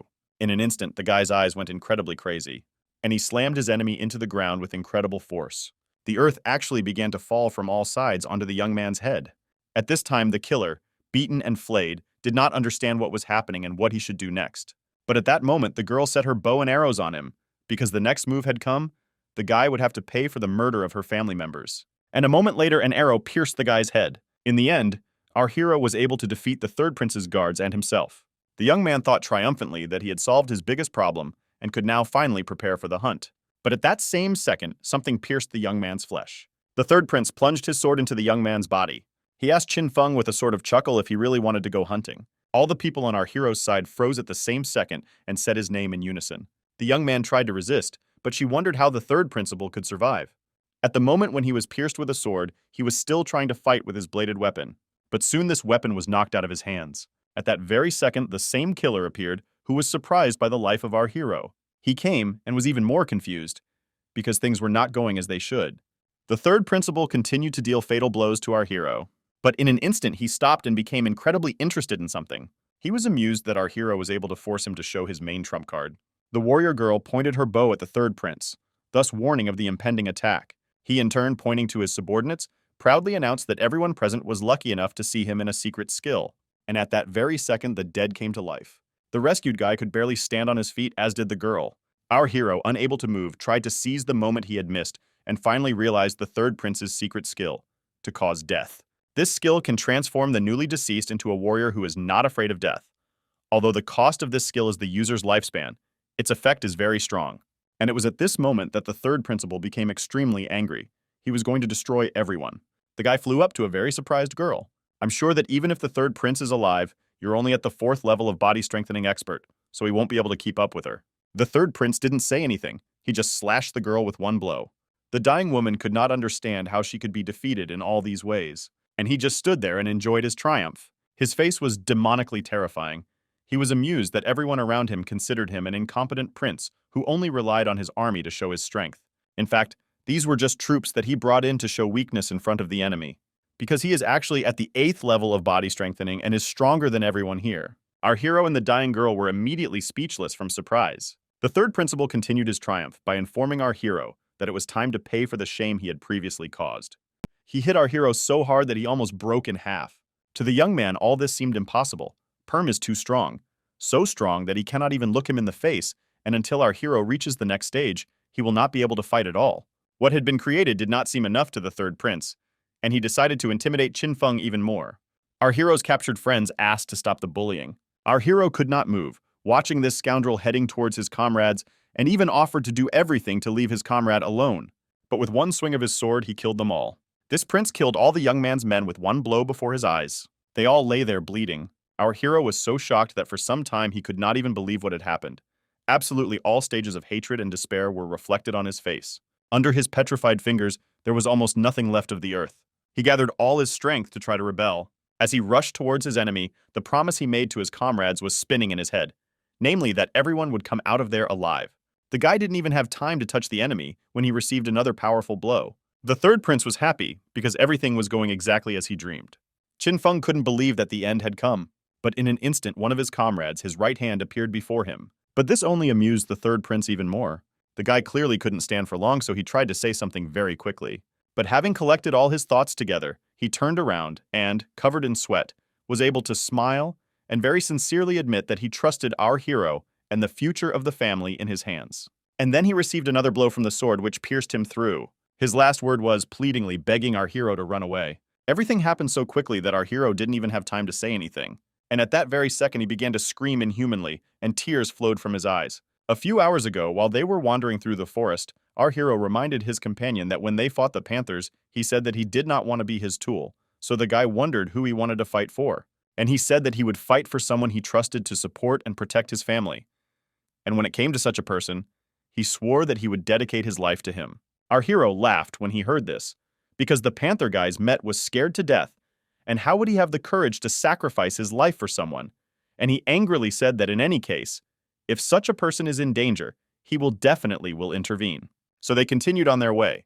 The guy defended his point of view, and our hero only chuckled occasionally. And now this young man trusted our hero and sacrificed his life to protect him. This was another incident in the life of our hero when someone he cared about died before his eyes. At this time, the girl was also in tears. She begged our hero to run away so that this guy's sacrifice would not be in vain. Between our hero and the body of the murdered young man, there was already a third prince who only mocked him. The young man was already losing his patience, so he intended to immediately kill our hero. But our hero was able to gather all his remaining strength and resist the coming death.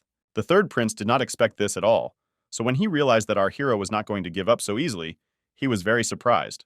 So they froze, our hero, kneeling and holding the prince's sword in his hands, and the prince himself. The guy inhaled oxygen with such hatred that the air around him became very tense. And then something demonic happened to the guy. He crushed the sword into an unpleasant amount of small particles and told everyone around him that he was not going to run away. The third prince was indeed very scared. And Qin Feng was already flying with a new batch of fists. The young man hit his opponent so hard that he flew away. They flew like that for some time. The villain didn't understand how our hero's power could increase so quickly. But a most dangerous killer was flying behind him, who did not want to leave his master defenseless. Qin Feng was able to send the third prince away and capture the assassin in one deft move. Then all the wrath of our hero fell on the scoundrel. The guy, unable to even touch our hero, was already lying unconscious. The girl watching our heroes also couldn't understand what happened to Qin Feng. The third principal, who was trying to get up, was trying to figure out how our hero was able to kill Situ Xuan. The young man really believed that some unbridled power had awakened in our hero. The young man attacked his opponent with incredible speed. and after that, an equally powerful blow to the face. So much so that the young man fell down, losing his teeth. After some time, the guy noticed that our hero was going to repeat the blow and now could not hide his fear. The third principal really didn't understand how someone like our hero could gain such great power in the blink of an eye. The young man was tired of the beatings, and the third prince screamed in pain. There were an incredible amount of horrifying consequences running through this guy's head. But one of them was that if he continued to fight our hero, he would die. Therefore, in horror, he ordered his subordinates to kill Qin Feng immediately. And they immediately attacked the angry guy. The girl still begged our hero to forget about the third prince and run away, because he was only seriously wounded, and if he continued to fight, he would definitely die. Tears did not stop flowing from her eyes and face. The subordinates of the beginning imprisoned our hero in their swords, as if he were the most dangerous person on earth. The third principal did not understand why our hero did not escape, because during the investigation he was surrounded and could have been killed. Well, the young man only smirked, as he had run away many times when faced with strong enemies. But later, he felt regret. And then what is the meaning of life? But this time, even if he dies, he will drag the third prince with him. And at that very second, he grabbed him by the collar. And after that, he began to repel the prince from his own army. People crashed into everything in their path, so it was no surprise that the third prince collided with a tree. Our hero became so angry that he demanded that he be attacked, but at the same time, he would destroy absolutely everyone. Now our hero was not like himself. Now he looks like a man overcome by grief, hatred, and quick revenge. The young man fought with incredible speed and strength. It was unclear to the third principal what force was driving him and why he did not die, although his wound was mortal. Our hero was like someone whom death bypasses and even gives strength. A second later, the prince remembered his father's house, or rather the emperor's training room. As a 9-year-old boy, Ye Fan thought that if he belonged to the imperial family, then he was the king of the world. But the father behind the screen only grinned, because kings exist only under the title, and the real kings are those who emit an aura called the aura of the emperor. Even if you meet someone who is clearly weaker, it is important to see the aura, and then no one can do anything except be afraid and surrender to it. The boy was surprised that his father was also afraid of something, and looking at our hero, the third prince decided that he was one of those people, so he grabbed the leg, pressing his chest with both hands. Our hero will order his enemy to raise his blade and continue the fight. And then the third prince realized that his entire family was afraid of our hero and assumed that Qin Feng possessed the emperor's aura. The girl, looking at this terrifying picture, realized that the guy's body was full of wounds, and if this continues, even if he defeats the third prince, he will die of exhaustion. Therefore, she called out to the young man with all her might, telling him that there was no point in dying in this way and that it was worth looking for another solution. But this scoundrel killed members of his family, so the young man must take revenge. Our hero was still wondering what decision the girl was talking about. The girl could not utter a word. She just looked in horror. When our hero's fist approached the third prince's face, the guy was surprised that Qin Feng. He exhaled and said there was another way. And then he said that he would not kill the third prince, which I was very surprised to hear. But the guy will have to do everything our hero says. Being near a cave, the third principal vowed to do as our hero would say. The young man looked very exhausted, or rather, barely alive, but grateful that he was kept alive. But it was all in vain, and the guy ordered to run deep into this very cave. It remained a mystery to the girl whether our hero had forgiven this prince. In an instant, something caught her attention and greatly surprised her. She saw the Qin family members lying down, and then he assumed that they were all alive. Seeing the guy standing next to her, she almost screamed. She didn't understand what was happening to him, so she decided to inquire about the state of his wounds. Our hero, standing over a small puddle of some liquid, only thanked Nangong Xuanqin, because it was her words that reminded him that he might be able to use the third prince's secret method. The girl was even more surprised and remained silent. Our hero held back his tears but insisted that this secret method could save the lives of his family members at least for one day, and this is very good. The girl was amazed that Qin Feng was mourning his family members, because she had witnessed the death of many of her family members since childhood, until she gradually became indifferent to the life and death of her family members. But Qin Feng really cares about his family. After some time, the young man asked to take care of his family for just one day. After all, he intended to go to a huge sea of flowers. The girl was horrified because the endless sea of flowers is a very dangerous place, and this territory is prohibited. Even the imperial family does not dare to go there. But he didn't care. He had a reason to go there. In any case, his friends remained under the girl's care for some time. Our hero's eyes burned with hatred. He realized that there were legendary medicinal materials in the vast sea of flowers. He had to find them within one day. Then he could prepare the medicine to cure Qin Fantian and the others. So he went into the unknown, dangerous, and the only way to save everyone. Sometime later, someone discovered the third prince. He was incredibly exhausted and asked people to come closer. One of the men came very close and ended up in the clutches of the villain. After that, The prince squeezed his face and seemed to dehydrate the man. Since the guy cannot defeat our hero head-on, we have to get rid of him in a roundabout way. Now the guy looked much better. And he immediately informed the rest of the guys who found him that our hero was trying to implement a plan to eliminate them, so they had to get ahead of him. At this time, somewhere under an incredibly bright dome, some guy was trying to fight off creatures that looked like animated trees. He couldn't imagine such a thing since he is the only son in the Bai family. This is Bai Ling, a level 6 expert in body destruction, and he cannot handle these monsters. And in an instant, someone appeared next to him. Our hero was still incredibly angry. The guy immediately saw our hero and recognized him, saw him at the auction. The guy thought that our hero went there to try to get the heart of the rosemary monster. But noticing that our hero was ignoring him, he asked him to retreat. Otherwise, the rosemary monsters would attack him. Even he couldn't do this, and he didn't even believe in our hero's victory. In an instant, the guy grabbed the rosemary monster right by the throat, and after that he began to tear everything to shreds from all sides because he was in a hurry. They didn't seem to understand what was going on at all, and might even have been scared. Our hero took the heads of 2 monsters who intended to do something terrible, because anyone who tries to get in his way will be torn apart. More precisely, this will be his end. After that, he demonstratively released the dead creature from his hands. Bai Ling was very surprised because it was not easy to kill 3 rosemary monsters in one go. I even suggested that they were frightened by the young man's aura, and after some time our hero stood at the Golden Gate. The guy tried to ask our hero not to touch it because it is a toxic formation and cannot be hacked. Once a 4th level alchemy master and his people tried to hack it, but they all turned into rosemary monsters, who were now watching the actions of the young man. Qin Feng didn't understand why no one had managed to break through this formation more than 100,000 years ago. The young man screamed with all his might, calling for the door to open, and as soon as the portal opened, the guy was ready to surrender to it. Bai Ling, who was watching this, was very surprised that your hero managed to break this seal. After all, this was something that even a level 4 alchemist could not do. Legend has it that rare medicinal herbs grow at the edge of a huge sea of flowers, and our hero thinks that the end of the sea of flowers should be in this place. Once he gets the herbs he needs, he will prepare the medicine. But what he saw shocked the young man. He came across some kind of wasteland. The young man was horrified by the realization that there was nothing in front of him. After all, if there are no medicinal herbs, he will not help his friends. But for Qin Feng, nothing was impossible. He had to find it. And at that moment, something began to wrap around his leg.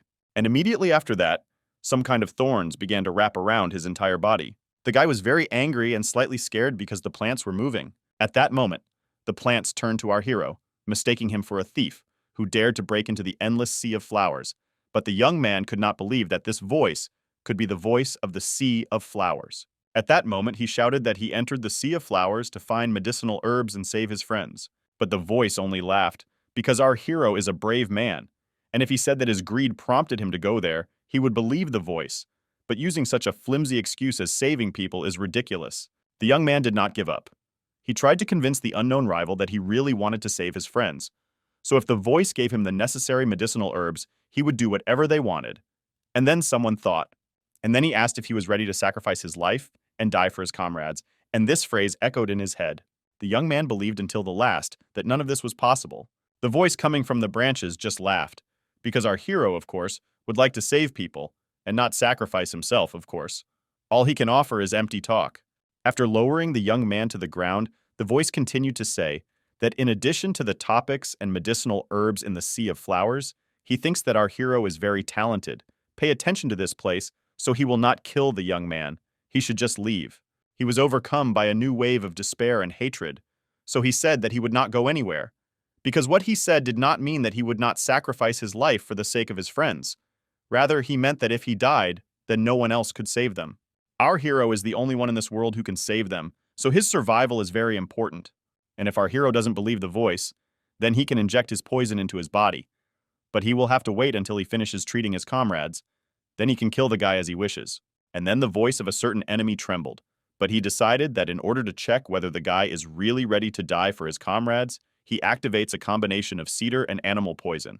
And if our hero does not regret it, then he will give him the healing herb so that save your friends. But clasping him by the neck, he added that if he found any regret in him, the young man would be dead. And then Qin Feng's body was already almost completely shrouded in terrifyingly sharp thorns, but he did not move at all. The guy was really in despair because he did not expect this after being reborn in this life. He watched as the plant tried to inject him with poison. The guy really couldn't believe that he would end up turning into a rosemary monster. But the thought that he could heal his friends burned his soul, and he could not help but smile. This also makes him happy and by this point I was already too close to our hero. In an instant, the spikes weakened and our hero seemed to be in weightlessness. After some time, the young man found himself in a green and blooming meadow. When he opened his eyes, he was surprised to see that the rosemary stripes and barren land had disappeared. And a second later, the voice rang out again and said that our hero had passed the test. In fact, everything that our hero saw before was just illusions, and now he is on a real endless sea of colors. The voice admired the fact that our hero will really accepted death from his friends and did not notice a trace of regret in his heart, and therefore he greatly admires the guy. The spirit of the owner of the Sea of Flowers spoke to our hero, and in order to prevent evil people from seizing control of the Sea of Flowers, he has been carrying out this test for thousands of years. Our hero's face became increasingly drawn out in surprise. The voice further said that the moment had come when the one who successfully passed the test and entered the Sea of Flowers appeared. So Qinfeng was allowed to take whatever he wanted. At the same moment, our hero's face showed incredible happiness, and he wondered if he could have fallen into possession without realizing it, which caused him to hallucinate. And it seems that the power of the owner of a Sea of Flowers cannot be underestimated. Looking around, our hero came to the conclusion that there are quality medicinal herbs everywhere. He will now awaken the herbs needed to make the antidote. All he needs to do is build a simple furnace to make it. And at that very second, the voice chuckled again and told me that it could help in such a matter. And after that, out of nowhere, a small oven grew in spirit. Our hero was delighted because in front of him at ground level there was an alchemical furnace. Alchemy furnaces are divided into 4 levels: heavenly, earthly, black, and yellow. The highest level furnace in the Qin family has never exceeded the yellow level. With this furnace, the quality of the antidote will be greatly improved, so our hero must be able to cure everyone. And after that, our hero began to thank the voice for such kindness and generosity, he will never forget it. The voice smirked again and asked her not to take it to heart, for now he would let him finish his work and they would see each other a little later. At this time, Bai Ling was still sitting on the tree and waiting for something. He was sure that he was already dead because he had not yet gotten out. And this was because young people did not listen to advice. But in an instant, this young man was very afraid of something. The young man was really very scared. And what scared him was the wave of terrible monsters. At this time, everyone on the western border was wondering who would win the tournament. The heads of the Ye, Seto, Qin families stood at the border. The head of the Ye family thought that it didn't matter who came first. He just hoped that everyone could return safely. And in an instant, people began to rejoice that someone was finally emerging from the wasteland. The head of the Qin family was very surprised and scared. After all, a young man in torn clothes was approaching them and shouting that there was a wave of monsters and that all family members would soon die. The heads of the families were very surprised by this news and equally frightened. At this time, in the middle of an endless sea of colors, our hero, watching a wave of monsters, firmly decided that he would not die there, so something had to be done. After some time, the young man emerged from the same portal he had recently entered. Bai Ling saw him and tried to stop him because there were so many monsters and if he didn't stop, he would die. But at no point could our hero stop, frozen among the monsters. And then he flew at the creatures with his fists. They all screamed in pain and some died. Bai Ling was very surprised because he did not expect this at all. But he realized that perhaps Qinfeng was actually a real monster, who was able to pass through the monsters and remain unharmed. At this time, the guards were trying to restrain the master of the Qin family, because it was almost impossible for more than one disciple to get out of there alive. But the head of the Qin family became even more angry and ordered his release. The man who came out saw the Lord's reaction and grinned, naively believing that someone from the Qin family would actually survive. He was mocked by the third prince, who still asked him to stop dreaming because he was the only one who came out, and then repeated this several more times. The other elders were happy to see him. They were surprised that the young man survived the wave of monsters. But the head of the Qin family still couldn't believe that he was the only one who survived. At this time, the third prince mockingly asked to show the booty he had brought. The guy brought a lot of crystals, or rather dozens, from the ferocious monsters. The head of the Ye family just laughed. Although the crystals are priceless, the return of His Highness is priceless. The leading men of the two families began to praise the third prince and guarantee victory. The man from the Qin family was upset that no one from his family was there. And a moment later, someone called out to him, which surprised him very much. The rest of us heard it too and were just as surprised.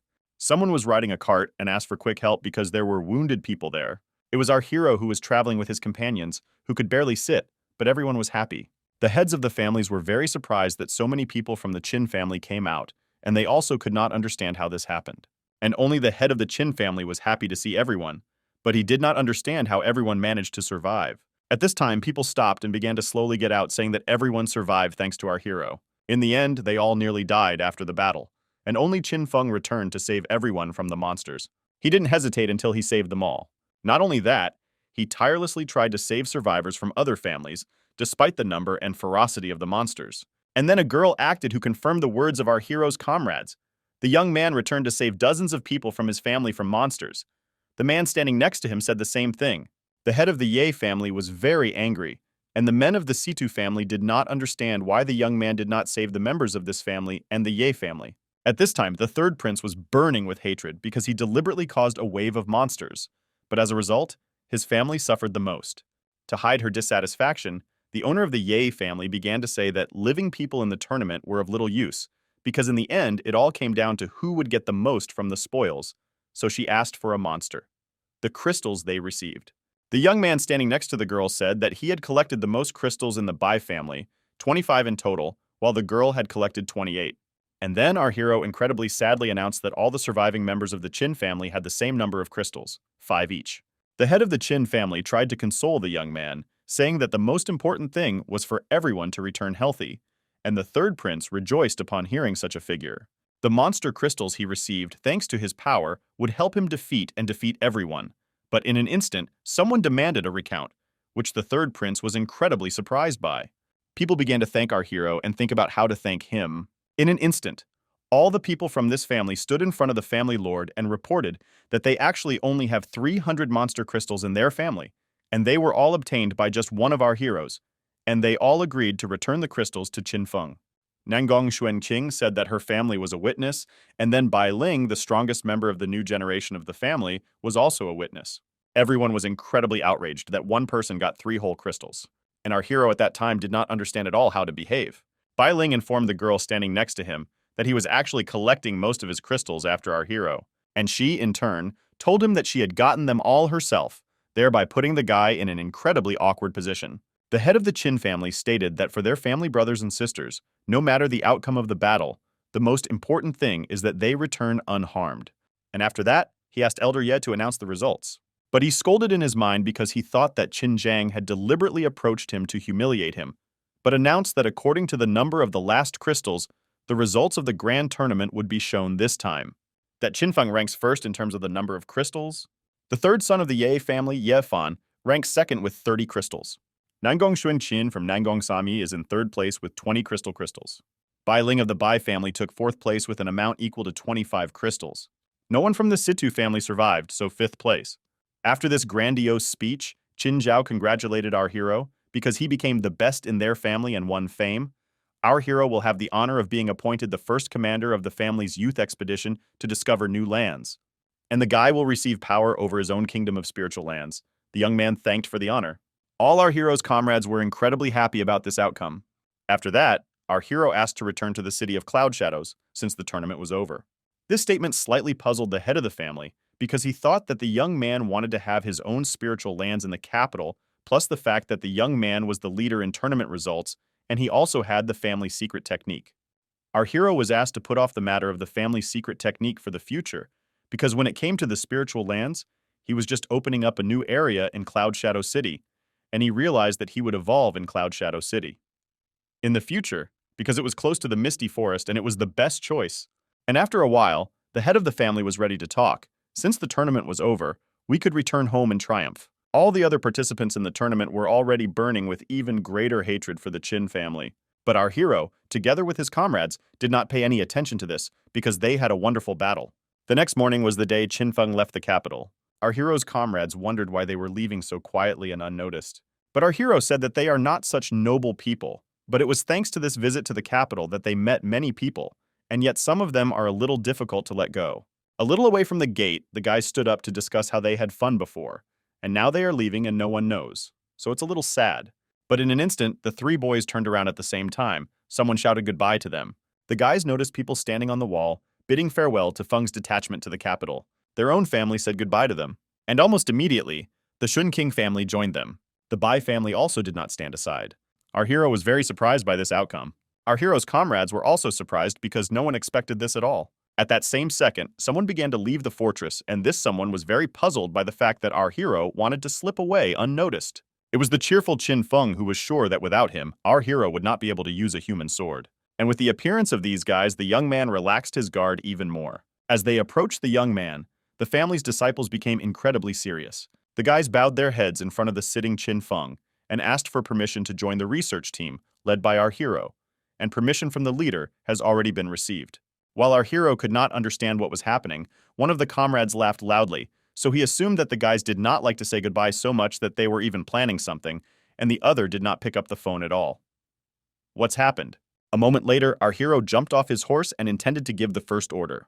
Chin Feng said with all seriousness that if the boys joined the team, there would be dangers ahead, and then asked if they were ready.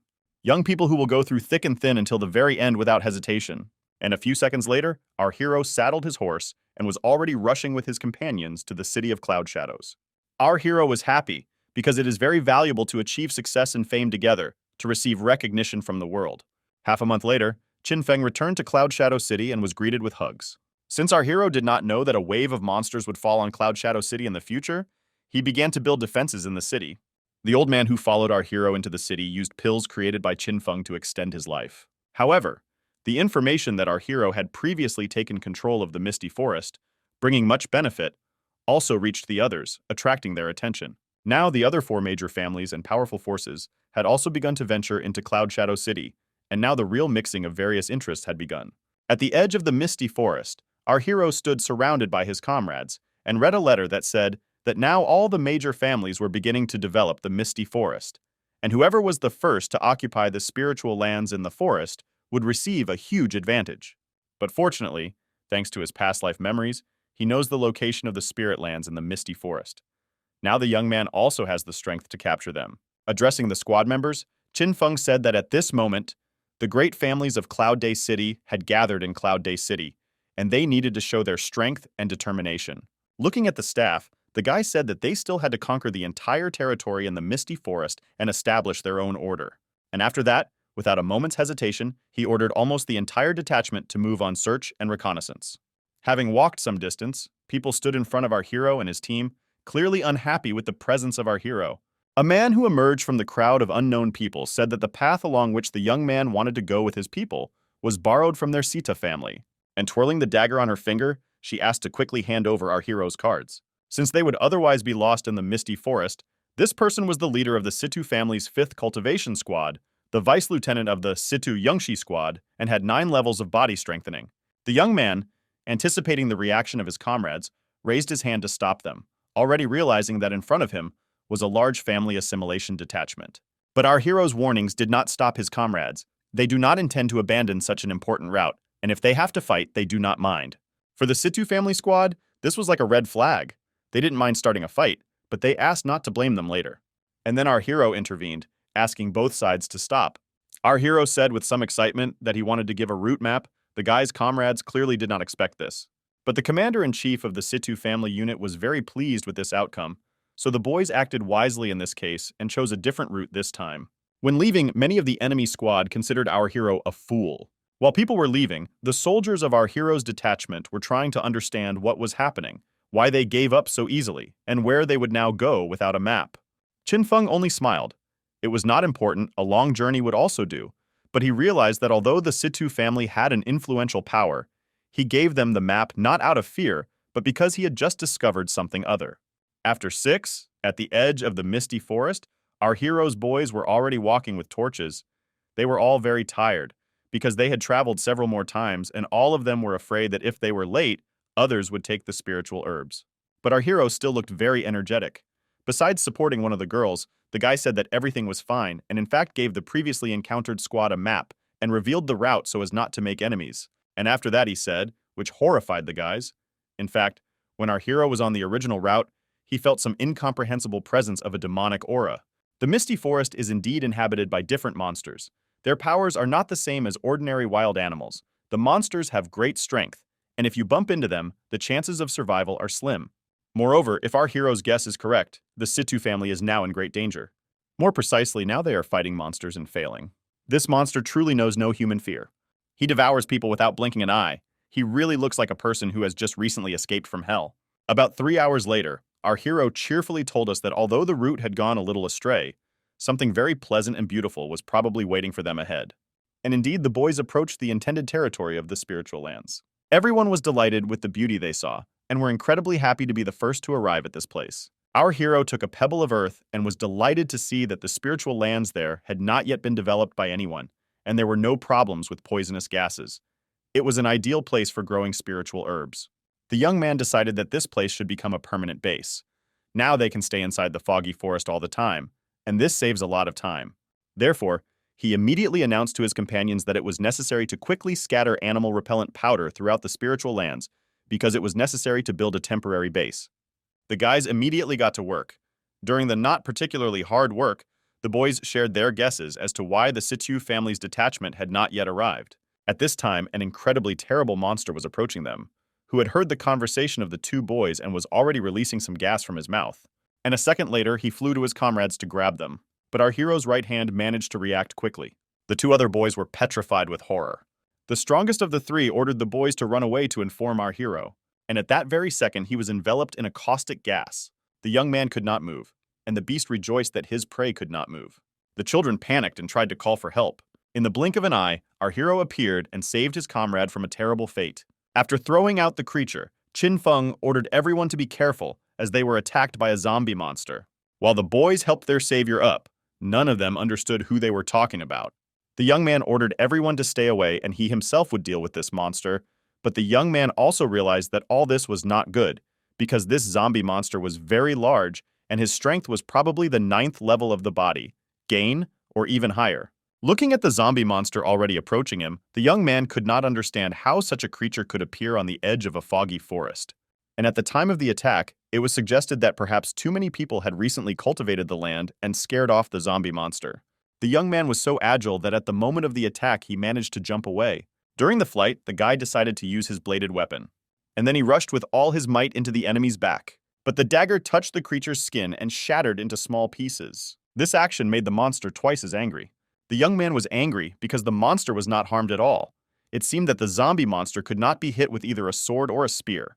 And in a moment of reflection, our hero took a blow of incredible force. Our hero realized that he was wrong, and this creature is many times stronger than he expected. And it is even possible that the enemy has the strength of a first-level great monster. And after that, he received another incredibly strong blow. The guys from our hero's squad were very afraid for their master. But spitting out blood, our hero still ordered him not to approach because it was not good. His strength now does not correspond to the level of a zombie monster. And in an instant, our hero seemed to become a demon himself. He was a man striving to overcome the monsters in his life, but could not, or rather did not have the right to die at the hands of a zombie monster. This feeling of imminent death is just as strong as in the battle with the third prince. But the guy can't go down there. He needs another chance at life. His life shouldn't end like this. After all, in this life, everything should not be like this. And starting to burn with a red flame, the young man firmly decided that he had come to fight. And I'm not going to give up so easily. Gathering all his strength in his hand, Qin Feng began to rain down blows on his opponent. The animal in front of him meant nothing at all, so he flew towards it with incredible speed. It happened so quickly that the monster didn't even seem to realize that he was pinned by the throat to a tree. Young man B continued to go on strike at this time. The guys who watched could not say anything at all. They were amazed. And the girls were very scared because no one expected this. A few seconds later, our hero ordered iron chains to be brought to him, which after some time he used to restrain the monster. The young people were delighted that their master had defeated such a powerful monster. Qin Feng did not pay attention to the monster who was trying to chew the chain with his teeth and ordered everyone to be vigilant, because the skin of this zombie monster is very strong, and it is impossible to kill it with ordinary methods, and these chains will only hold it temporarily.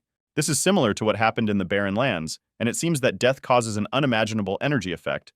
Such assumptions scared the young man very much because he did not know what this energy is, but it can help him overcome difficulties. So everything is not so bad, and after thinking about it, he began to walk away from the creature. Our hero was going to deal with the monster later. Now they need to build a base as soon as possible. His subordinates immediately accepted the order. Outside the Mana forest, people were discussing why none of the Qin and Situ families had returned yet, since they had been there for a long time. And at that time, someone was already leaving the forest. It was the Qin family's research team that returned with an incredible amount of medicinal herbs. And behind him crawled the commander of the research team of the Situ family, all beaten up and begging people for help. People were happy when they saw our hero, because before they were even afraid of Qin Feng's team, but now they were convinced of the opposite. The commander of the Situ family hated our hero's team because while his team remained unharmed, most met the monster and believed that our hero had deceived him. One of our hero's comrades did not understand how the man laughed when he said this, because they themselves had encountered a monster. and the Garoto, pointing to our hero, said that Qin Feng was able to defeat this monster. The man who was looking after our hero's detachment could not understand how this was possible, and was sure that the Qin family had deceived him. At this time, the construction of the fortification was in full swing. When a girl approached the wall and saw the fortification, she was surprised. She heard that the strongest group in the city right now was the Qin family. This was Yu Xiaoxiao, the commander of the research team. He was followed by some army, a commander who could not understand why our hero's family could build walls there, since Cloud Shadow City is a public place. When the girl saw these men, she was scared and surprised. And at some point, they are already setting up their crossbows to shoot arrows. This is the Guild of Fire Mercenaries. A second later, an incredible number of arrows were already flying into the defensive wall of the city. These arrows were enough to destroy the newly built wall, from which people began to fall in the blink of an eye. The girl was outraged by such actions because there are still people from the Qin family upstairs. At that same second, the elders flew out of the city, wanting to find out who dared to raise a hand against them in the city of cloud shadows.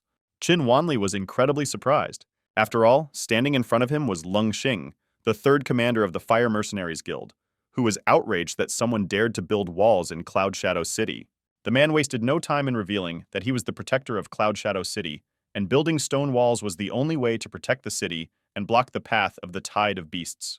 The man grinned, and this excuse made him laugh. The guy intended to tear down this wall, and whoever dared to stand in his way would be crippled. The Cloud Shadow City defender understood that all the fire mercenaries were body-strengthening experts of the 6th level and above. At that moment, someone growled incredibly angry, wondering who dared to touch his father. The man's face was already losing color, and after that he began to sweat how scared he was, especially since his comrades around him were already being killed. The girl watching this was surprised that someone was able to kill a level 6 body-strengthening expert with a throwing knife. Of course, it was our hero who, heading towards the enemy, said that whoever dared to touch his family members would never be forgiven. The young man was incredibly angry, and his comrades seemed even more furious. Everyone understood that all the attackers must pay with their lives. The girl who saw our hero was very surprised, because in front of her stood someone who had recently thrown away a throwing knife, and this person seemed to only have a first-level body enhancement, but she could not understand how the guy could kill so easily become a level 6 body enhancement expert. At this time, the commander of the attackers laughed, not understanding who was standing in front of him, and I also laughed at the fact that people thought that by killing several 6th level experts in his squad, they became strong, and he himself had an 8th level body enhancement level. He only injured a few members of the Qin family, so she decided that paying medical expenses of 1 gold would be enough. But the one our hero killed is worth 10,000 gold. And at that very second, our hero attacked the man with incredible aggression, ordering him to shut up. After all, in his eyes, the lives of people in front of him are not worth even 1 golden penny. Moreover, if our hero kills his opponent, he will get his hands dirty, so the person must pay him 100,000 gold pieces as a reward for his wasted efforts. The fighters of the enemy detachment did not know what to do. And for the girl, what was happening was incredibly powerful. Because the commander of the Fire Mercenaries Guild was killed with 1 blow, she was very curious about who our hero was. And at that moment, someone from our hero's family appeared because they dared to kill his people. It was the Fire Mercenary Commander, Jia Gang, who had a level 9 body enhancement. He wondered if the people standing in front of him could withstand his fury. Our hero was even amused by this. It seemed that he was going to burn in order for a third-rate mercenary guild to dare to face the wrath of his family. The commander was furious because he considered our hero a weakling who could only threaten. He was going to turn our hero's head into food for wild dogs. The girl who was seriously scared all this time because the look at the guild commander created the impression that in principle, no one could defeat him. The man was already very close to the head of our hero, who did not move at all when someone parried his sword with someone else's. The man was even confused for a second because there was a very powerful force in front of him. This man was opposed by the elder, whom our hero had been treating all this time. He was able to break another sword into several dozen fragments with 1 swing of his sword, and the guild commander collapsed with an incredible roar. The elder tried to smooth the situation over, saying that he had only left for a moment, and it was already a complete mess. The guild commander was at a loss, because the person standing in front of him could easily cause him serious damage. Before him stood the Grand Master along with our equally talented hero. And a little later, he got scared, because it was the same legendary old man from the Qin family. The man hesitated and began to apologize, saying that he had no evil intentions. He had only offended one of his small members and asked for forgiveness. But the old man only grinned, because the guild commander really thought that he had offended a minor member of the family. But in fact, to hit someone who they and the family gave up with great impatience, and this is Qin Feng, he is the one who in the family is better not to touch now. Hearing this, the commander was even more frightened because it was he who performed excellently at the Earth Lighting Tournament and took first place. The girl, hearing the name of our hero, was also surprised, because this man won the tournament and became the star of tomorrow for the family. The Guild of Fire Mercenaries found a strong opponent. This man was planning at this time and asked forgiveness from the Great Lord for not being careful enough. He allowed his people to be killed as he wished, but asked to be spared. Our hero agreed to put the lives of the commander and his men on the line, but then they would have to go to their newly discovered spiritual lands and clear the surrounding area of wild animals. The men were even more surprised when they realized that our hero's family had found a spiritual refuge. And then our hero became even more angry. The man, frightened by the anger of our hero, began to refuse, as he realized that the Qin family had already captured the spiritual land, the larger of which even mercenary groups could not find. While keeping an eye on the departing Qin family, the young lady decided that these people were many times stronger than she thought. Even though our hero looked very scary, perhaps she could gain experience. So she immediately jumped off the horse, and he tried to call our hero. The girl shyly asked if she could join the group to explore new lands with her group from Yulin, while she herself was afraid that she would be killed for her ignorance. The young man agreed to accept her on the condition that she had no evil intentions. The girl was delighted that the young man agreed so easily, so she did not immediately tell him that her group was only at the level of qi and blood. The young man cheerfully said that there was nothing wrong with that, because 90% of his team was also at the qi and blood level. It was strange for the young lady to only use qi and blood realm troops. They had actually paid the spiritual land together before the upcoming body-strengthening realm. But without thinking for long, the girl threw herself on our hero's neck with the words that she was called upon to give herself in the future for the good of the team and serve until her last breath. And after death, the rest of the team members were outraged by this behavior. 3 days later in the city medical garden, our hero, with a friendly smile, asked how many days they had not seen each other and how things were going with the new lineup. Our hero's comrade stood near the wounded girl. One of the guys reported that the new squad was seriously wounded in battle. Our hero immediately rushed to the girl, who was asking those around her what had happened. One of our hero's assistants immediately told us that this was the work of the 5th group of the Situ family. When Yu Xiao's troops accompanied them with the loot, she was captured by the Situ family. The girl steadfastly defended the loot and was seriously injured. Situ's family also told these young men to hand over the spiritual land within 7 days, otherwise they would take it by force. Qin Feng couldn't resist and punched the wall in anger, saying that the family was taking out their anger because their team was destroyed by a zombie monster.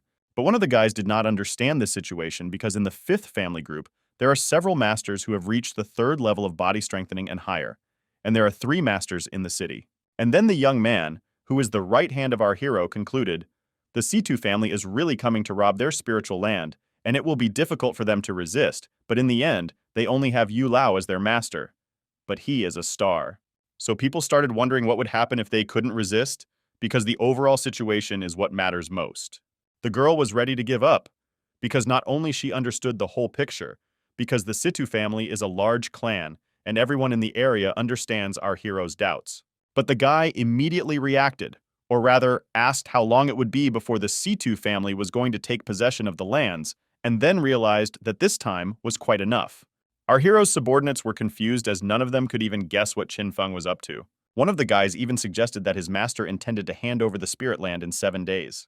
Qin Feng became more serious and said that he believed that 7 days of preparation would be enough because their squad would not have time to contact the main clan, so they would have to fight the Situ family themselves. And having picked up the wounded man, the girl more calmly said that they cannot be intimidated by anything.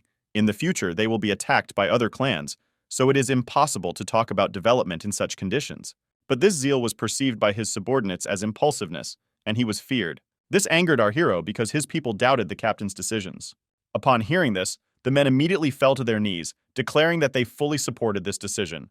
After that, they began to say that even if someone died in battle, they would still go with our hero. After several minutes of confession, our hero took the girl in his arms and went somewhere, followed by his closest friend, wondering what to do next. After carefully laying the injured girl down, Qin Feng quietly said that it was time for the Situ family to find out something. More precisely, these scoundrels had to find out who was now the king of the Misty Forest. After this, for 7 days, residents of the Qin settlement in the city noticed the strange actions of our hero's group.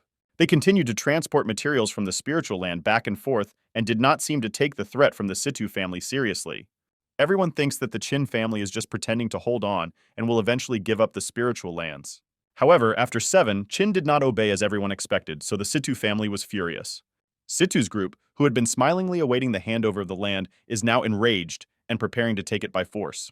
New Deputy Commander Situ Yunxiao, who had a 9th level body enhancement, did not think that he was that big because the small Qin family did not dare to give up the spiritual land.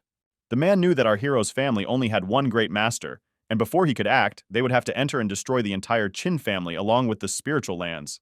And after that, the Situ family detachment went on the attack. In an instant, a scout appeared in front of the leader of the group with a report, where he said that there was no need to continue the attack, since he saw that our hero's family had left the earth and fled. And the proof of his words suggested that our hero's family must have expected them to run away when they saw this. In front of these people, 2 towers, or rather some kind of structure, could be seen. But the scout continued to say, people from our hero's family built a fortification there. They probably planned to resist the Situ family. This flattered the group leader, as he thought our hero's family was still afraid of them. But a moment later, one of the soldiers turned to his commander with the news that he had discovered something strange. It was the same zombie monster, but the Sith did not know about it yet. They were interested in finding it, and the leader was amused, because he thought that this might be a treasure that our hero's family did not have time to take because they ran away too quickly. So he invited the whole detachment to go and dismantle this thing. And after these words, the flock with undisguised joy headed towards the tree. The leader truly believed that from now on all the land in the area would be credited for his services to the Situ family. And this was supposed to be a great feat. But he was distracted from his thoughts by some scream. A hungry zombie monster towered directly above the man. The man was sweating with fear, because he did not understand what the creature was doing there. Before the man had time to think properly, he was already watching his fellow zombies begin to kill. And at that moment, when the creature's paw touched him and he fell, the man realized that he had fallen into a trap. Therefore, almost immediately he ordered his comrades to run faster. And at that same moment, everyone rushed from their seats and ran with all their might. The gate slammed shut almost at its end. And that's when this leader realized that they were trapped in the circle of a zombie monster, and this could be the end. The monster was already among them and did not deny himself a treat. Our hero looked down on everything that was happening and was amused that Situ's family was caught so easily and actually went inside. At this point, our hero informed his comrades that the Situ family really does not respect their family, so what is happening is worth all their efforts. The zombie monster was deliberately chained by our hero to a tree. He is capable of destroying many at the level of body enhancement, and the young man understood this. The guy who is our hero's right-hand man asked his master what they should do next and suggested letting the men wear themselves out inside. No Tu Chin Feng already had a plan. He could also bite if provoked. One zombie monster would not be able to cope with them, so now the time had come to release the tiger into the mountains. And at that moment, the gates began to open. The leader immediately noticed this, and in order not to be eaten by the zombie monster, like his comrades, rushed forward, hoping for salvation. Once inside, the man with a grin immediately ordered everyone to run and hurry up. And after that, he laughed it all off, because there was a zombie chained behind them who could not catch up with them. And then our hero approached with a grin from ear to ear. Our hero, together with his subordinates, took advantage of the surprise attack. But the squad leader of the Situ family did not lose his smile, because the old man from our hero's family did not come, and our heroes are not able to kill any of them. The man standing in front of our hero realized that they all had a body enhancement level of level 3 or higher, so the upcoming battle would be easy.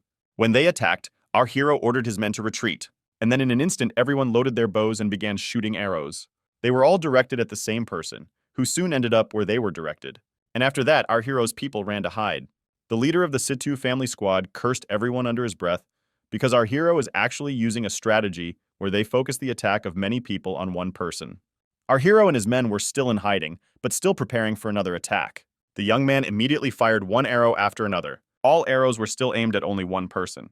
And just like the first time, the boys began to hide in the forest. The leader is mad with rage because our hero is again with his men focusing on them, especially wanting to take advantage of the terrain and defeat them one by one.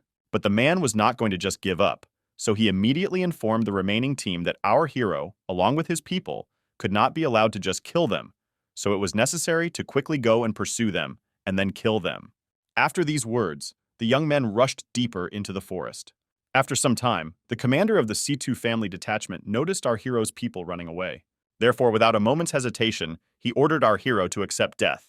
He was so excited about his imminent victory that he did not notice the archers peeking out from the bushes, and when he noticed, it was already too late.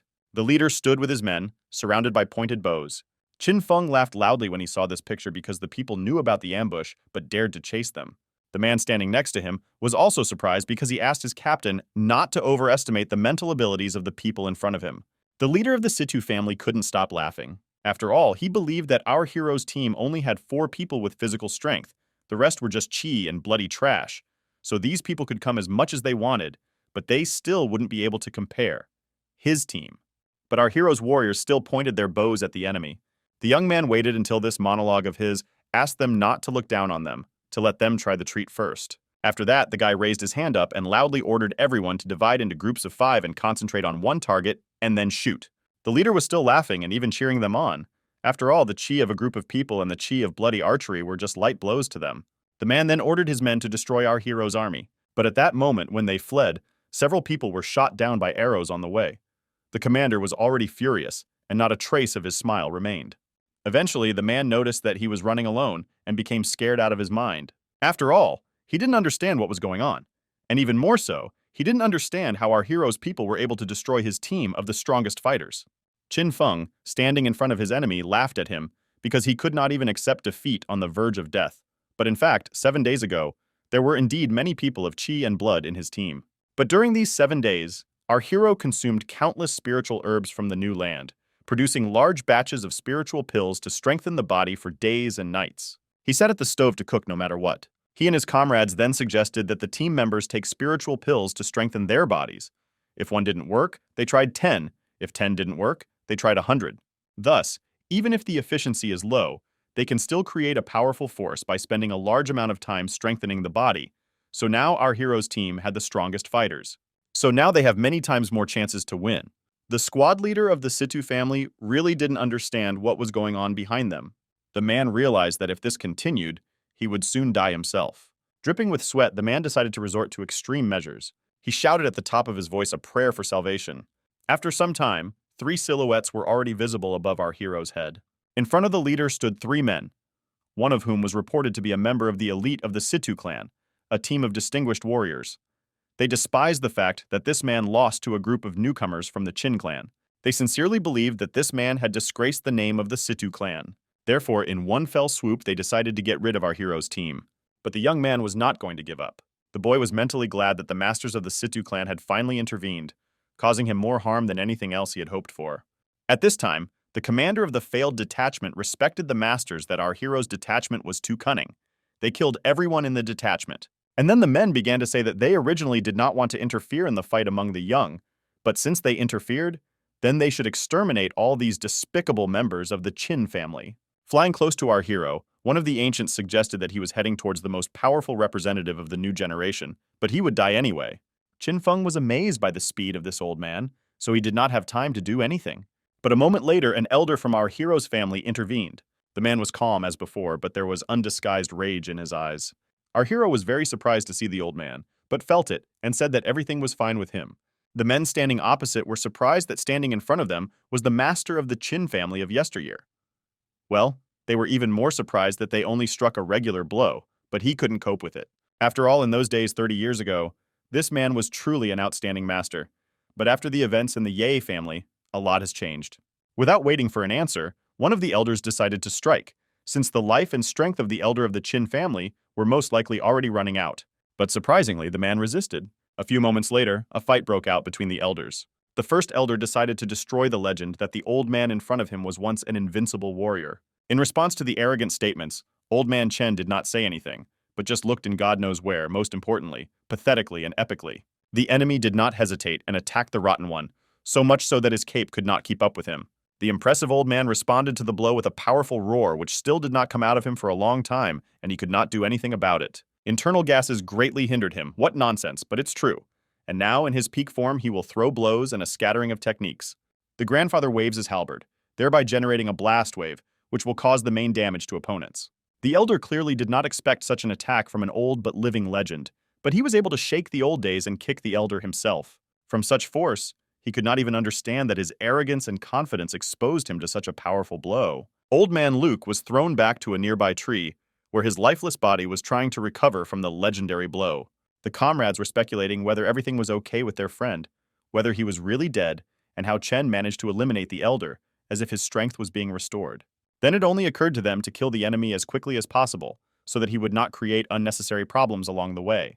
Meanwhile, the old man blithely blames the main character for overeating all last week. Now he is tormented by an eternal roar and heartburn. However, no pain in the stomach will prevent him from using the beginnings of the old strength and power.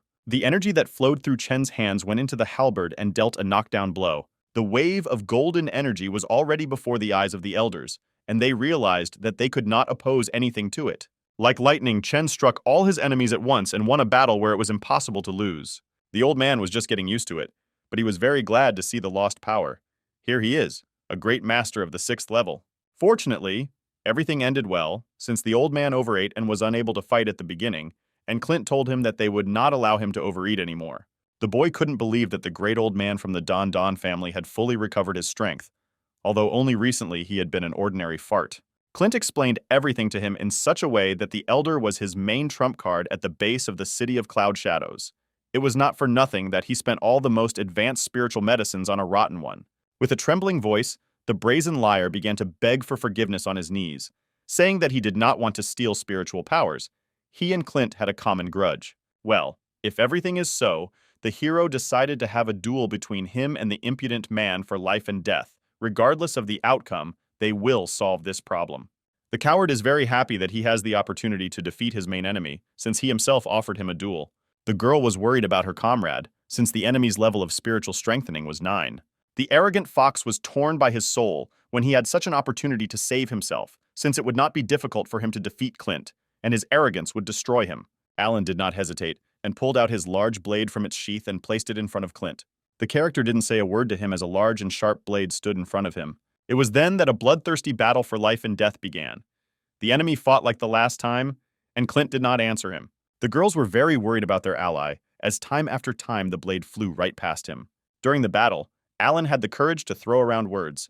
Allegedly, his opponent a minute earlier was much more courageous and self-confident.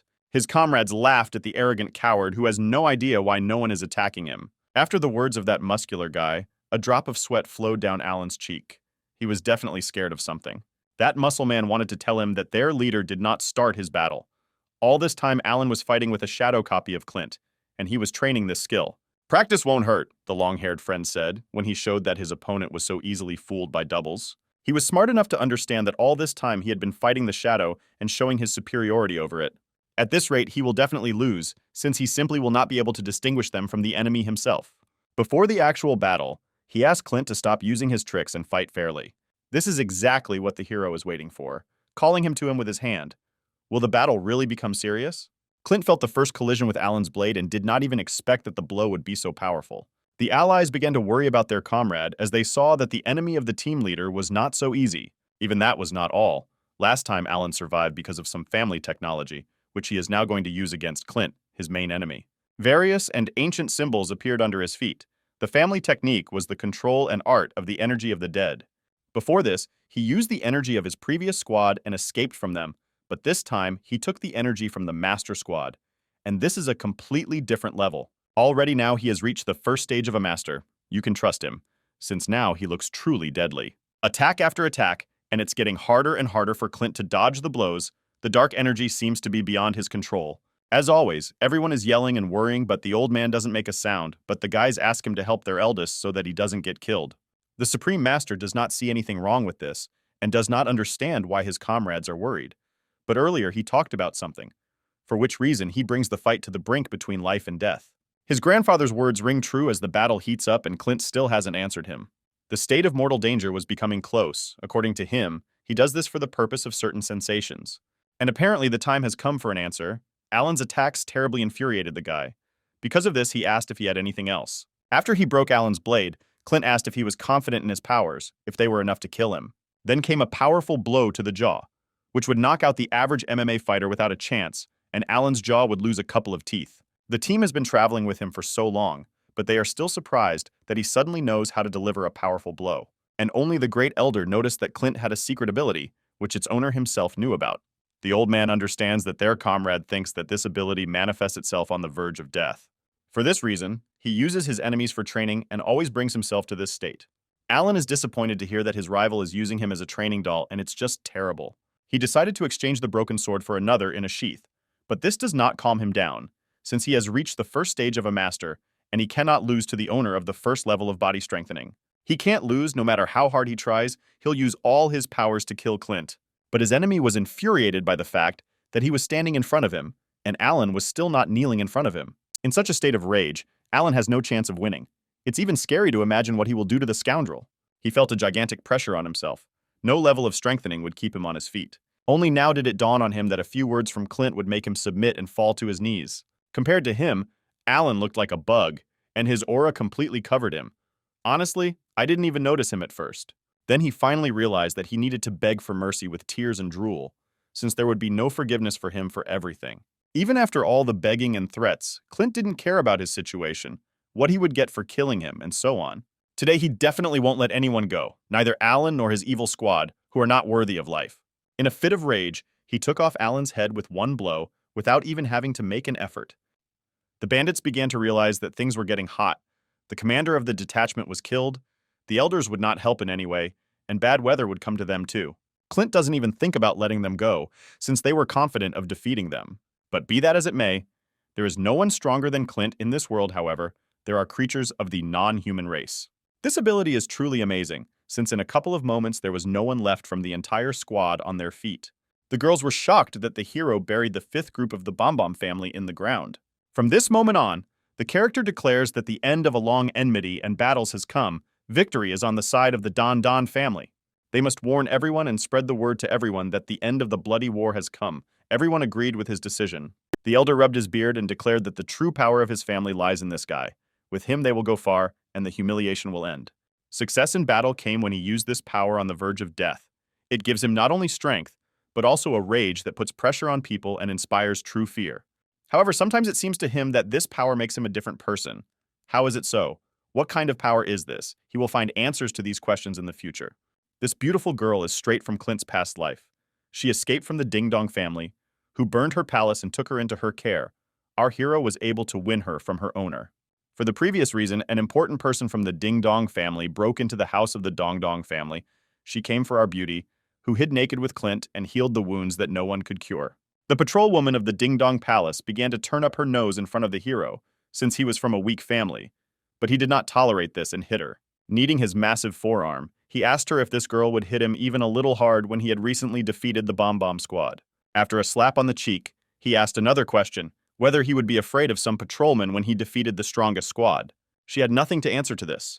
She offended his friend and must apologize on her knees within 3 seconds. Otherwise, only death awaits her. She understood that she had not found the one she was looking for. That beauty's scars had disappeared and there were no traces of training, but she was still in no hurry to apologize. The patrol woman was a member of a noble family and would never kneel before anyone, although the guy doesn't care.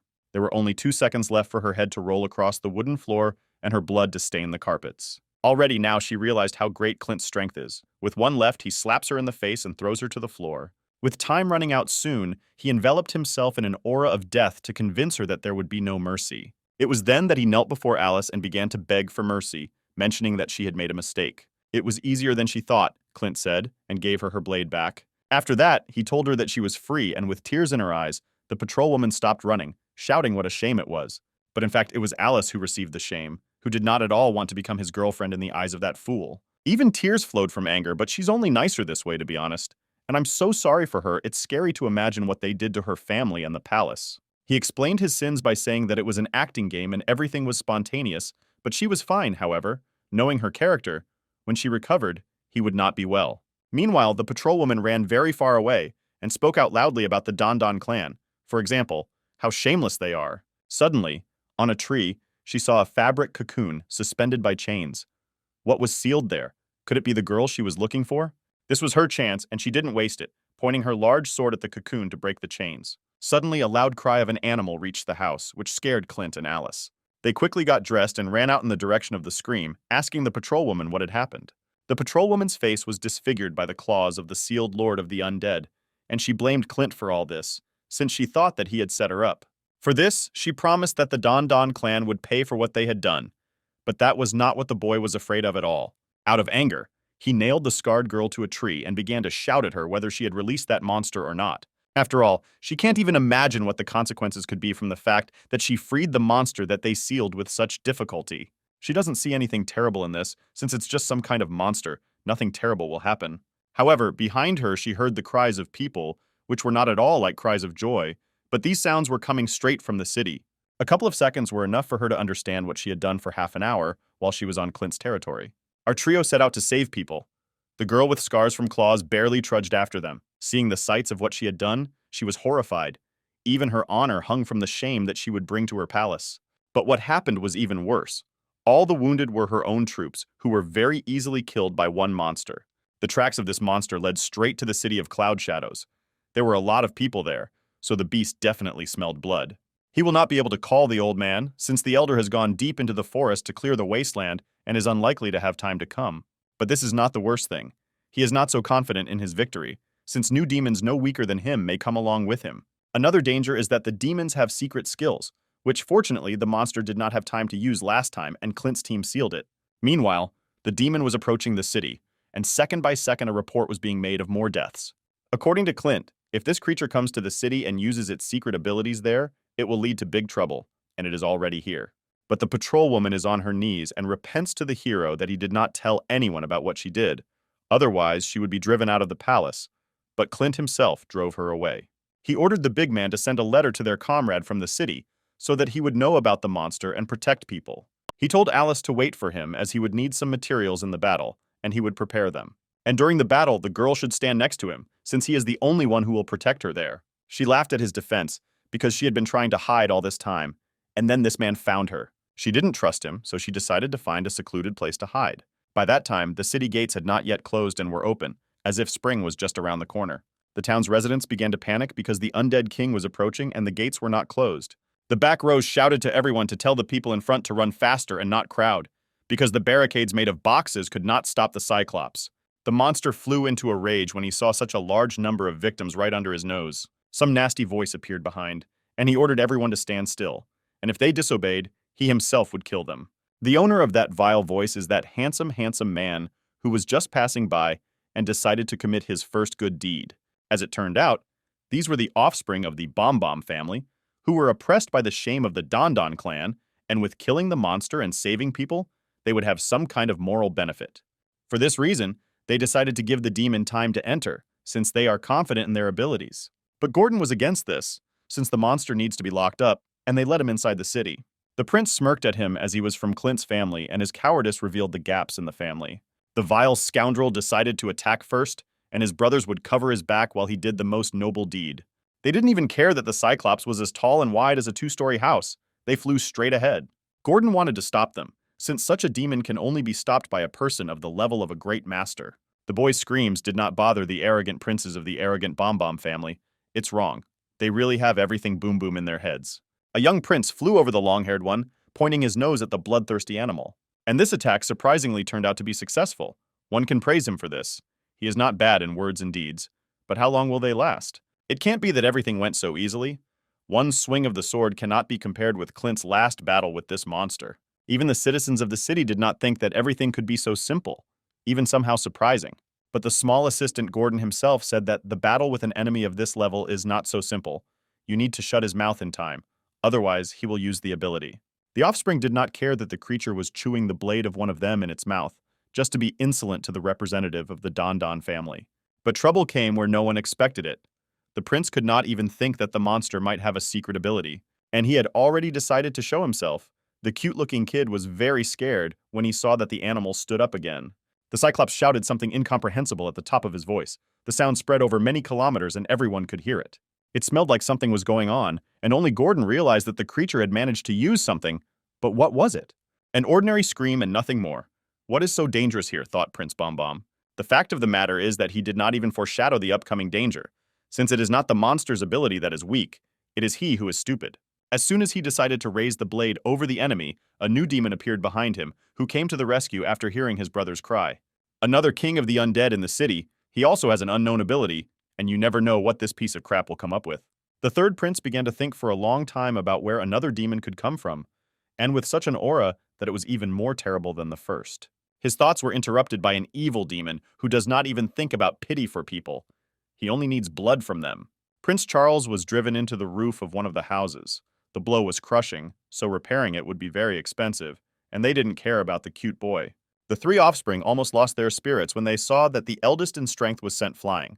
What is also stunning is that the blow of that creature is equal in strength to that of a great master of the second level. Such power is amazing. Their brother's words do not frighten them, but on the contrary motivate them to die as soon as possible, since life teaches them nothing. This is not a task. Not a single attack of the princes caused even a drop of damage. Not even a scratch was left. And who said that it would be easy? Usually such people do not live to be 20 years old, but in this case, they were lucky to at least survive childbirth. The guardsmen even realized that against this monster even luck would not save them. They would all be finished. Together, the demons can turn this entire city into ruins. Without lifting a finger, they will blow it off the face of the earth. In the meantime, the Cyclops needs fresh blood from humans, of which there are enough here to feed him for a couple of days. Gordon looks at the despair of the people. It's too late for them to escape. The third prince and his brothers detained not only the demons, but also the citizens themselves. They also summoned the second king of the undead. One of the residents has already been attacked by one enemy. He no longer knows what he needs to do to save himself. But the ill-fated hand is stopped by our hero Gordon, who showed his courage and covered the man. He told the victim not to worry about him, but to run away without looking back so that he would not see them there again. And when he dies, he must be buried in the palace of the Don Don family at Clint's. For such help, the citizens thank the brave Commander Gordon. They certainly will not forget such a feat. But his last motivation was a letter written earlier by Clint, asking him to put his life on the line for the lives of the residents of the city of Cloud Shadows. Deftly, he avoids the demon's menacing attack and prepares his counterattack to knock down at least one monster. With great self-confidence, Gordon jumped towards the enemy and swung his sword to take off his head. But as soon as the sword touched the demon's neck, it split like a tea service, leaving only the hilt of the weapon. At his current level, Gordon would need another 100 or 1,000 blows to make a scratch on the monster. Meanwhile, the monster sends the brave man flying. The rescued people worry about him, worrying as if they were worrying about their life or the life of a child. But it's too late to think about the commander. He is seriously wounded, and he simply cannot distract the animal. The boy's willpower amazes me time after time because he made a promise to his master and will fulfill it. He shouts to everyone, "Save yourself!" But he himself exposes himself to attack, and with all his last strength, stops the enemy on the way. One promise, and he is ready to dig his own coffin. The main thing is to hold this demon for a couple more moments, because this can save several lives. The monster did not tolerate this and struck with blows, whole combos, but he stuck, like polyurethane foam will not come off. The creature spent many blows, but Gordon's will not be crushed by a couple of blows. Even I believe in him. But the third Prince Charles began to understand his insignificant existence. Since ordinary users of the first level strengthen the body after so many blows, but they cannot get up from one. Each blow brought him closer to death. His mind and body did not obey him. His mind was lost from the ringing in his ears. Residents were worried about their hero. He saved their lives more than once, and now he sacrifices his own for the sake of others. Against the background of everyone, he shone like a northern star. Behind him lies the future path of these citizens. He no longer understood why he didn't run away like a coward, as he had done before. Was it really a promise made to the master, or a desire to save people? The monster doesn't care about all the heroic deeds of the boy who was once a coward. In general, he doesn't care about the lives of strangers. Only one person could save Gordon, and that is our hero Clint, who came to the aid of a little man with a big heart. Opening his eyes slightly, Gordon realized who saved him at the last moment. It was the gentleman to whom he apologized for allowing the demon to get inside. The boy was glad that his squad leader had arrived. Now they can easily defeat the two demons. But the third prince, holding his spirit, had no idea how Clint came to the city so quickly and even dared to fight them. The boy again apologized to the master and thanked him for his salvation. But the character just needed such help. The boy did a great job of holding off the monster and giving him some time. From that moment on, the entire battle fell on the shoulders of the young master. His body was covered with a red aura of rage, and he himself was ready to kill all his enemies. Cyclops doesn't even think about mercy. He is programmed to destroy, and Clint will be the first. Only Clint's divine and radiant strength does not even come close to the strength of the rotten demon. Prince Charles considers the actions of the representative of the Don Don clan useless, since with the restriction of the first level of body strengthening, he will not achieve anything. But the monster himself forgot who had recently defeated him and sealed him on one of the trees. The creature's gigantic body was smeared across the walls of houses. Almost the entire infrastructure was destroyed by the demon's carcass. And on the face of the king of the undead there was a clear mark from the fist, which, like a seal of slavery, would remain on his cheek. Again, the prince's mouth was wide open when he was again wrong. I'll tell you honestly, this won't be the last time. The residents are very happy that their savior is so strong with the first level of body strengthening. They cannot even defeat him. But on the battlefield, there is more than one enemy, a second demon stronger behind the back of the main character to strike. He manages to make an impressive attack on Clint and send him flying for a long time. Citizens immediately began to tighten their buns when they saw their savior being thrown around like a dirty rag. Fortunately, the Bomb family did not give Charles brains, since he is glad of the death of his only savior, who alone will defeat the existing threat. I said. Again, his mouth is wide open. Charles doesn't understand anything. Everything is not going at all the way he thought. And what excited the prince was that his eternal enemy turned out to be completely intact after a blow equal to the attack of a great master of the second level. But in fact, that was not all. As it turned out, Clint had an ace up his sleeve, which he would certainly use. After waiting a little, he shouted to the side for someone to bring him that very trump card. Meanwhile, the big man finished preparing a pill as fiery as the sun, which was completely covered with various blades. He pulled one of them out of the heat when it was engulfed in Big Boy's fire, probably very hot. With this sword, he looked even more brutal than usual. It felt like he could easily cut not only the demons, but also all living things here.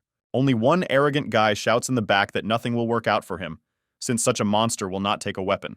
His screams will not help in the battle, since a stronger monster is already on his heels. There is nowhere to retreat.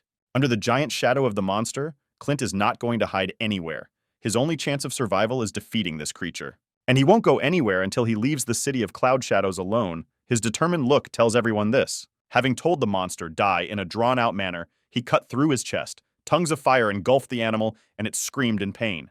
But this was not the end at all. You need to fry until golden brown so that there is a little crunch. In the meantime, let's fry the demon to charcoal so that the flame from his back becomes higher than all the trees in the area, so that everyone can see who is the strongest here.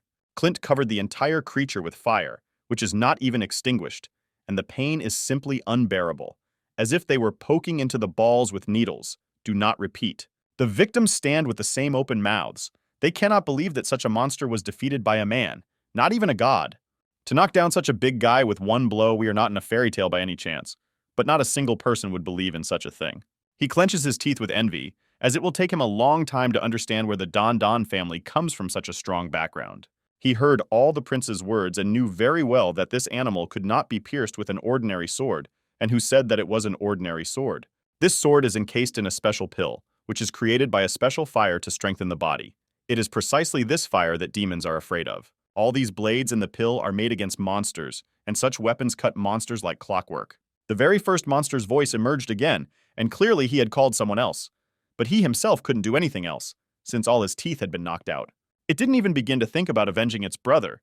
No, it began to run and run quickly so that its heels would sparkle. Those are the cowards. Even Clint understands the insignificance of this monster, since his brother was killed and he runs like crazy. Fortunately, he doesn't care about their devotion to each other. This Cyclops has done enough to Gordon and will answer for it.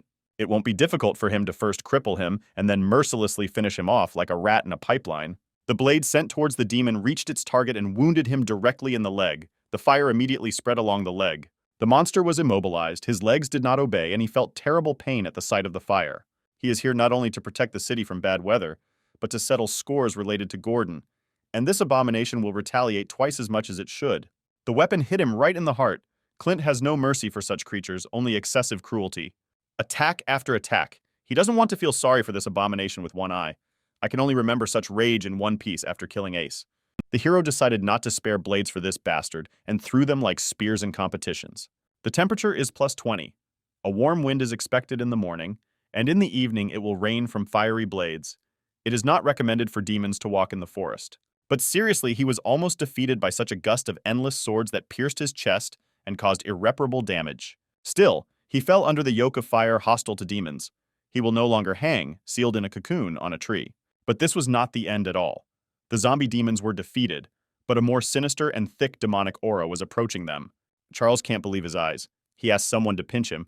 Maybe it's just a dream, but in reality, Clint has just become stronger. The survivors began to rejoice at the hero. He won and again saved the city of Cloud Shadows, just a hero. But suddenly the character stopped them so that they would not approach him, since the demonic energy was intensifying and he was still hovering in the air. By that time, Alice was hiding and watching that tree in the thick of the forest. She was also surprised that her savior also had some kind of power. One might even say it was impressive. However, such a great chance had opened up for her to leave here while chaos and noise were happening around her. Clint turned out to be right. Another ruler of the undead came straight to them. Only the pill weapon was no longer there. Alice stood right under his large shadow and had no idea that behind her there was such a huge thing several stories high. Incredible pressure emanated from him. His red eyes bored into the girl. To fully see the creature, she had to lift her head very much. But not only is he big and strong, but also his sinister aura that Clint spoke about. The zombie demon grabbed the poor girl and was preparing to kill her, smearing her blood on his palms as he squeezed her fragile body. The onlookers only noticed another zombie demon, followed by Clint, who would have to quickly come up with something to kill the monster. He ordered everyone to stand still, as this undead king was equal to a third-level grandmaster and could be more dangerous than the first two demons. This zombie demon is too strong, and she just became his main target. Until she dies, of course. She has a chance to free herself by activating her skill, but there is a patrol nearby who is looking for her and can recognize a familiar technique. Well, that's also a problem. She'll soon be swallowed, and she's thinking about how to avoid falling into the hands of a patrol officer. She was either dead or caught. She had no choice in this case. Only the one who gave the king of the undead a hard slap in the face doesn't think that Alice needs to take risks. The girl did not even have time to understand what happened, while she missed such a moment. Who saved her? But he said that no one would dare to harm his woman. Even the most powerful enemy in the memory of mankind would not do anything. Fortunately, he arrived on time and caught her, grabbed her by the waist and lowered her to the ground. She was very surprised by him. She didn't even imagine that he would be so quick and kind to her. The flight was normal for 5 minutes. They descended to the ground with ease. Thank God I was most worried about this beauty. But he promised her that she would be protected, and she would not need to awaken her skills, since she would be immediately identified. He explained the appearance of the monster by saying that she was wounded, and it smelled her blood. Here he is after her in order to improve his skills from her. After that blow, he fell to his knees and had already managed to recover as he rose to his feet. She has a choice, to run, but he advises her not to go through the forest or stay with him, and he will protect her. In any case, he was going to detain or kill the monster. From such a righteous act, a tear rolled down and her cheeks turned red. Would he really sacrifice himself for her? That's right. He was going to defeat such a strong monster, although only recently he defeated slightly less weak ones. Things are not so good that you can be completely confident of victory. Since the swords tempered in the pill have lost their properties, only the pill itself remains. He prepared for battle. Of course, he would have to try his best against the undead king. Just as he prepared to attack, a giant fist, larger than himself, appeared in front of his face. Not even a second had passed, and Clint was driven into the ground like a nail into a dry board. The blow was so powerful that even the hero himself rolled his eyes. Before that, few people were capable of such a thing. It is going to finally finish him off, so that there will be no more problems with this person. He will be reborn anyway. Alice is very concerned that he risks himself for her, why he commits such courageous acts that lead to such consequences. She also asks why he does this. It's funny. And immediately he was plunged into memories. On the night of judgment, the red moon shone only brighter. The female voice of Alice screamed for Clint to save himself, because he is an alchemist. She tells him to run, because without her protection he will not have time to get far enough. Trembling, he mumbled something incomprehensible. Not a single coherent word, just sighs and exhalations. To his sighs, she replied that he still had to protect people from the demon clan. He was an alchemist and did not dare to die. Moreover, after the last battle, she feels that she is already dead, so she will delay the monsters that will come soon, so he must run the fastest. He couldn't help the trembling in his body, how long they lived together, and she asks him to leave her. That time he abandoned her for the good of the whole world. In the end, he lost both her and the world, but this time he will do everything possible to leave everyone alive. The enemy was too close and dangerous. Sharp claws squeezed harder, and fangs rubbed more often. He was almost able to get out of the clutches of the creature, but he still needs to get to the pill. What is he up to? And so he breaks through the shell of the solar pill with his fist and penetrates himself with a flame that should give him strength. The time has come for rage.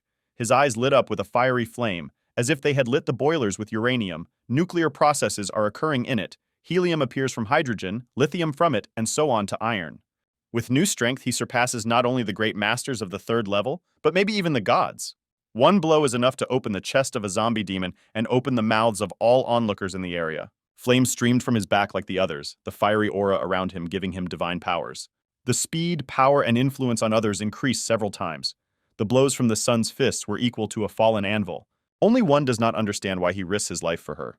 What is his motive? What principle drives him? So 3 fell at the hands of one alchemist, who imagined himself to be gods, an omnipotent god. The flames rose high, they could be seen from afar. The explosion was amazing. The alchemist stood impressively against the backdrop of fire and demonstrated real strength, which everyone would be very far from achieving. Alice has never opened her beautiful eyes so widely, but now she expresses sweet surprise, like a child. Once again, his predictions did not come true. Again, Clint became stronger and killed the most powerful enemy in his life. The people at the gate wondered if there was any other danger coming, if he could kill them completely. The patrol woman, who was to blame for everything, asked why Big Boy and the others didn't go to help the commander, since he was on the verge of death. The big guy said that he had never seen a boss on the verge of death. He brings himself to such a state, even if he doesn't need it. He experiences strange sensations when he is one or two enemy attacks away from death. Then he develops unknown abilities. But Alice was already getting ready to set out on her way, since attention would be focused on him again. But one thing was stopping her. Big Boy asked if everything was okay with his master. He replied that he was very tired, we know. He could barely stand on his feet. But even so, he thought about her. Whether she was okay, alive, healthy, what problems she needed to solve. But no one was standing behind her except for Big Boy, who was worried about her squad boss. After everything, he asked his friend if she left them or still remained with them on the team. When suddenly a woman's breast leaned against his shoulder, it was immediately clear whose it was. It was Alice, and she came to him with an offer to help in his team business. He was pleasantly surprised that she came to them and did not continue to pursue revenge as before. And she doesn't understand why she shouldn't be here because he bought her. She simply has to stay with them. In addition, the blue-eyed beauty said that she remembered Clint's words that she was his woman, although she had a chance to leave, but for some reason she could not, did not dare, or even began to doubt her choice to leave. Since childhood, she wanted to become the ruler of the palace, and her mother always raised her to be a strong woman. Well, we understand from the whip and the blood on the floor, she raised her harshly. She never saw peace. Her mother beat her when she didn't train, then she simply couldn't even move. But suddenly she meets Clint, whose unknown power gives her hope and peace, which is why she wants to stay by his side. In any case, she will have to avenge the palace and the relatives of the Bomb Bomb family. The same patrol officer took place in her, but while she wants to stay with him, after that she only presses closer. Gordon and the survivors are incredibly happy that the young master won, but they wanted to know if everything was okay with him, and he replied that there was nothing wrong with him. Apparently, the time for calm had not yet come. Someone's shadow rose above them, which clearly no one expected to see. But for some reason, all the people are calm, only Clint noticed some strange things behind him. What is it? As soon as he turned back, fear enveloped him, and an aura began to hover around him, an ominous aura, more evil than even the devil's. Incredibly, behind him stood a giant mountain that was shaped like a face and exuded energy like the demons Clint had killed. Behind him there should have been only a vast plain, where a large mountain with eyes came from. He had never felt such pressure on himself. It's scary to even imagine the power it has in battle. As I said, no one except Clint saw that mountain. People did not understand who the young master was looking up at. In fact, there was nothing there, just a gradient in the sky. The survivors thought that he was tired after the battle and needed to rest. Alice was worried about him, but he says that everything is fine, but in fact he wonders if this mountain was real. While the residents shouted that they would help the master reach his chambers so that he could recover, Clint remembered that this mountain is a legendary creature, an earthly mother, and the frequent appearance of demons is connected with it. The Earth Mother, a being superior to ordinary demons and poisonous insects, with her appearance comes chaos. She has the power to control poisonous insects and demons. This mountain is not just an illusion, it is a warning of a coming disaster. This giant creature is able to take on the appearance of the terrain. Being a high peak, it is unlikely that anyone will notice it. It also takes on the appearance of a wide plain. This great creature is capable of skillful camouflage. In his past life, the birth of Mother Earth marked the resurrection of a great demon who destroyed the city of demons. Perhaps very soon the great demon will complete his resurrection and unleash his strength and power on destruction. At that time, Mother Earth attacked people in pairs, and then the human race was in danger of extinction. Then the human race came closer to destruction over and over again.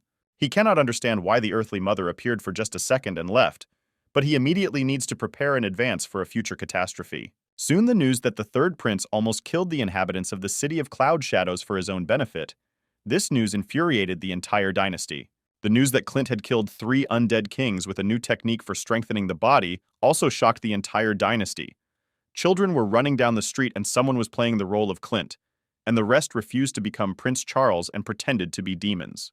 The Don Don clan was very happy about this news. The grandmother wanted her grandson to finish the journey and begin to develop here. But he refused her, and on the contrary, put forward his 2 requests. In the first request, he asks her to strengthen ties with the other 5 clans. And the reason for this is that an imminent invasion of the demon clan is expected, and this news greatly shocked the grandmother. However, there was second news. The alchemist decided to join the Slurp Slurp Pavilion. This also amazed the relatives. The Squish Squish Pavilion was the most advanced alchemical organization in the dynasty. If the children of the 5 great clans wanted to go there, they had to start from childhood. The grandmother saw future glory in her grandson, so she used all her relationships and connections to get a place in the pavilion, and within a month, Clint was already there. At the Squish Squish Academy, he was introduced to a wonderful teacher, who in just one lesson will appear before him on her knees. Clint himself went to greet his classmates and said that he was glad to see everyone. As soon as they heard that he was from the Don Don clan, which was the weakest among all 5 families, the whole audience began to laugh. No education. But our hero doesn't care about the words of stupid people. Let them say that he is only pretending to be an alchemist. And why did he come to the academy as an adult? In the pavilion, oddly enough, there is not a single representative of the Don Don family. Although everyone is here for knowledge and experience, he is here for something else. Under the pavilion is the demonic sword Louis Louis, and its power shakes everyone's expectations, and it also has a very strong influence on the demonic clan. It is rumored that the sword belonged to the great demon emperor who fell in ancient times. If Mother Earth and the great demon attack, then the human race can only respond with this sword. So far, no one in the pavilion can lift the sword, and the academy uses its energy to strengthen the spiritual strength of the students. This time, he simply must obtain the blade of the demon emperor, since the viability of humanity depends on it. Meanwhile, a beautiful teacher is giving a lecture on alchemy, and Clint is not listening, as he is immersed in thoughts. But her words hurt him, since she reminded him that she does not know why he was let in here. This fiery beauty's name is Lena. She's a second-class master and expresses her dissatisfaction with Clint's attitude towards the study of alchemy. To her screams, he replied that he was thinking about how to get into the squish-squish crypt. This is where the demonic sword is. After Don Don's son's words, the whole class begins to laugh, since only high-level students can get into the crypt, and he just came here. The master immediately became evil, since everyone has to spend at least 3 years to become high-level students and then adults. And she doesn't like that he wants to do something that they've been trying to do for years and advises him not to stick his nose so far. But Clint also had questions about what our master Lena taught, what he didn't like so much. Well, if so, then she invited him to come out and retell the method of refining the pill that she taught him now. And if he couldn't, then it was better to just kneel down and apologize. What pisses her off the most are those who come to the pavilion and spend their energy to make their life good, but she quickly plans to destroy it. But he did not remain silent, since the teacher began to hide his face in front of him. Then he himself would not be polite. It was then that he stood in front of her, declaring that she was not worthy of his perfect retelling, since in only part of her lecture, he noticed 20 errors. She flew into a rage after his words. The demon literally possessed her, since it is a real crime to claim that a second-class master made a mistake. The people in the class laughed at his words, since Master Lena is an outstanding young teacher in the pavilion, and he says that she was mistaken. But while everyone listened to empty words from him, he wanted to show everything in reality, pointing to a vat with medicinal liquid. He suggested to the master that he would not only brew the pill, but also improve it several times. The students began to be indignant. Can they really make pills? It took them more than 10 years, and they only know how to purify the medicinal liquid. But their clan knows how to brag, they said. They kept shouting at him to get off stage and not interfere with the lecture. They said, "You idiot, get out already." Lena crossed her arms and thought about how she would humiliate this arrogant student after he screwed up. And he already began to name mistakes. Firstly, the master lit the fire too small because she was afraid to burn the medicinal ingredients. Immediately, he lit a fire of incredible power, the tongues of which flew throughout the audience. Such a strong fire amazed everyone. Even the teacher was amazed, since he immediately set up such a strong flame. And he continued, secondly, without a high temperature, it is impossible to reveal the medicinal properties, and she also missed the ideal time to add the elixir. She and the others were offended by how roughly he treated natural herbs and resources, although there were those who thought he had some skills. She began to worry, but continued to think that Clint was just showing off to everyone. But in fact, he can't do anything, no matter how it is. After a few seconds, he pulled out a pill that shone brighter than fallen dew in the sun. She had never seen such speed. It was scary to even imagine what quality the pill must be to make it so quickly. That's what she thought. She thought it was incredible, since it would take her several hours to refine a good quality pill. It looks like this pill is empty, she thinks. As soon as the tablet flew up to her, it only shone brighter and became covered with a golden haze. As I said at the beginning, in one session, he brought her to her knees. She appeared before him when she lost her argument. This radiant pill was of perfect quality. Like the sun in the sky, it's scary to even touch, and he made it in a couple of seconds. The students were also shocked, since no one in the pavilion makes medicine with such speed and quality. Their faces turned pale. They couldn't even believe their eyes, since he not only knows how to make pills, but also surpasses the master in this. After demonstrating his skills, he raised his nose and said that she did not have enough knowledge to teach. Lena herself needed to learn. It was simply unbearable. He publicly disgraced the master, and it collapsed with such a roar as no existing dam had ever fallen. Suddenly he stopped her by saying that she should listen to him, since it depended on it whether she would live or not. How dare he, she thought. For what he said, she wanted to rip open his balls and twist his belly, and he asked her if she was tormented by poor sleep and constant diarrhea, which did not go away. Before she had time to hit him, he said something that revealed almost all her cards.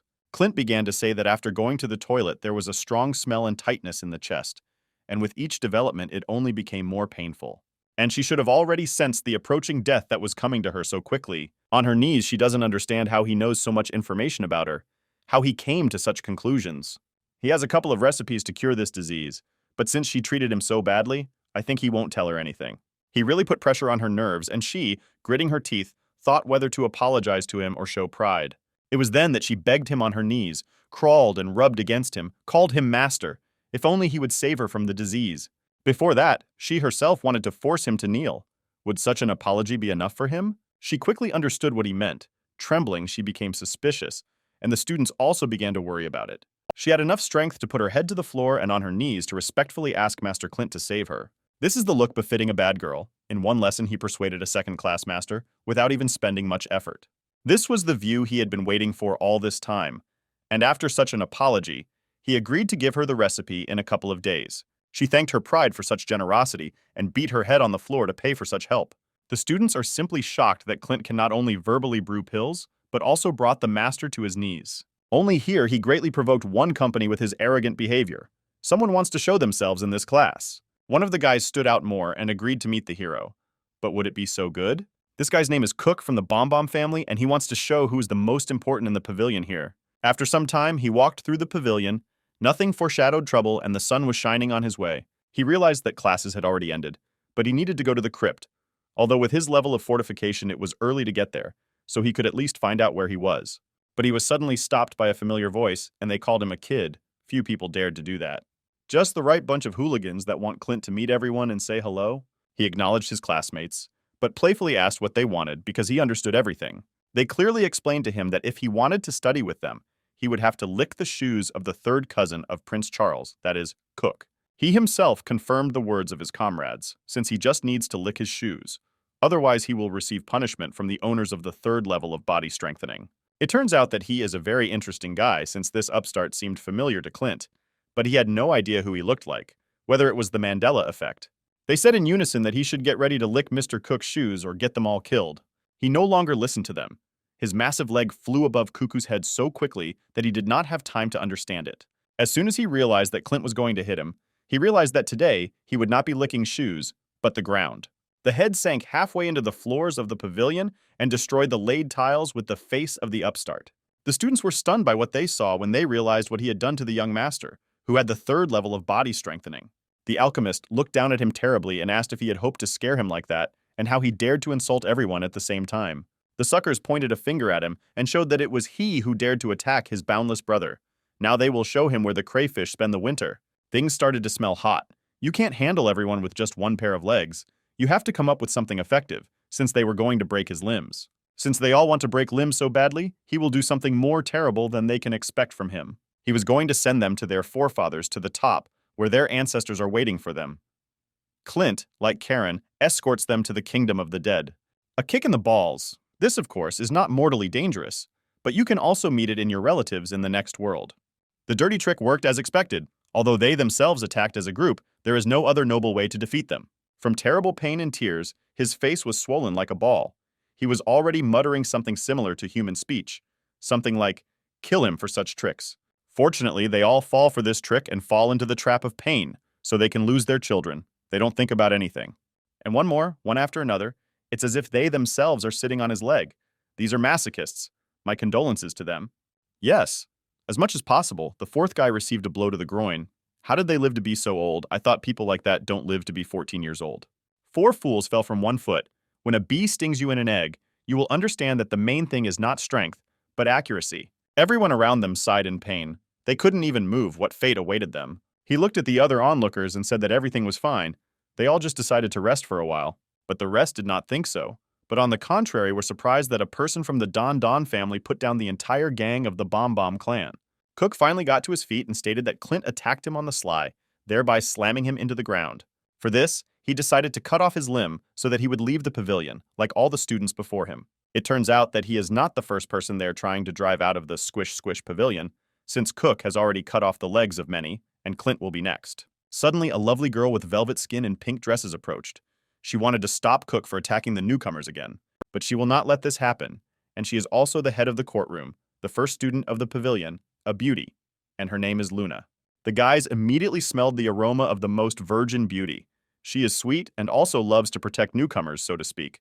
Justice in both the literal and figurative sense. Cook doesn't even think about leaving, because even if she works in the courtroom, she won't be able to stop the Bomb family. The suckers want Luna to be unable to stop the beating of a talented student, since he humiliated Master Lena. Although the bandit from a noble family is driven by other motives, he is not going to let him go, since this is humiliation for him. Everyone was just happy to look at such a spectacle. Only little sister Luna was against it. What a cutie. Fortunately, the spectacle ended almost instantly. With one wave of his foot, Clint stopped Cook's pressure, as if he had been struck by lightning. The beauties of the pavilion were dumbfounded and puzzled that the student stood up for himself in front of the school bullies. But the sword falling to the ground guaranteed Clint's victory, Cook being the fifth fool to fall for Clint's dirty trick. All his companions had exactly the same faces, and in exactly the same way they all fell into the same trap. They had zero brains. Under gusts of pain, he tossed and turned on the ground like a mad cockroach that had been doused with dichlorvos. The blow should have hurt only him, but it would have hurt everyone else, because it was scary to imagine what he was feeling. Even Luna showed pity for him.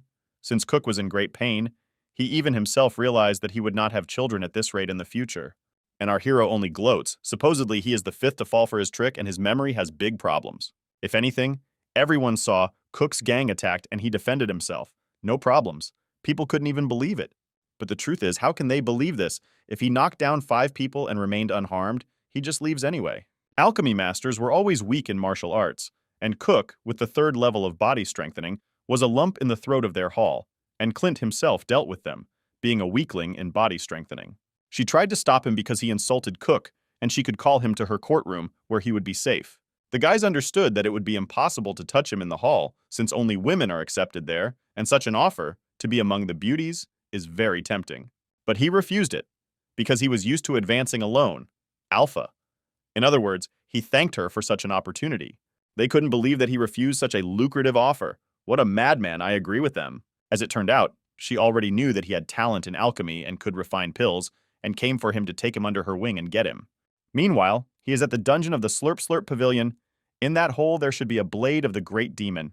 How much pressure he feels. This violet aura even here hits him on the head, like alcohol with an energy drink. Even he doesn't know if this is the aura the sword emits, what is happening at the very bottom, how he will use the sword in battle. Anyway, he has to become an advanced student to get there, and this is possible after passing the exam. This exam is held every 3 years, and he must pass it in order to obtain the demonic blade Louis, with which he will defeat the great demon. Already in his dorm, he talks with Lena about how he immediately needs to get to the exam. In return for her help, she received a prescription with medicine, but she kicked, because ordinary students need to spend 15 years studying to become advanced, and he was here for a couple of days. He understands everything. He just needs to get to the exam, and if she wants him to help with her illness, then she should help him too. Her situation was terrible, but she still remembered that she knew one elder in the pavilion who had a good opinion of her. For such help, he immediately said thank you and left. He didn't even continue with her, a Sigma moment. And on the wall of those admitted to the exam, they saw a name that stunned all the students. They could not even dream of such a thing. Clint's name was on the wall, and he got into the exam. Lena did a good job, but everyone was in a bad mood, since everyone had to enter the academy at the age of 3 to get into the exam, and Clint had a couple of days. Even Cook doesn't believe it with his own eyes, since he himself has been here for 3 years and, thanks to connections, got into the exam. But for Clint to do it in a couple of days, it's just something. Some big shot approached the students, who was also not happy with Clint in the exam, who had yet to refuse Luna's offer. They all probably don't like the fact that Clint got here in a couple of days, and they spent more than a dozen years, and he also dares to flirt with the girl he likes. He will punish him for all this, since he is part of the selection committee and our son of the pavilion elder will kneel if the hero passes the exam. Taylor, that's the name of the member of the selection committee, and the son of the head of the pavilion. He has the 4th level of body strengthening, and he has a lot of strength. He also likes Luna, which means Clint is finished, they like it.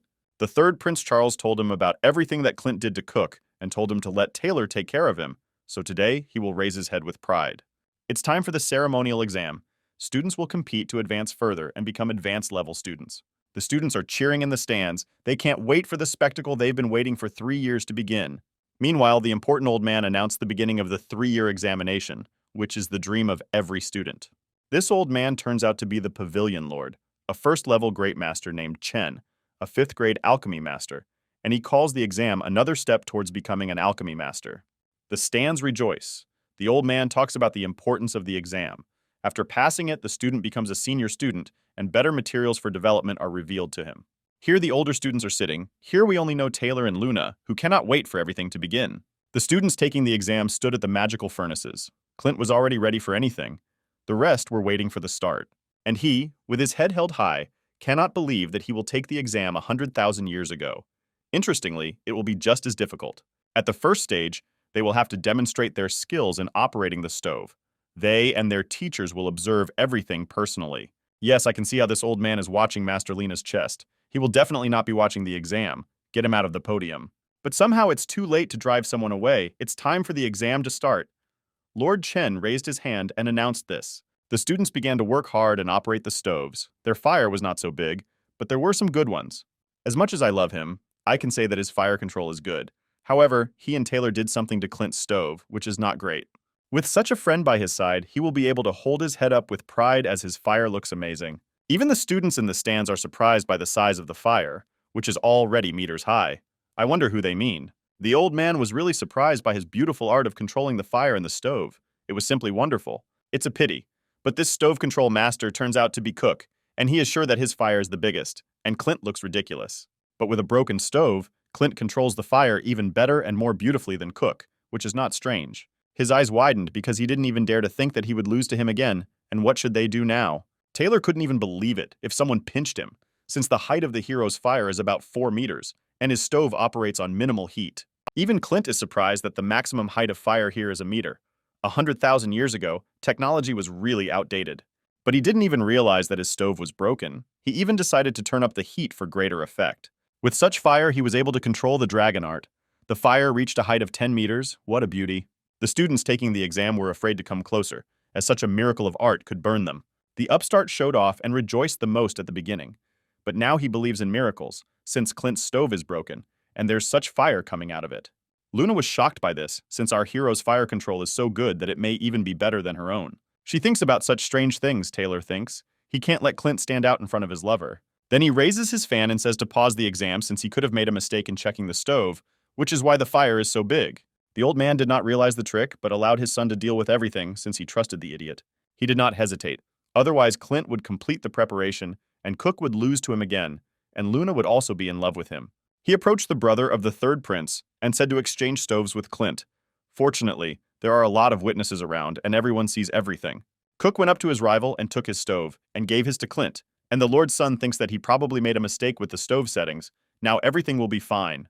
The arrogant, lazy man stood in front of the stove and shouted for everyone to pay attention to him, since his fire with this stove would become even greater than Clint's. With this giant fire, he will easily become the main star of the exam. Everyone will talk about him. The elder invites Luna to look at his student Cook, because he will be even better than her beloved Clint. And isn't he just a lazy person without abilities? Luna asked. In fact, he is a very promising and intelligent student, whom he himself raised for many years. And suddenly he tries to take on a big fire. The flame flares up somehow out of proportion. What's wrong with that? Here was the explosion they were waiting for from Clint, but he, with a broken stove, handled it better than anyone in this pavilion. A strong explosion destroyed half of the arena. Cook was thrown far into the air that he was not even visible against the background of the explosion. An almost lifeless body flies straight into the stands. Red abrasions, blood from the nose, and the humiliation that lies and cheating can bring. The worst thing is that Cook's body flies right under Luna's feet, when a second earlier, Taylor was telling her that he was the best in the exam. And now he's flying all over the arena from his own explosion. Thank the Emperor, kamikazes are really strong people. Taylor is humiliated, and the older beauty says, "You have such a talented student who blows up the furnace by controlling it." In fact, he's lucky, Taylor thinks. He won't be able to show anything now. After his words, Luna looked at Clint and saw his skill. It will clearly be able to impress us. Get ready. Wow. A giant fiery bird reigned in the sky, flying throughout the arena, spreading its wings. The Lord's son doesn't believe this. What kind of crap is flying? How did he not notice it right away? It was a phoenix that Clint controlled, showing off his skills in front of everyone. This time he was able to even surpass himself, says Luna. Such a beautiful phoenix. This is art, and how can this be? He even increased the fire after replacing the stove. Only now he realized that Cook was cheating with that small amount of power he could previously only summon a dragon. But now he can play with a phoenix. Lord Chen noticed his skill and named him first in this test, and also encouraged the recommendations of Master Lena, who put in a good word for Clint. Even Lady Luna herself agreed with the beauty of this alchemist's art. I think she was already completely swam by him. The first stage of the trial is over. Now it's time for the second. The battle for the pill sounds like a battle among drug addicts. In short, in this stage, participants must control their pill and avoid meeting the iron balls so that they do not break. The students were really looking forward to such a test, as they were happy about its publicity. The senior students would also control the iron balls. The pill should not fall to the ground. Here are those same older students. They promised them that they will have to try not to meet their balls. Luna has a very good opinion of Clint, and he's going to ruin everything today. The students began to try to create the strongest possible pill and purify it. For Clint, this is a classic test for alchemists, so he's going to open up a ton of possibilities for them. Lord Chen announced that everyone had finished refining the pill. They were now senior disciples and could begin the hunt. Taylor and Luna and the others sent the balls skyward, and the most difficult test began. This hunt promises to be tough, as the pills began to crumble one by one under the pressure of the older students. Half of the students lost control of the pills as they were destroyed. Something was wrong. It was as if they had no chance of winning. The balls were somehow too strong and fast, again cheating from Taylor. Apparently this is so, because today he chose the strongest iron balls. They are both faster and more powerful. Clint should be more careful. Moreover, he must show Luna how her beloved student is losing face in front of everyone. From that moment on, he began an active search for Clint's ball. It definitely had to stand out in some way. It seems to me that this giant pill is different from all the others. Who owns it? Such a sight caused a strange fear in Taylor. His chest felt tight from such a large pill. That's who I didn't expect from the hero to take such a big pill, and that he would say that it was too small for them. The strange thing about his pill is that everyone wants to make the pill as small as possible so that it is difficult to hit. But well, so be it. Clint himself wanted to be a target. After that, he will be a regular target for criticism. He doesn't want to feel sorry for him at all. That he went crazy and decided to get everyone out of the way in order to destroy Clint's pill. Not this. The pill was surrounded on all sides, and Taylor attacked right at it. The beauty began to worry about him. Since Lord Chen's son is a second-class alchemy master, it seems that Clint is finished. The trouble is, the alchemist's pill is so hard that the steel ball simply bounced off it like a trampoline. The spiked ball split and fell to the ground at Clint's feet. They were unlucky to meet such a student. There are not even scratches left on the pill. Who attacked it? Something is developing poorly. We need to eat more porridge. His face turned pale as he saw why this pill was harder than steel. Because Clint made it. Why was it so big? Because Clint. Why was he so strong? Because Clint. And he always has so many tricks. I really like such people, says Luna. But Taylor is jealous because his beloved says some nonsense. Now all the elders are attacking that pill together. The beauty is worried, because with all the elders, Clint has no chance to survive. Fortunately, our hero is not so simple. If you hadn't watched his 5th hour, it is for this reason that he will create something new. Unfortunately for all the elders, their balloons all burst like balloons, but the pill is still intact. This shocked everyone. The pill withstood them and destroyed their iron balls. In fact, Clint also used a clever trick with a stone pill. In its purified form, it is stronger than iron, although it is useless, but today it comes in handy. The time has come to open the eyes of primitive people to the interest with which such and other tests should be carried out. It was not him who was locked in the arena with iron balls. It was the iron balls who were locked with him, and so the hunt for them came. He flies right behind each ball of the elders, they dodge him, and someone calmly passes the test. Now the elders play the role of mice in cat and mouse, and a real hunter goes into battle after them. For them, it is a real shame when the younger one pushes the older ones. It's impossible to even believe it. The power of the alchemist surprised everyone on the podium. It was the cavemen who did not see how a civilized man hunted his elders. As it turned out, he was even better than she thought. But every word she said hit his heart hard. He can't listen to this anymore. He needs to come up with something to make Clint lose his face. That's when Clint's ball stopped. The fire around it stopped burning, as if the hero had lost control. The guys noticed that something strange happened to Clint's pill.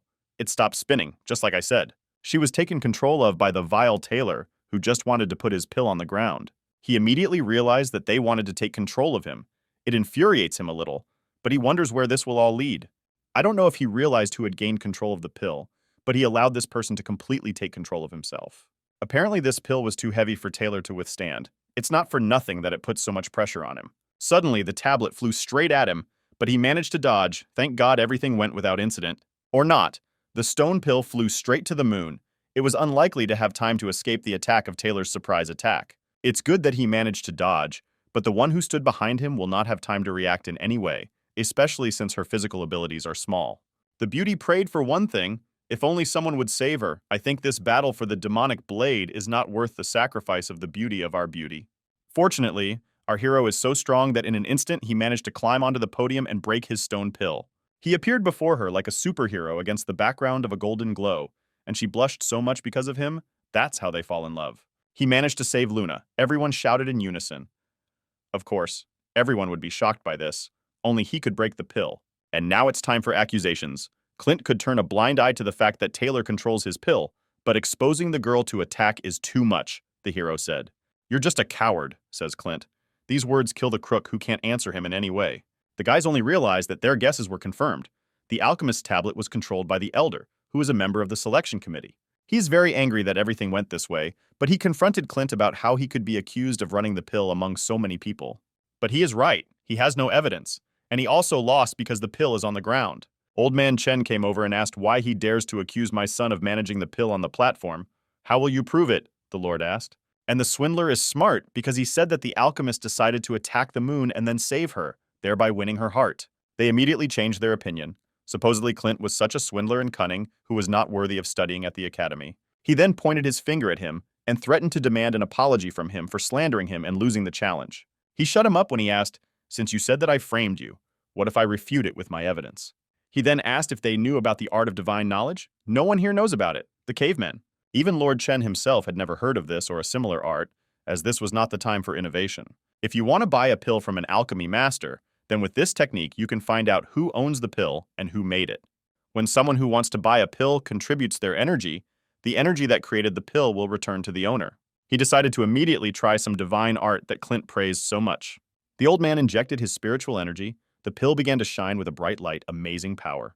2 types of spiritual power came out of the pill. Golden, there was the most of it, and dark, there was little of it. Now Clint's power has returned to his hands. It is so pure and beautiful he simply cannot be a rogue. And here the dark energy, as if from a demonic sword, returned to Taylor, and he could no longer think of anything. He realized that the matter was bad. It was all a setup. Clint's setup, says the Lord's son. But Chen's face turned pale from shame. He did his dark deeds behind his back. Because of him, the Lord of the Pavilion lost his face and was disgraced. He also dares to laugh in the face when he himself cheated. He just had to apologize to Clint on his knees for this kind of behavior. I even feel sorry for Taylor, since he was disgraced right in front of his beloved and still needs to apologize on his knees. This is what happens when you make one big mistake. The other older students were also surprised that his father forced him on his knees to apologize to Clint. It's not for nothing that the Lord is considered selfless and honest. He apologized for his son's cheating and said that the test results would not change and would be the best of all time. The best, everyone asked. Taylor was completely depressed, even the word father he speaks with difficulty. But Luna doesn't care about the crook. She instantly walked up to Clint to ask what he likes to eat. He said that besides fish, he is not picky, so he can cook everything except fish. I definitely heard, except fish. She understood everything and rushed off about her business. Only Clint, the slow-witted one, did not understand what this child was doing. People began to cry when they saw that the head of the court offered to cook something for Clint, since she had previously promised that she would only cook for the one she loved. For Taylor, confessing Luna to someone else is tantamount to death. It would be better if he died. Just don't talk about mumbles now. It's time to go to the crypt, and there he can already appear, since he is an advanced student. As expected, here he saw only advanced-level students or seniors who had been in the academy for a long time. He approached the first person he came across to ask how to get into the dungeon while he was hanging up some clothes. When Clint called him Big Brother, he waved his hand and asked him himself who he was to call him brother. His name was Mel, and he is a seller of special clothes for the dungeon, and to enter the dungeon, there is only one thing right. Buy clothes from him. Without them, he is dead. He immediately asked why this was so. Couldn't he just go down? Everyone started laughing at him and calling him a fool, because he doesn't know about such little things that everyone knows. Mel laughed the most. In fact, there is a mysterious creature hiding at the bottom of the crypt that emits an eerie aura that would take an ordinary person an hour to die or go crazy. To prolong the possibility of staying there, he needs to pump up his mental ability, and with his clothes, he can stay there an hour longer. If so, how much does it cost? He asked. He replied that he gives it to those he likes for free, but he didn't like it much. So he decided to take 1,000,000 gold coins from him. It sounds very scary. The guys started laughing because it dawned on their stupid heads that Clint didn't have 1,000,000 coins, which meant he would never go down there. In fact, these suits cost 10,000 gold. But Taylor took care of it and talked the seller into it. Then Mel started hitting him on the shoulder and telling him how poor he was, how he was getting into trouble. How dare he talk to the young gentleman in such a tone? He immediately twisted his hand and put it on the hanger. The old man began to scream in pain because it really hurts, but he will be smarter next time. No one felt sorry for him. Everyone stood in a stupor, as if deer were approaching a truck in the oncoming lane. He pulled out a large bill from under his shoulder and said that 1 million is not money at all. Who can't afford it at all? They were surprised because there was a royal seal on the bill, which means it was genuine. Where did he get so much money from? They were dumbfounded. In fact, he can earn hundreds and thousands of times more if he sells pills and invests in cryptocurrency. His greed awoke as he decided to make money, and he did not care about Taylor, since he would rather get this money, since he did not know that Clint was so rich.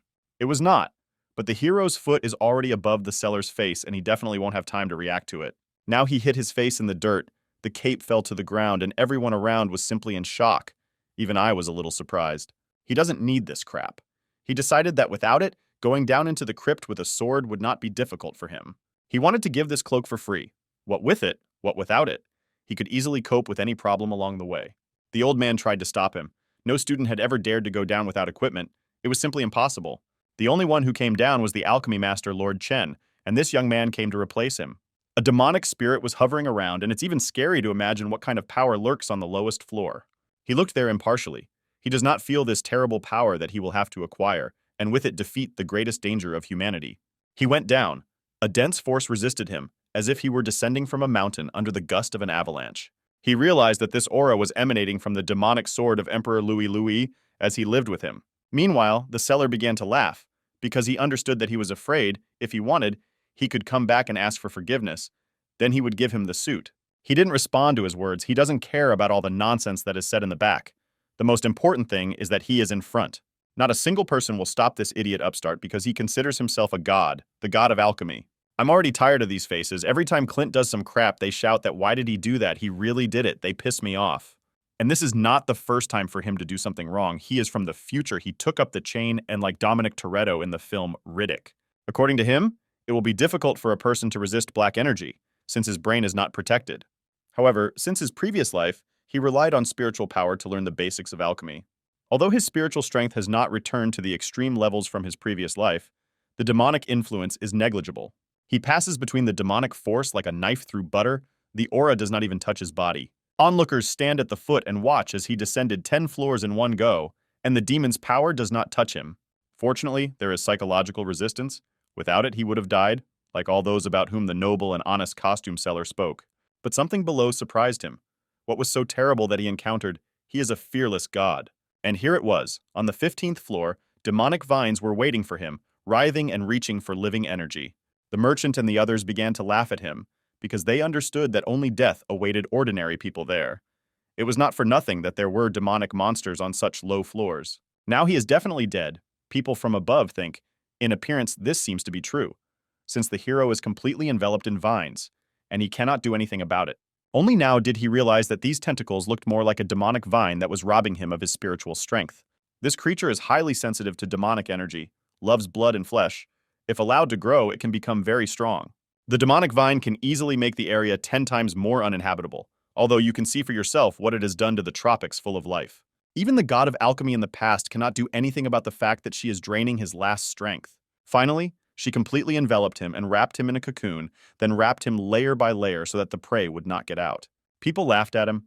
The clothing salesman was especially happy because he was right, and Clint died in front of so many students. Rays of red light appeared from the cocoon, as if our hero was trying to escape from there, having spent his last strength. Wow, Clint escaped, but clearly not without the power that awakens on the verge of his death. The merchant was simply shocked by what he saw, since this was the first time in his lifetime that he had seen something like this. Just when they thought the upstart was dead, he showed them how easy it was to cut through this monster. He didn't even think about stopping, since no vine would become an obstacle to him. It's hard to believe this. Otherwise, how is it possible to go down 3 floors below when the pavilion lord can only cut through 2? However, this did not come so easily for him. The demonic vine actually forced him to use this power, pushing him to the brink. He is going to get the demonic sword of Louis, but he understands that it would not be advisable to use force for this. He should have gone back and come up with something, although all he could think of was that the demonic plant liked fresh flesh and blood.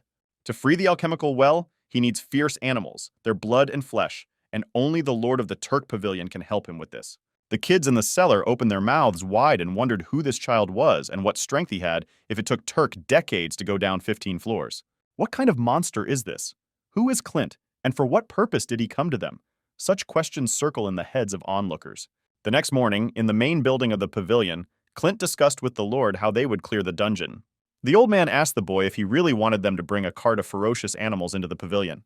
Yes, in this way he is going to help them clear Louis' crypt from the monster that is preventing them from getting to the famous blade.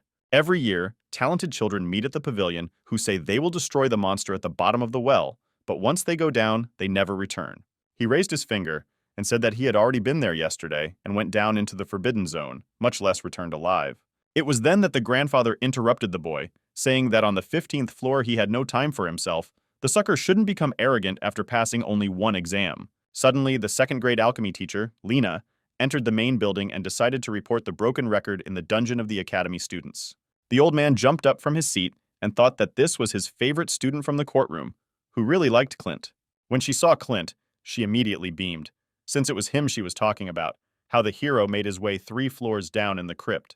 The Turk could not believe the alchemy teacher, since he had only recently arrived at the academy, but had already been to the crypt and returned unharmed. He was almost struck by lightning, since he himself was only able to go down to the 15th floor in decades, while Clint made his way to 3 floors and is still alive. He confirmed the fact that he broke a new record, but here he is about asking for a helping hand from the pavilion lord. After confirming such significant information, the lord immediately agreed, but first of all, he must tell him how he did it. The very next day, Clint arrived at the dungeon with a cartload of tasty and fresh game for the ferocious demonic vine. The kids around didn't understand what Clint had lost here and why he needed so much fresh meat. What's also frightening is that Clint came to go down into the dungeon again, although an ordinary person needs a month to recover. Fortunately, Turk went to meet the student in order to go down there every day. He had to give the old man a very valuable thing on his paw. Well, he doesn't regret it at all, since it's better for him to agree to it. Otherwise, they won't be able to defeat the big demon. The price he had to pay was very expensive for that time. No matter how he spoke, he still felt sorry. What caught his eye was that the vine had grown very quickly while he was away. The speed of its regeneration was even frightening. The vine reacted positively to the meat of the ferocious beast and did not rush at the hero. What was the problem? He also noticed that the blood and flesh were attracted to the plant, but its speed slowed down. Was it really afraid of him? Now is the perfect time to dump the animal carcass so the creature can feast on fresh game. Although he is here to negotiate, if the vine wants this meat so much, it must listen to him. Every day her duties will include skipping 1 level lower, otherwise he will not only leave her hungry, but also beat her for the last time. The demonic plant waved its shoots, thereby agreeing to the conditions of its new owner. This was a jackpot for him, as the plant already had spiritual intelligence and understood his speech. With such conclusions, he can calmly tame this sprout for himself. It's a pity not to plant it in a pot and must be watered with blood and flesh. Tomorrow he will come again. Only today the paved road should be open, and tomorrow, after what was said, he said goodbye to the vine. And before leaving, he thought that in this way he could get not only Louis's sword, but also advanced combat power in the form of a demonic vine that could become stronger. By that time, nighttime had approached, and no one was still sleeping in the main building of the pavilion. Moreover, the son of the pavilion lord does not sleep and cannot sleep. He is tormented by the thoughts that Clint is again popular among the girls. Especially his beloved will cook for his enemy. This attitude towards the old friend terribly angered the young lord, since no matter how strong Clint is, he is the successor of the pavilion. Can anyone be stronger than him? When he takes the post of lord of the pavilion, that girl will immediately fall for his strength and see his hidden talents. Suddenly, he only noticed that there was a light burning in the windows of the lord pavilion. Surely it was an evening meeting. The naive son of the lord overheard and understood that they were talking about a successor who would take the post of lord of the pavilion. The boy thought that they were talking about him. Old man Turk talks about his son's incompetence, and if they accept him as the head of the pavilion, he will die along with him. The talented Clint arrived at the academy just at the right time and would be perfect for this role. This news shocked the boy, since he did not even dare to think that someone could replace him. Even if the little son is not so competent and the old man is ready to sacrifice relatives, but Clint is just a newcomer to the academy.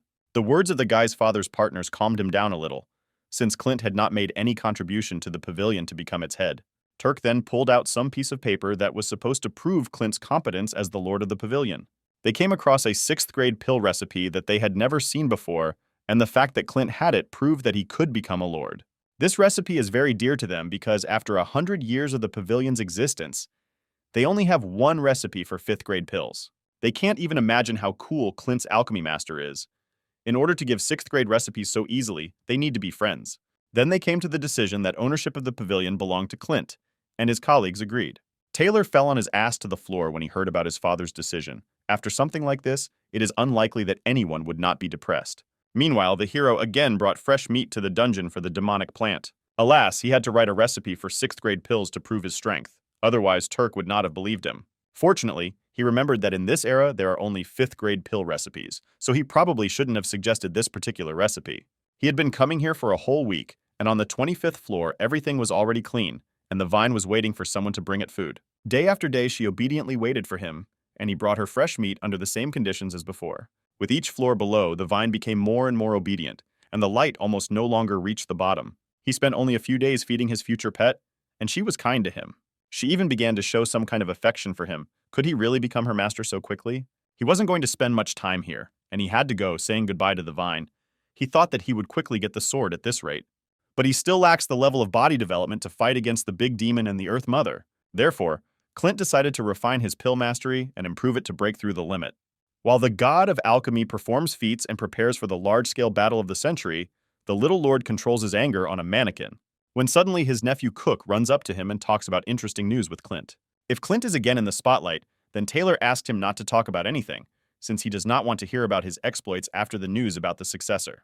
Cook had more interesting news that he heard the hero go over the mountain with a pill worth 1,000,000 gold coins. Thus, they come to the idea of theft, since it is unlikely that anyone will have that kind of money.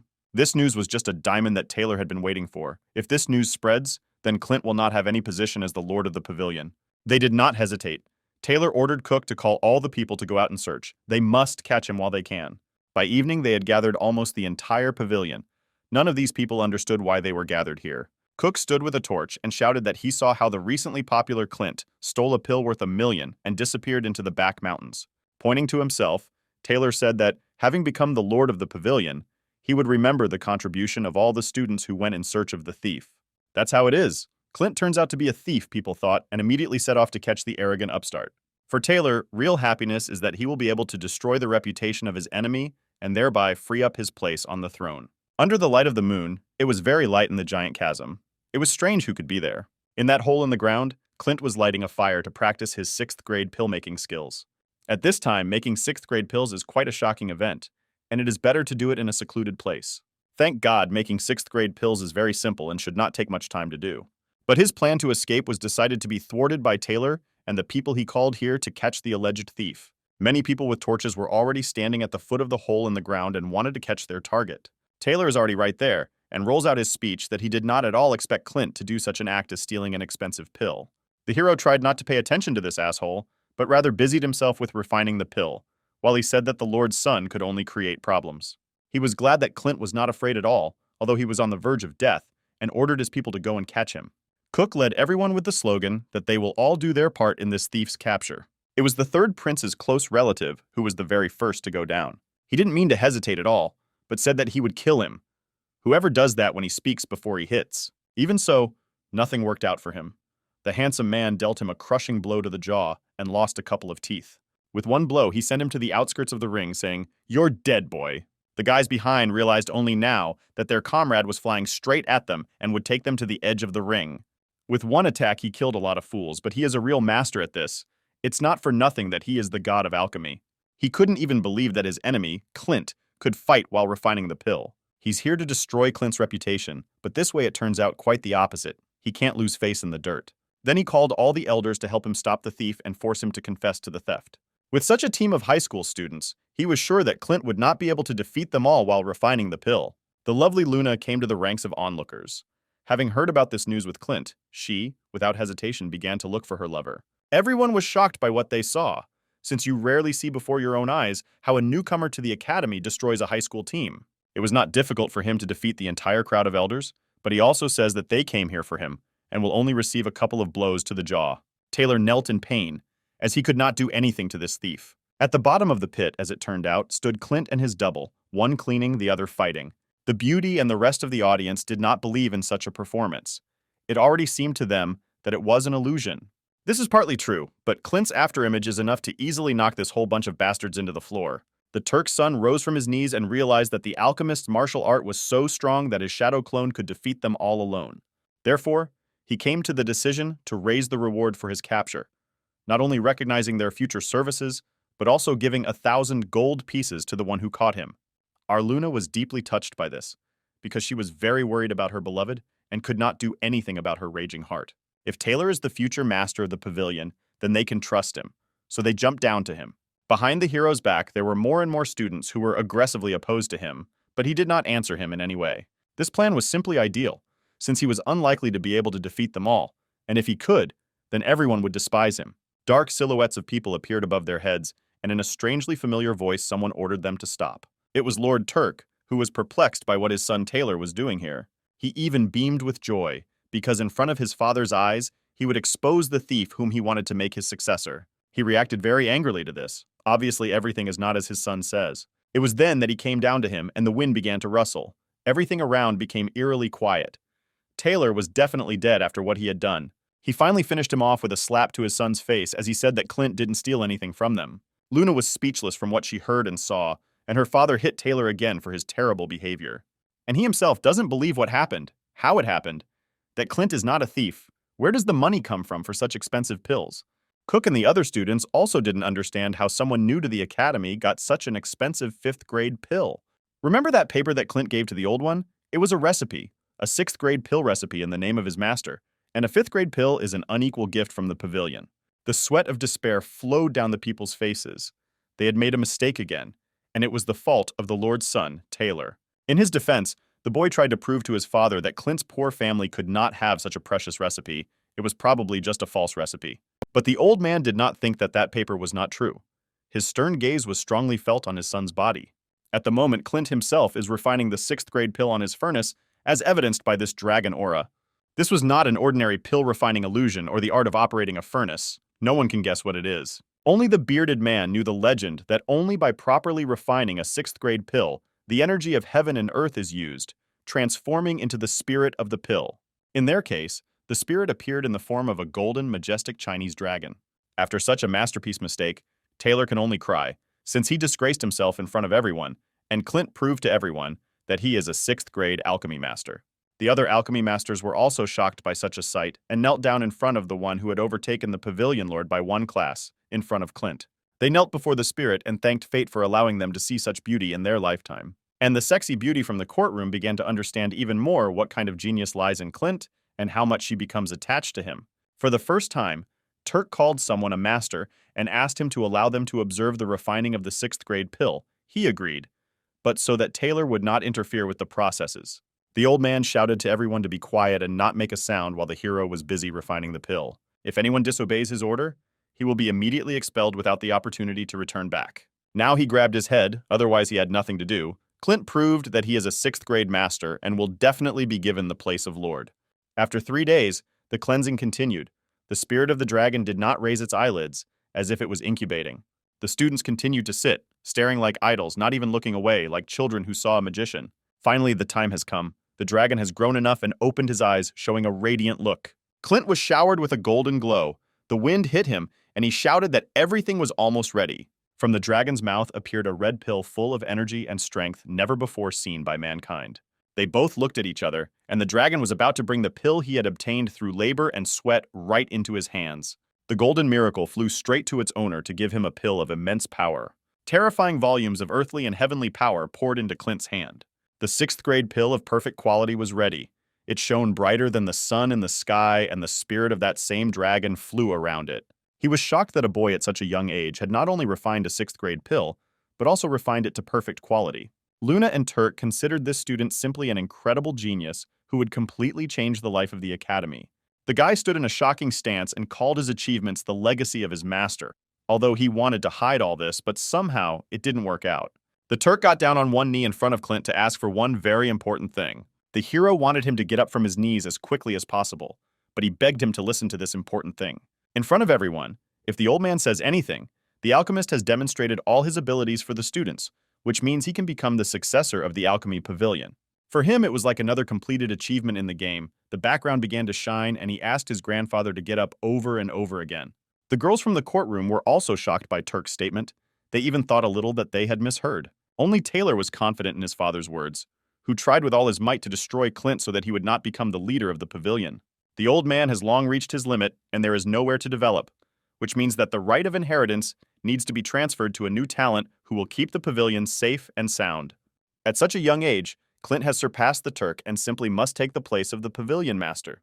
The old man's words made him think because in his past lives, he remembered how Turk was the last lord of the pavilion. It was all due to the bloodthirsty attacks of other pavilions from hostile countries, and in order to preserve the inheritance, he sacrificed himself. Clint calls his legacy the extraordinary seeds of alchemy, which he also used and plans to use in the future. It didn't take him long to make a decision. He gave an answer, and in honor of the old man's strong desire to protect the pavilion, Clint agreed to take the throne. With his efforts, he plans to preserve not only the legacy, but also increase the strength of the Academy's students. It was noticeable in the old man's eyes how happy he was. Crossing his arms, he began his speech. Clint agreed, and the old man triumphed, saying that he would immediately renounce the throne and hand it over to the new lord of the pavilion. Some students were surprised, others were delighted, however, no one denied the hero's strength.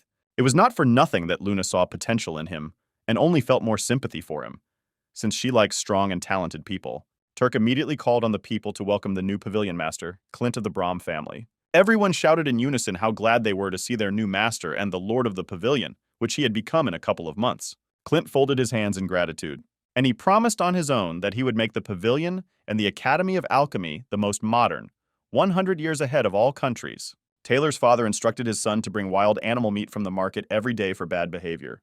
He had never seen such a stern father, and he could not even think that the son of a lord would work with his hands. 3 days have already passed, and from that moment on, Taylor goes to buy meat every day, and local market sellers laugh at him because of what happened. They laugh. Supposedly, the little prince went out shopping. Is it really so difficult to fall from such a high position? They asked and grinned. This is a real headache for him, since everyone already knows about the scandal with Clint, and he cannot believe how he got so lucky. Suddenly, a mysterious wanderer appeared in front of him, who offered help to the former heir and extended his hand. With his right hand, he pushed away the callous man's hand, since he did not need help in transporting the meat. But he completely misunderstood the wanderer.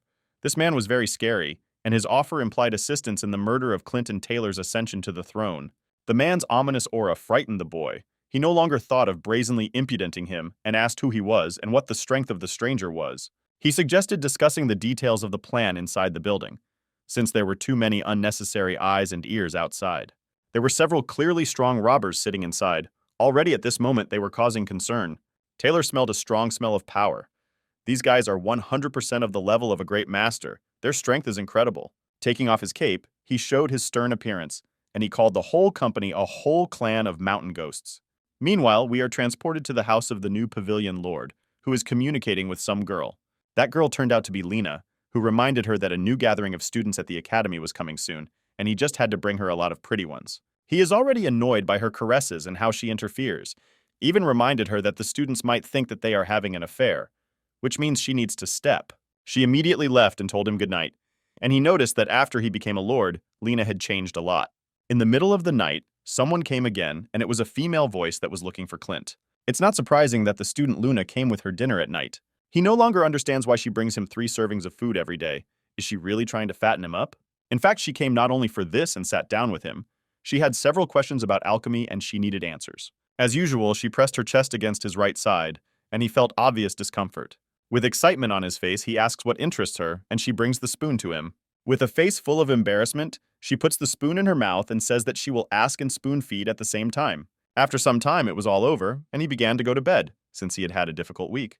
He plopped down on the bed and muttered that being the lord of an entire pavilion was not as easy as it might seem. After these thoughts, he remembered that there was only a month left before the great big demon would be revived and destroy humanity. His current strength might not be enough at the moment, which is the reason why he prepared this pill. The dragon pill is made from rare and expensive materials. Fortunately, the former master of the pavilion helped with this. With this pill, he can break through his barrier of strength and power that he possesses. Our retired god of alchemy did not expect such a powerful thing. A bright light filled the room. In the form of Buddha, he began to break through his level. Golden light emanated from him, as if he were a treasure at the bottom of the sea.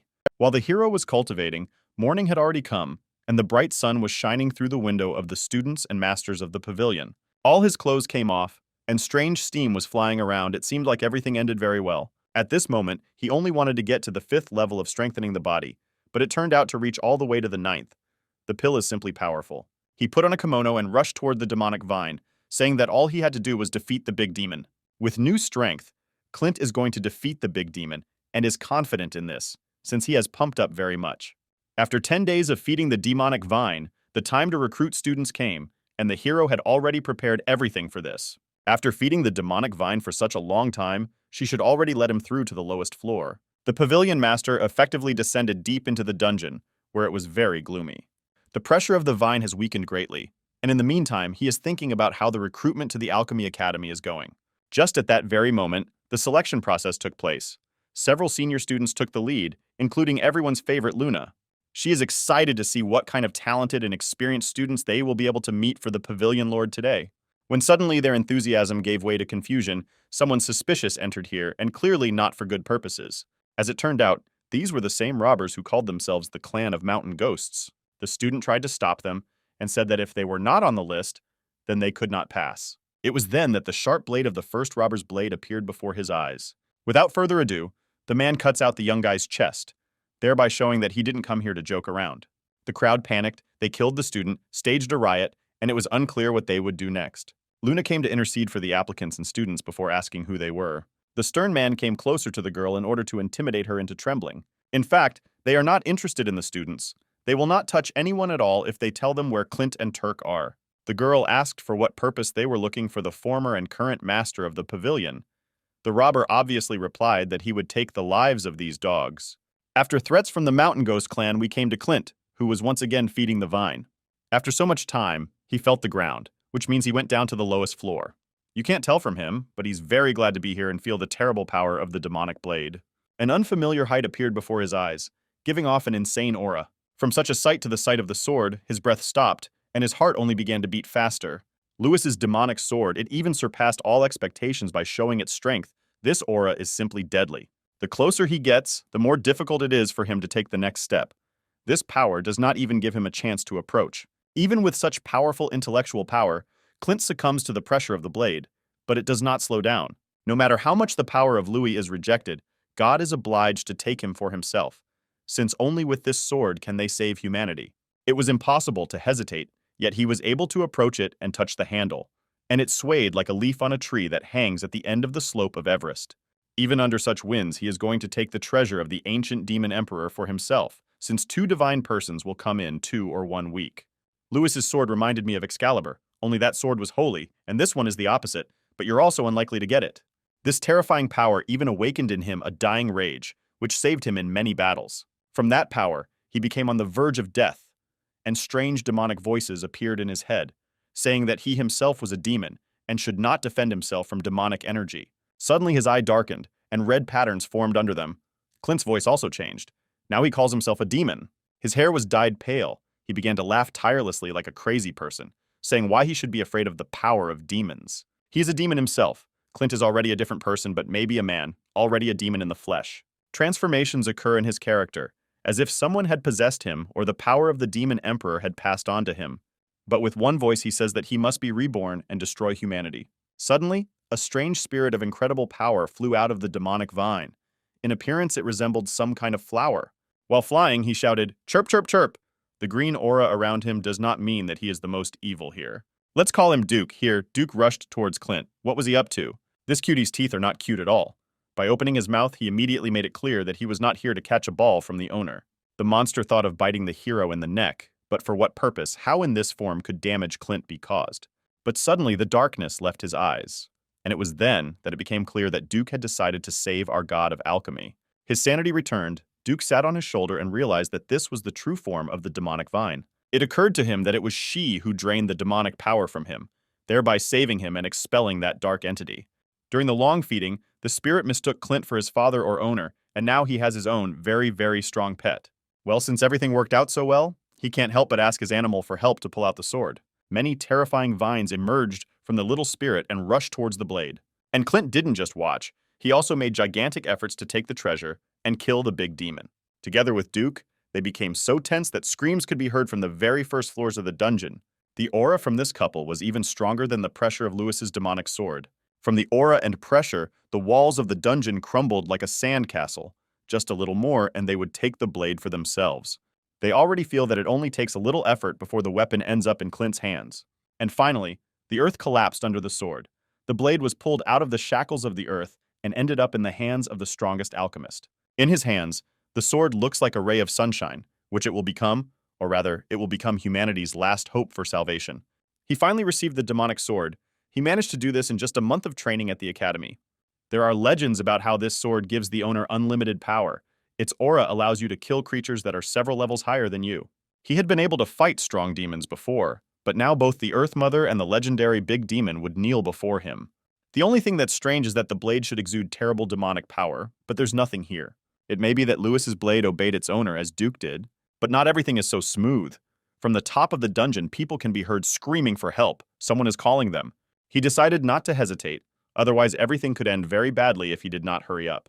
It took him a little while to get upstairs, but only then did he realize how loud the screams were. As soon as he looked up, he saw a pile of blood of his students and charges. People were running screaming from the arch into the dungeon, followed by hunters and robbers from the clan of mountain ghosts. They killed one after another who at least somehow tried to escape and resist them. They did not touch only the humble ones and tied them up until they waited for the masters, Turk and Clint. In the courtyard, they gathered almost all of Clint's senior students and wards. The former lord of the pavilion was not yet among them. Everything that was happening was watched from the side by some asshole who didn't even want to help anyone. And this asshole turned out to be Stupid Taylor, who finally brought them here and was only glad that they had already caught the older students. From the memories, he snuck in and secretly led them into the pavilion to overthrow Clint and kill his father. For all this, he decided to give them half the money from the pavilion, but in fact, Taylor wanted them to publicly kill Turk, his father, and Clint. If both masters are killed, then there will be no one to take the throne except the direct heir, that is, this bastard.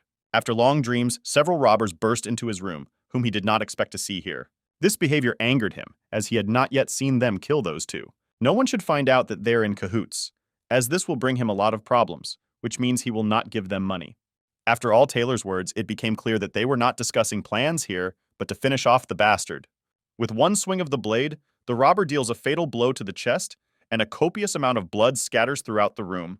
What was to be expected? Taylor is very stupid, because he trusted the robbers, his mother. They, in principle, are not here for the money.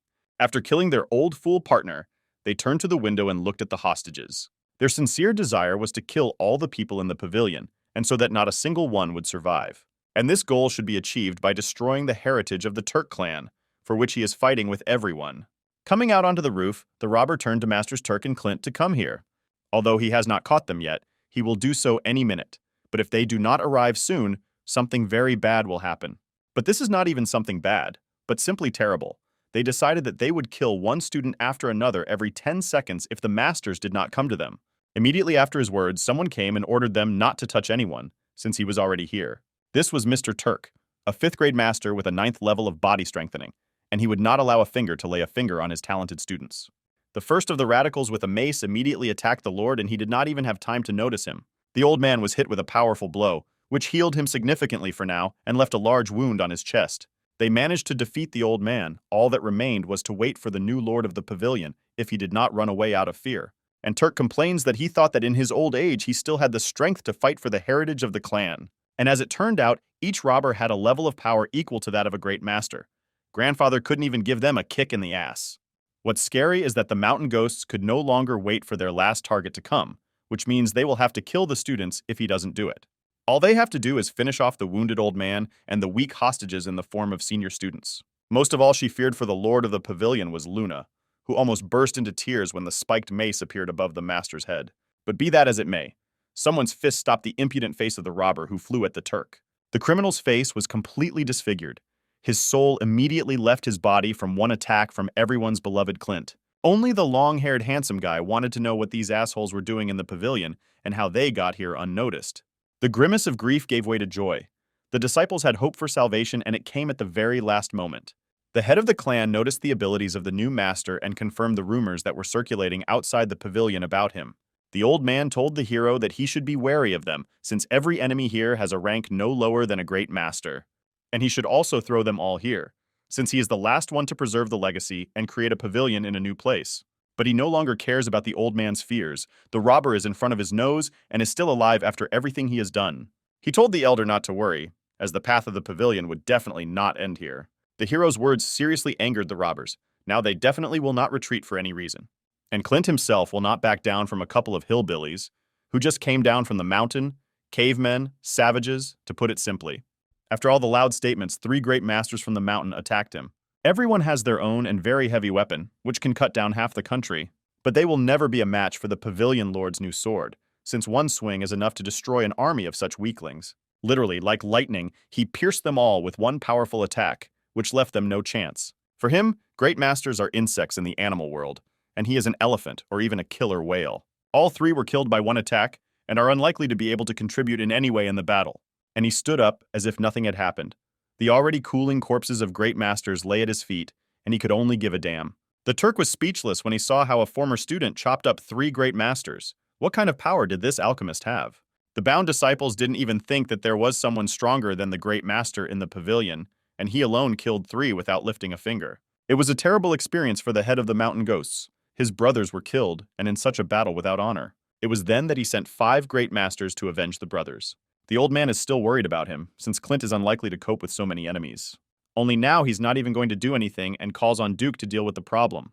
The cute little fluffy guy is out hunting, and today there are 5 great master-level robbers for dinner. Seeing this cuteness, the cavemen were surprised and thought that Clint had gone crazy with fear. Suddenly, the cute killer, destroyer of worlds, destroyer of the universe, absorber of dark matter, Duke showed his strong side. The vine began to wrap around the respiratory tract of the people. They did not expect that they would meet the demon himself. Time after time, the robber is surprised by the new strength of Clint, whom they intended to easily kill and then destroy the pavilion. Meanwhile, the vine sucks the life energy out of them. Very soon it will turn them into raisins. But this was not the end at all. The fluffy one sucked it into itself with its tentacles in order to digest them, and only the tips of the robber's fingers were visible before he disappeared inside the Duke. What the little animal looks like after eating 5 people, it's so cute. No one will believe it if you tell it. The old man does not fully believe what is happening.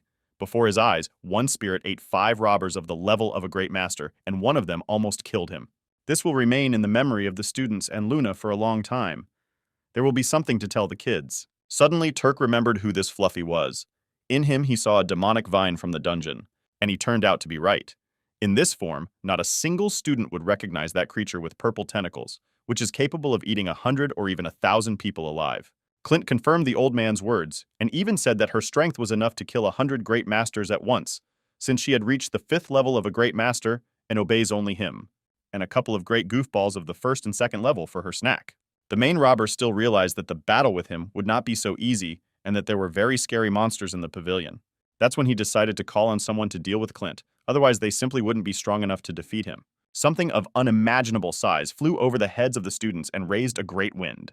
Through the reflection of the moon's eyes, it became clear that a giant flying serpent had come to the rescue. This is a creature. The power of this serpent is equal to the 9th level Great Master, and the name is the Great Flying Serpent Piercing the Skies. The old man sees this for the first time.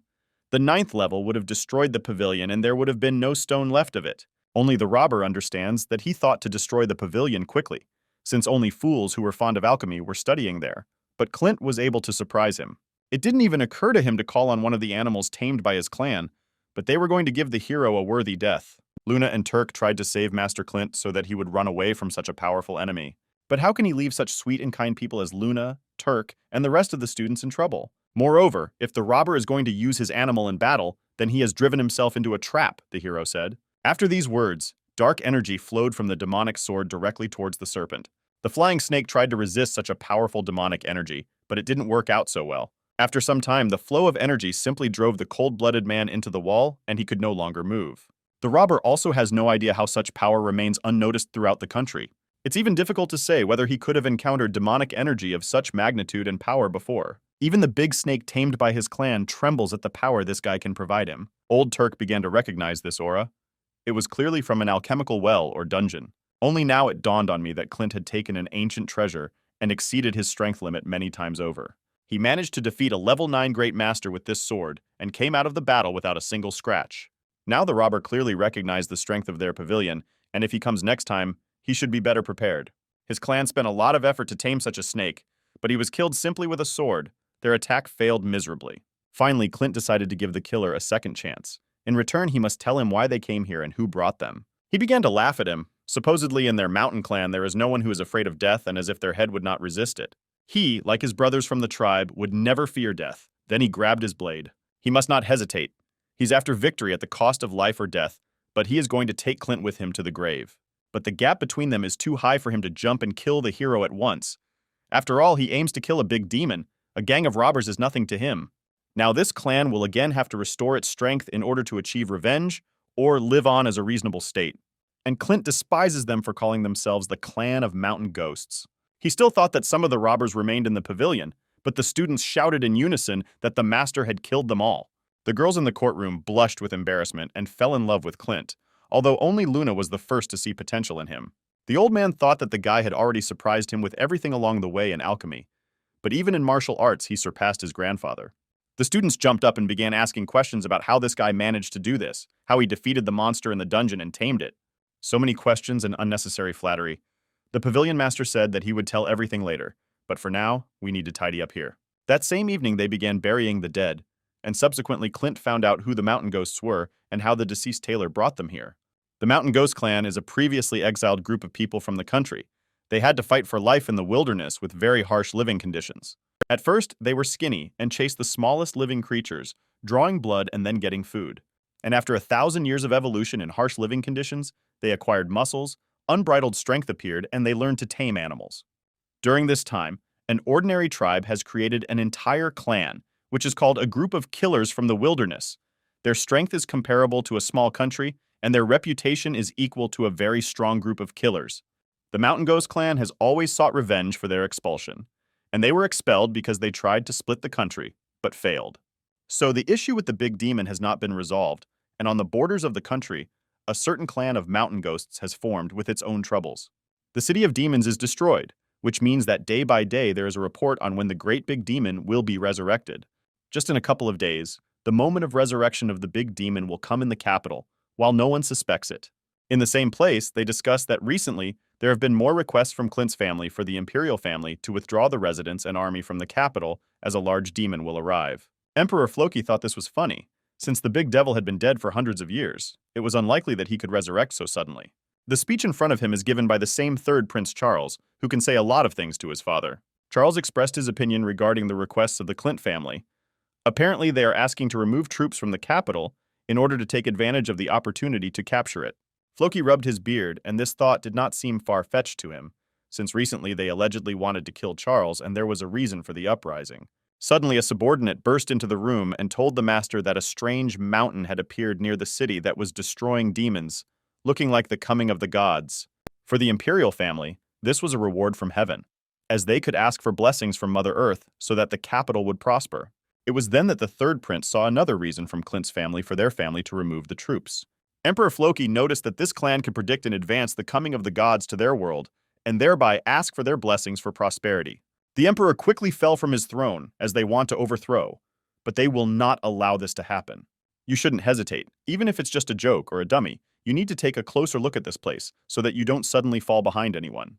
After a while, they arrived in this wasteland, where the city of demons was destroyed. In just a day, they reached here on horseback, and were overshadowed by the silence here. The sky here is toxic green, as if mucus would flow from above onto the ground. But they came here not for the gloomy landscapes, but for the unknown mountain, which was formed here through the fault of the gods, and apparently it is already before their eyes. In front of them is the highest peak, half a kilometer high, in the shape of a Buddha statue.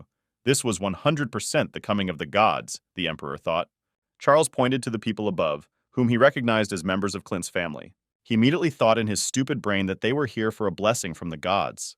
Floki began shouting the name of this man in a red robe and asking what he was doing here. Seeing the emperor, Greg was horrified, as the emperor had been warned not to go near such dangerous places. Moreover, His Majesty Clint himself warned that if the city of demons is destroyed, then a great demon will rise in the capital and the end of the world will occur. Floki yelled at Greg because he did not intend to trust the one who just recently almost killed his third son. Greg listened to everything and did not answer anything. The emperor ordered them to get away from here. Otherwise, it would be regarded as a riot. Charles chuckled at them and told his father that they could invite the entire imperial clan here to worship the gods. Floki agreed with his son and said to call all family members in order to receive a blessing from above. When suddenly the food on the plates in the capital was shrouded in a strange aura, something was clearly wrong. The army and the emperor himself and his son bowed before the three candles, reciting a prayer in honor of God. Suddenly a certain rustle appeared in the air, which had not been there a minute earlier. The statue opened its eyes, which means those bastards below managed to awaken an ancient evil.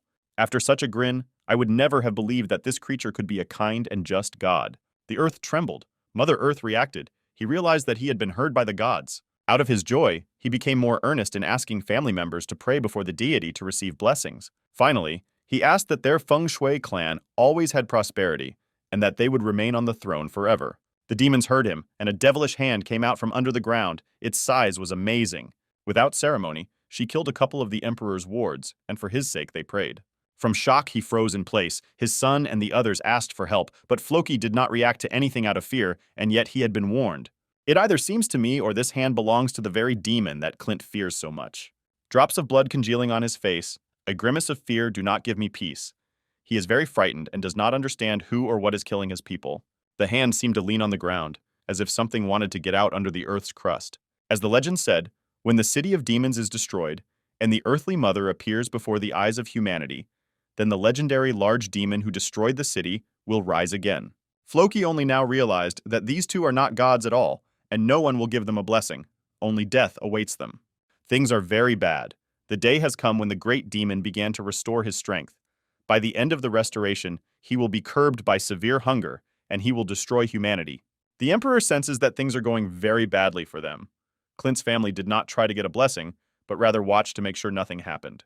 The demon noticed them and is about to eat the prey in order to recover faster, but the Emperor shouts for everyone to run since they cannot cope with them. Charles, in fear, remembers Clint's words and how he warned them that the demon, the king of the Voidlands, would rise again, and everything turned out to be true. The demon managed to grab a couple of feng shui family members and is about to devour them alive. Charles, as always, has caused a lot of problems with his family and is shouting loudest. In a couple of days, his exploits will be in the news headlines. Meanwhile, while the prince is trying to escape screaming for help, the big guy eats a couple of his family members and servants. For the hell of it, it was very little, literally nothing, and tasteless. Such service does not deserve Michelin stars. And the statue is also hungry. They lack blood and flesh. The demon has not eaten for hundreds of years after the destruction of the city. The mark of the earth told the demon to go to the capital, where there would be a lot of sprinkles and flesh. This would be enough for him for a long time. After all these words, the earth began to disperse under their feet. People fell into the abyss created by the divine person. Already at a depth of 10 meters, there was pitch darkness. People fell there and disappeared, and their prince looked at it all with horror. The abysses were like the gates to hell, as demons began to rise from them. Many demons, which would be just as difficult to overcome. Charles didn't understand why there were so many monsters. So many demons and zombie kings, how this was even possible. Suddenly, the Emperor shouts from behind him, telling the prince to go upstairs to him and save himself. The great demon sat on the Buddha's shoulder to give a speech to the lower demons. They ordered not to think about these fleas, but rather to send the children to the capital, because it is a very crowded place. The demons shouted in chorus that they would bring death with them. Any person would be their breakfast, lunch, or dinner. You can't imagine such a terrifying sight in any dream, how thousands of bony, ugly, sometimes muscular, and very bloodthirsty demons are moving towards your city.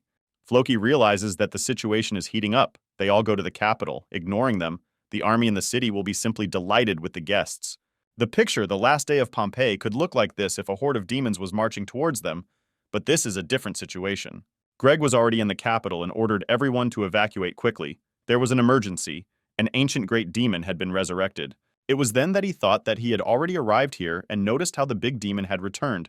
Greg hoped that he would not arrive here right away. Suddenly, one of the people screams and points upward at something very scary. Words cannot describe how terrible the situation that is happening now is. The mother demon and the big demon are already in the capital. Will they have time to escape? How much time is left? Is it really the end of the world? Greg thought. The old man ordered everyone at once, the guards, the army, and the people, to run away so that their heels would sparkle, because the demons were already here.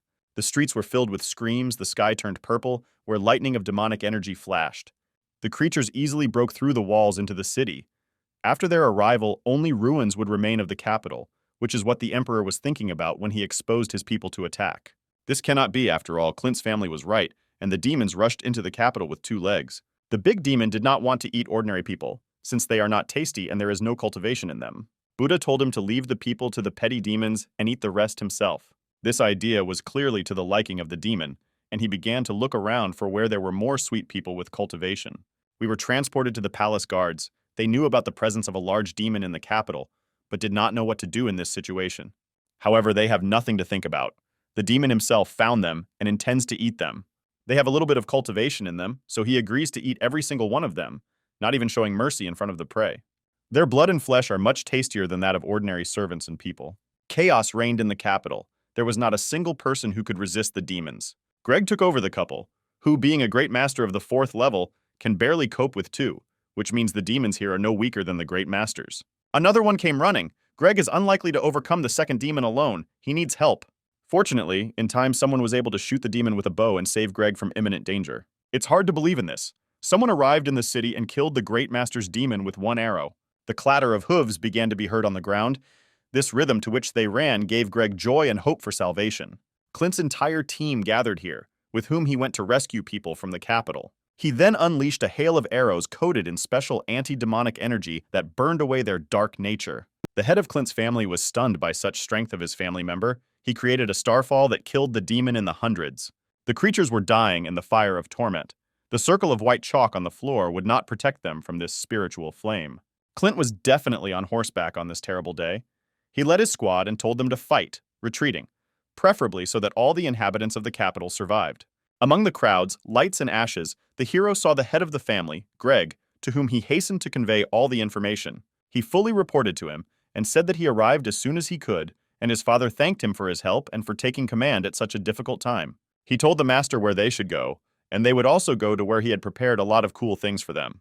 Here are the body-strengthening pills that he has been refining all night and should be distributed to those who have the first level of body strengthening.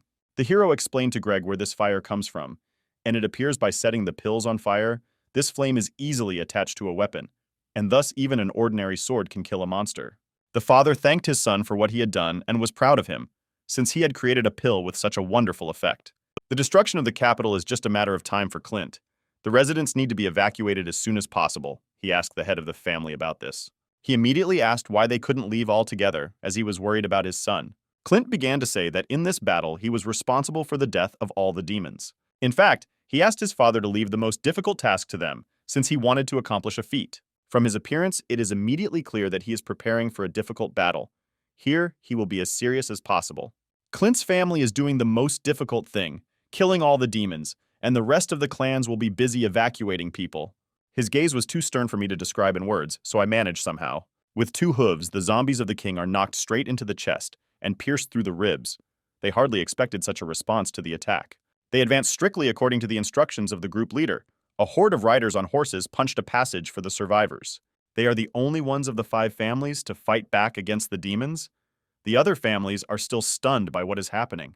The team behind shouts to the master to be careful, as 3 demons are approaching him directly. Even for such an attack, he is ready with a stunning reaction. Not a single enemy will get behind him. Time to call Duke for help so we can sort out all the little things. All 3 were pierced by a demonic vine, which left large holes in them through which air could be released. The most important thing is to leave all the power of the 5 families as it was originally and have everyone unite. In another part of the city, the same chaos occurs, fire and ash in the air. A girl from the Ginseng family, she was one of the only ones from the clan who was in the capital and was able to repel the demons. The messenger reported on the situation with the Ginseng clan. Help would not arrive soon, and she was left here alone. The situation is simply shocking, the beautiful Jana thinks. The forces of the family inside are in no way balanced. What can anyone do here? What's worst is that Mother Earth does not show her true power in any way and does not manifest herself in this battle.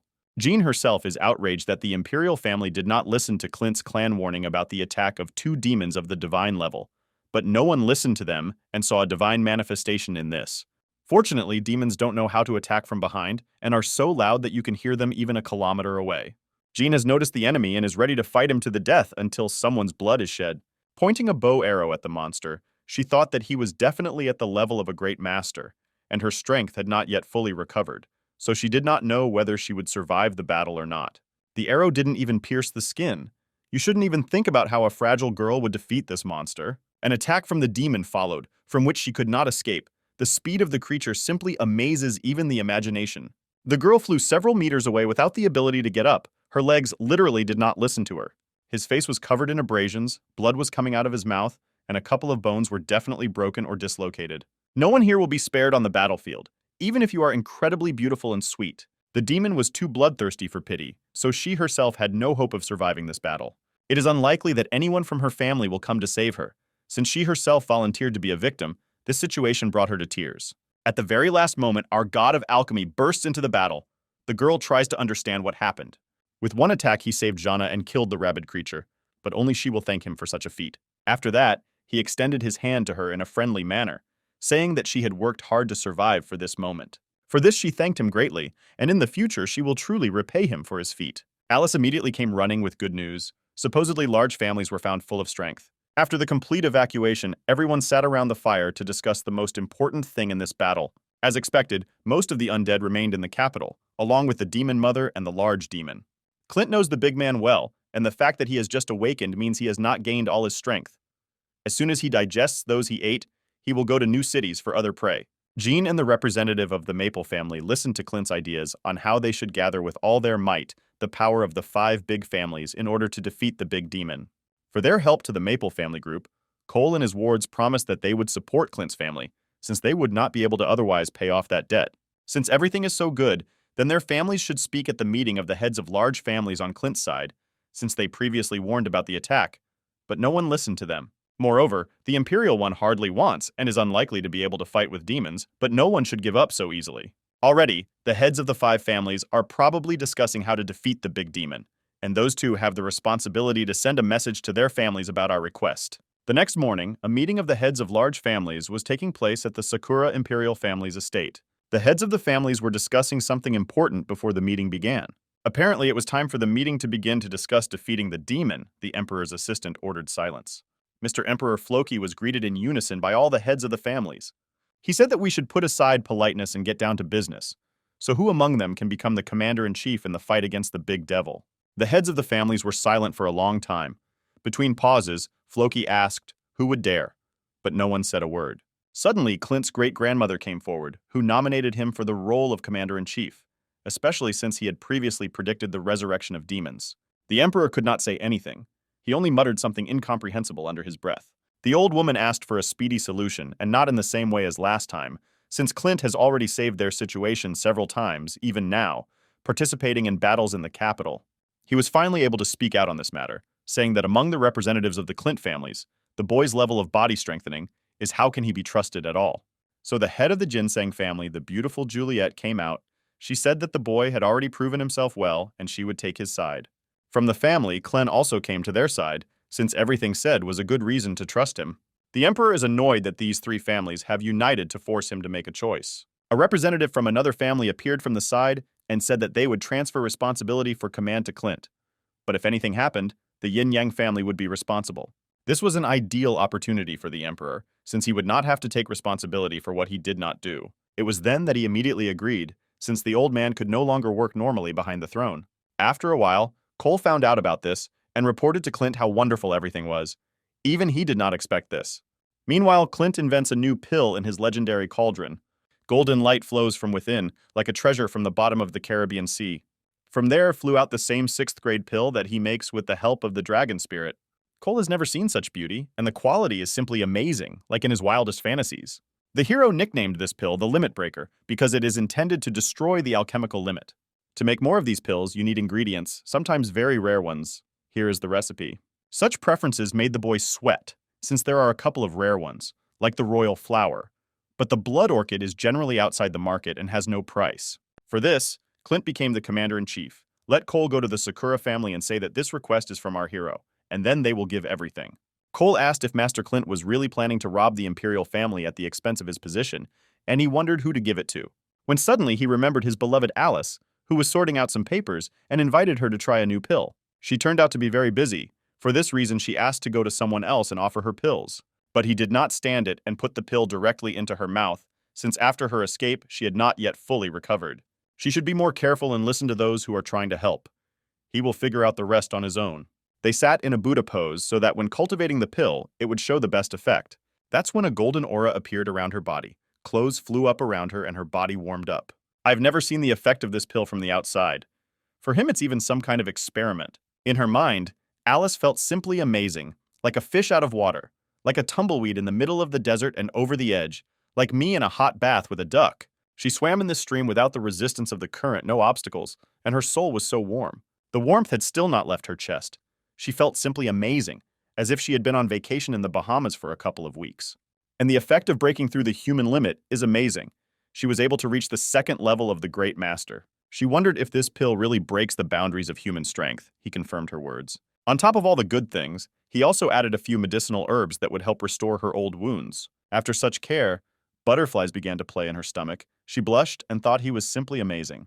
Only now she remembered something, how such joy disappeared from her eyes and cheeks. But it took her a long time to realize that Cole had sent Cole to look for those rare herbs just for this. He explained all this by saying that with this pill, the people of the body-strengthening realm will be able to break through this realm.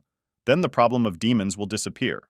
With new strength, she will be able to confront the smaller demons while he fights their larger demon and is not distracted in any way.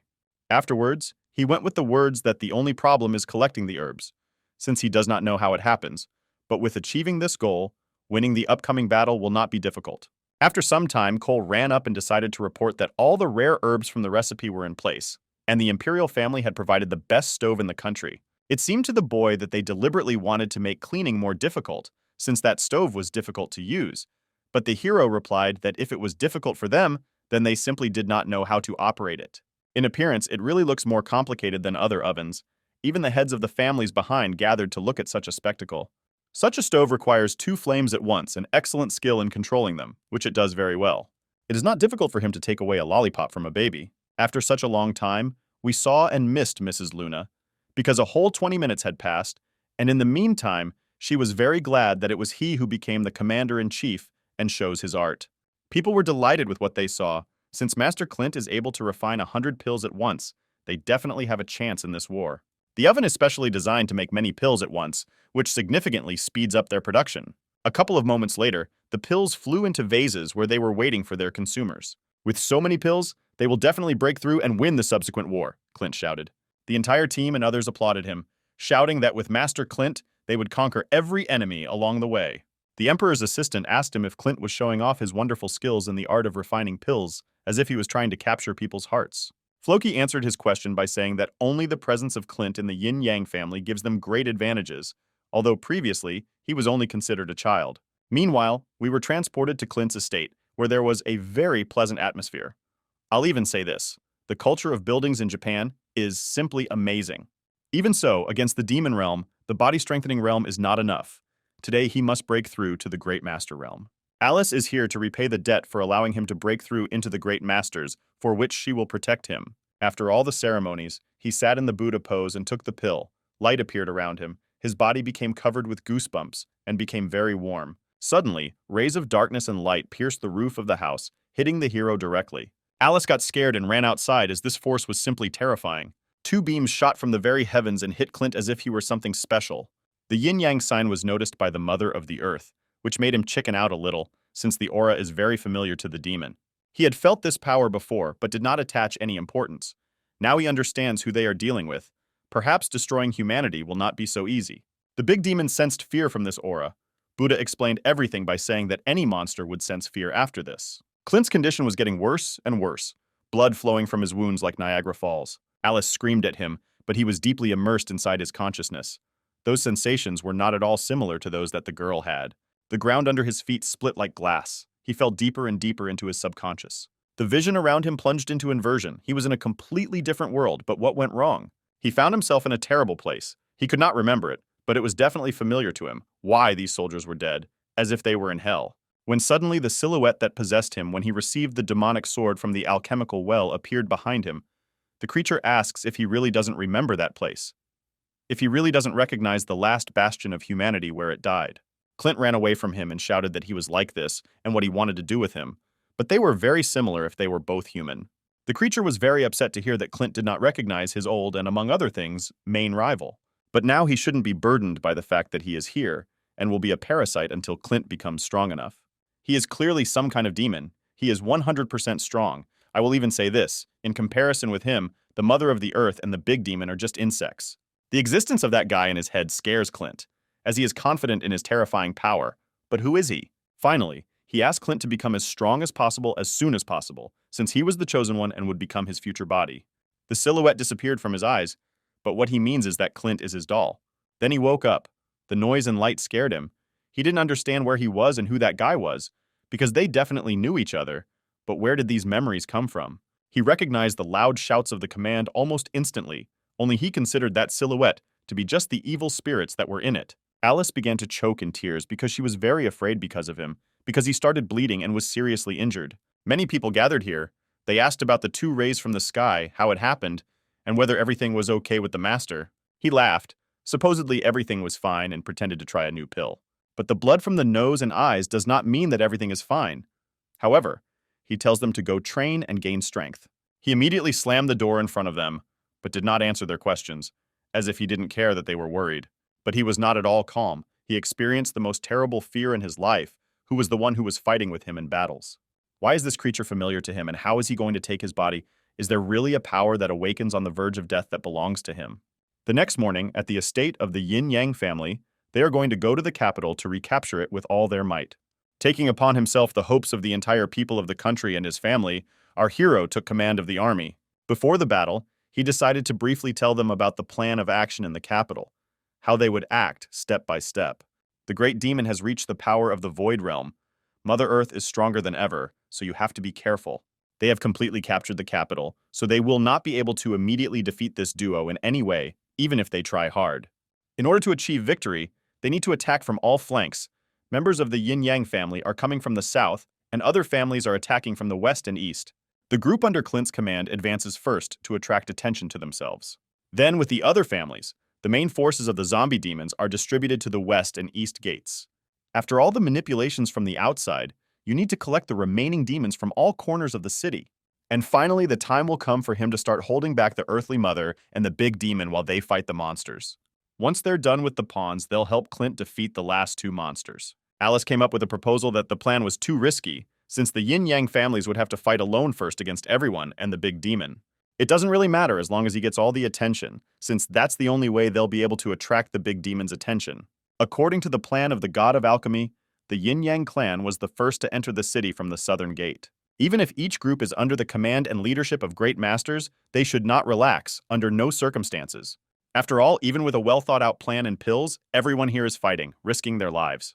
After all the words, he turned to these terrible monsters who are so thirsty for the blood of these tasty people. And he turned to them so that they could feel the effect of the new pill, which he made especially for them personally. Several very strong monsters stood in front of him at once, who did not expect that there would be no living space left of them. Demonic power with the enhancement pill, but he just doesn't give them a chance to win. For them, this meeting was the first and last. They are unlikely to go to heaven, but let them dry out on earth. The big man is shocked by the strength of the commander. It's hard to believe that he is only a first-level great master. And the girl said that this is not the first time for him to surprise us. Only he doesn't yawn on the battlefield and watches the demon, realizing that he had to do a good job of attracting the big demon's attention. Apparently, it turned out that the evil creature on Mother Earth's shoulder paid attention to the battle of fleas. The demon grinned in his eyes, as if any minute he wanted to pounce on them and eat them. Great. Everything seems to be going according to plan, and the monster was able to be distracted by the bait in the form of Clint. Suddenly, the battle turned against them. The large demon ignored the god of alchemy and rushed in the other direction. Clint doesn't understand what happened, why he didn't fall for him. Is he really that smart? When he descended, a strong wind arose around him, the flapping of his wings as high as a high-rise building. Charles was more afraid for his ass than anyone on the battlefield, since the hero gave his word that he would be bait for the most powerful. The third prince was very tasty to the demon, as it gave off a very fragrant smell. A dozen Grandmaster-level guards lined up between them to protect the third prince. But this only irritated him more, since he did not want to wait that long for his food. The demon's powerful scream sent the entire guard flying and deprived them of their fighting spirit for a couple of hours. The legendary demon was too hungry and couldn't stand it. He needed to eat this delicacy quickly. But he was stopped by Clint, who covered Charles with his sword. He was completely out of sorts, since the demon dared to ignore him and attack a weaker one. But who allowed him to do that? Having cut off his front teeth, he asked him whether he wanted to leave him again, or whether he understood everything. This sword seemed familiar to him and very strong. He had only seen one like it before. The power of this blade reminded him of the old days, Emperor Louis, and this weapon frightened every living thing in the world. With such a weapon, he can become the demon emperor, so he would not mind getting one because of this, the Covenant of Younger Wards.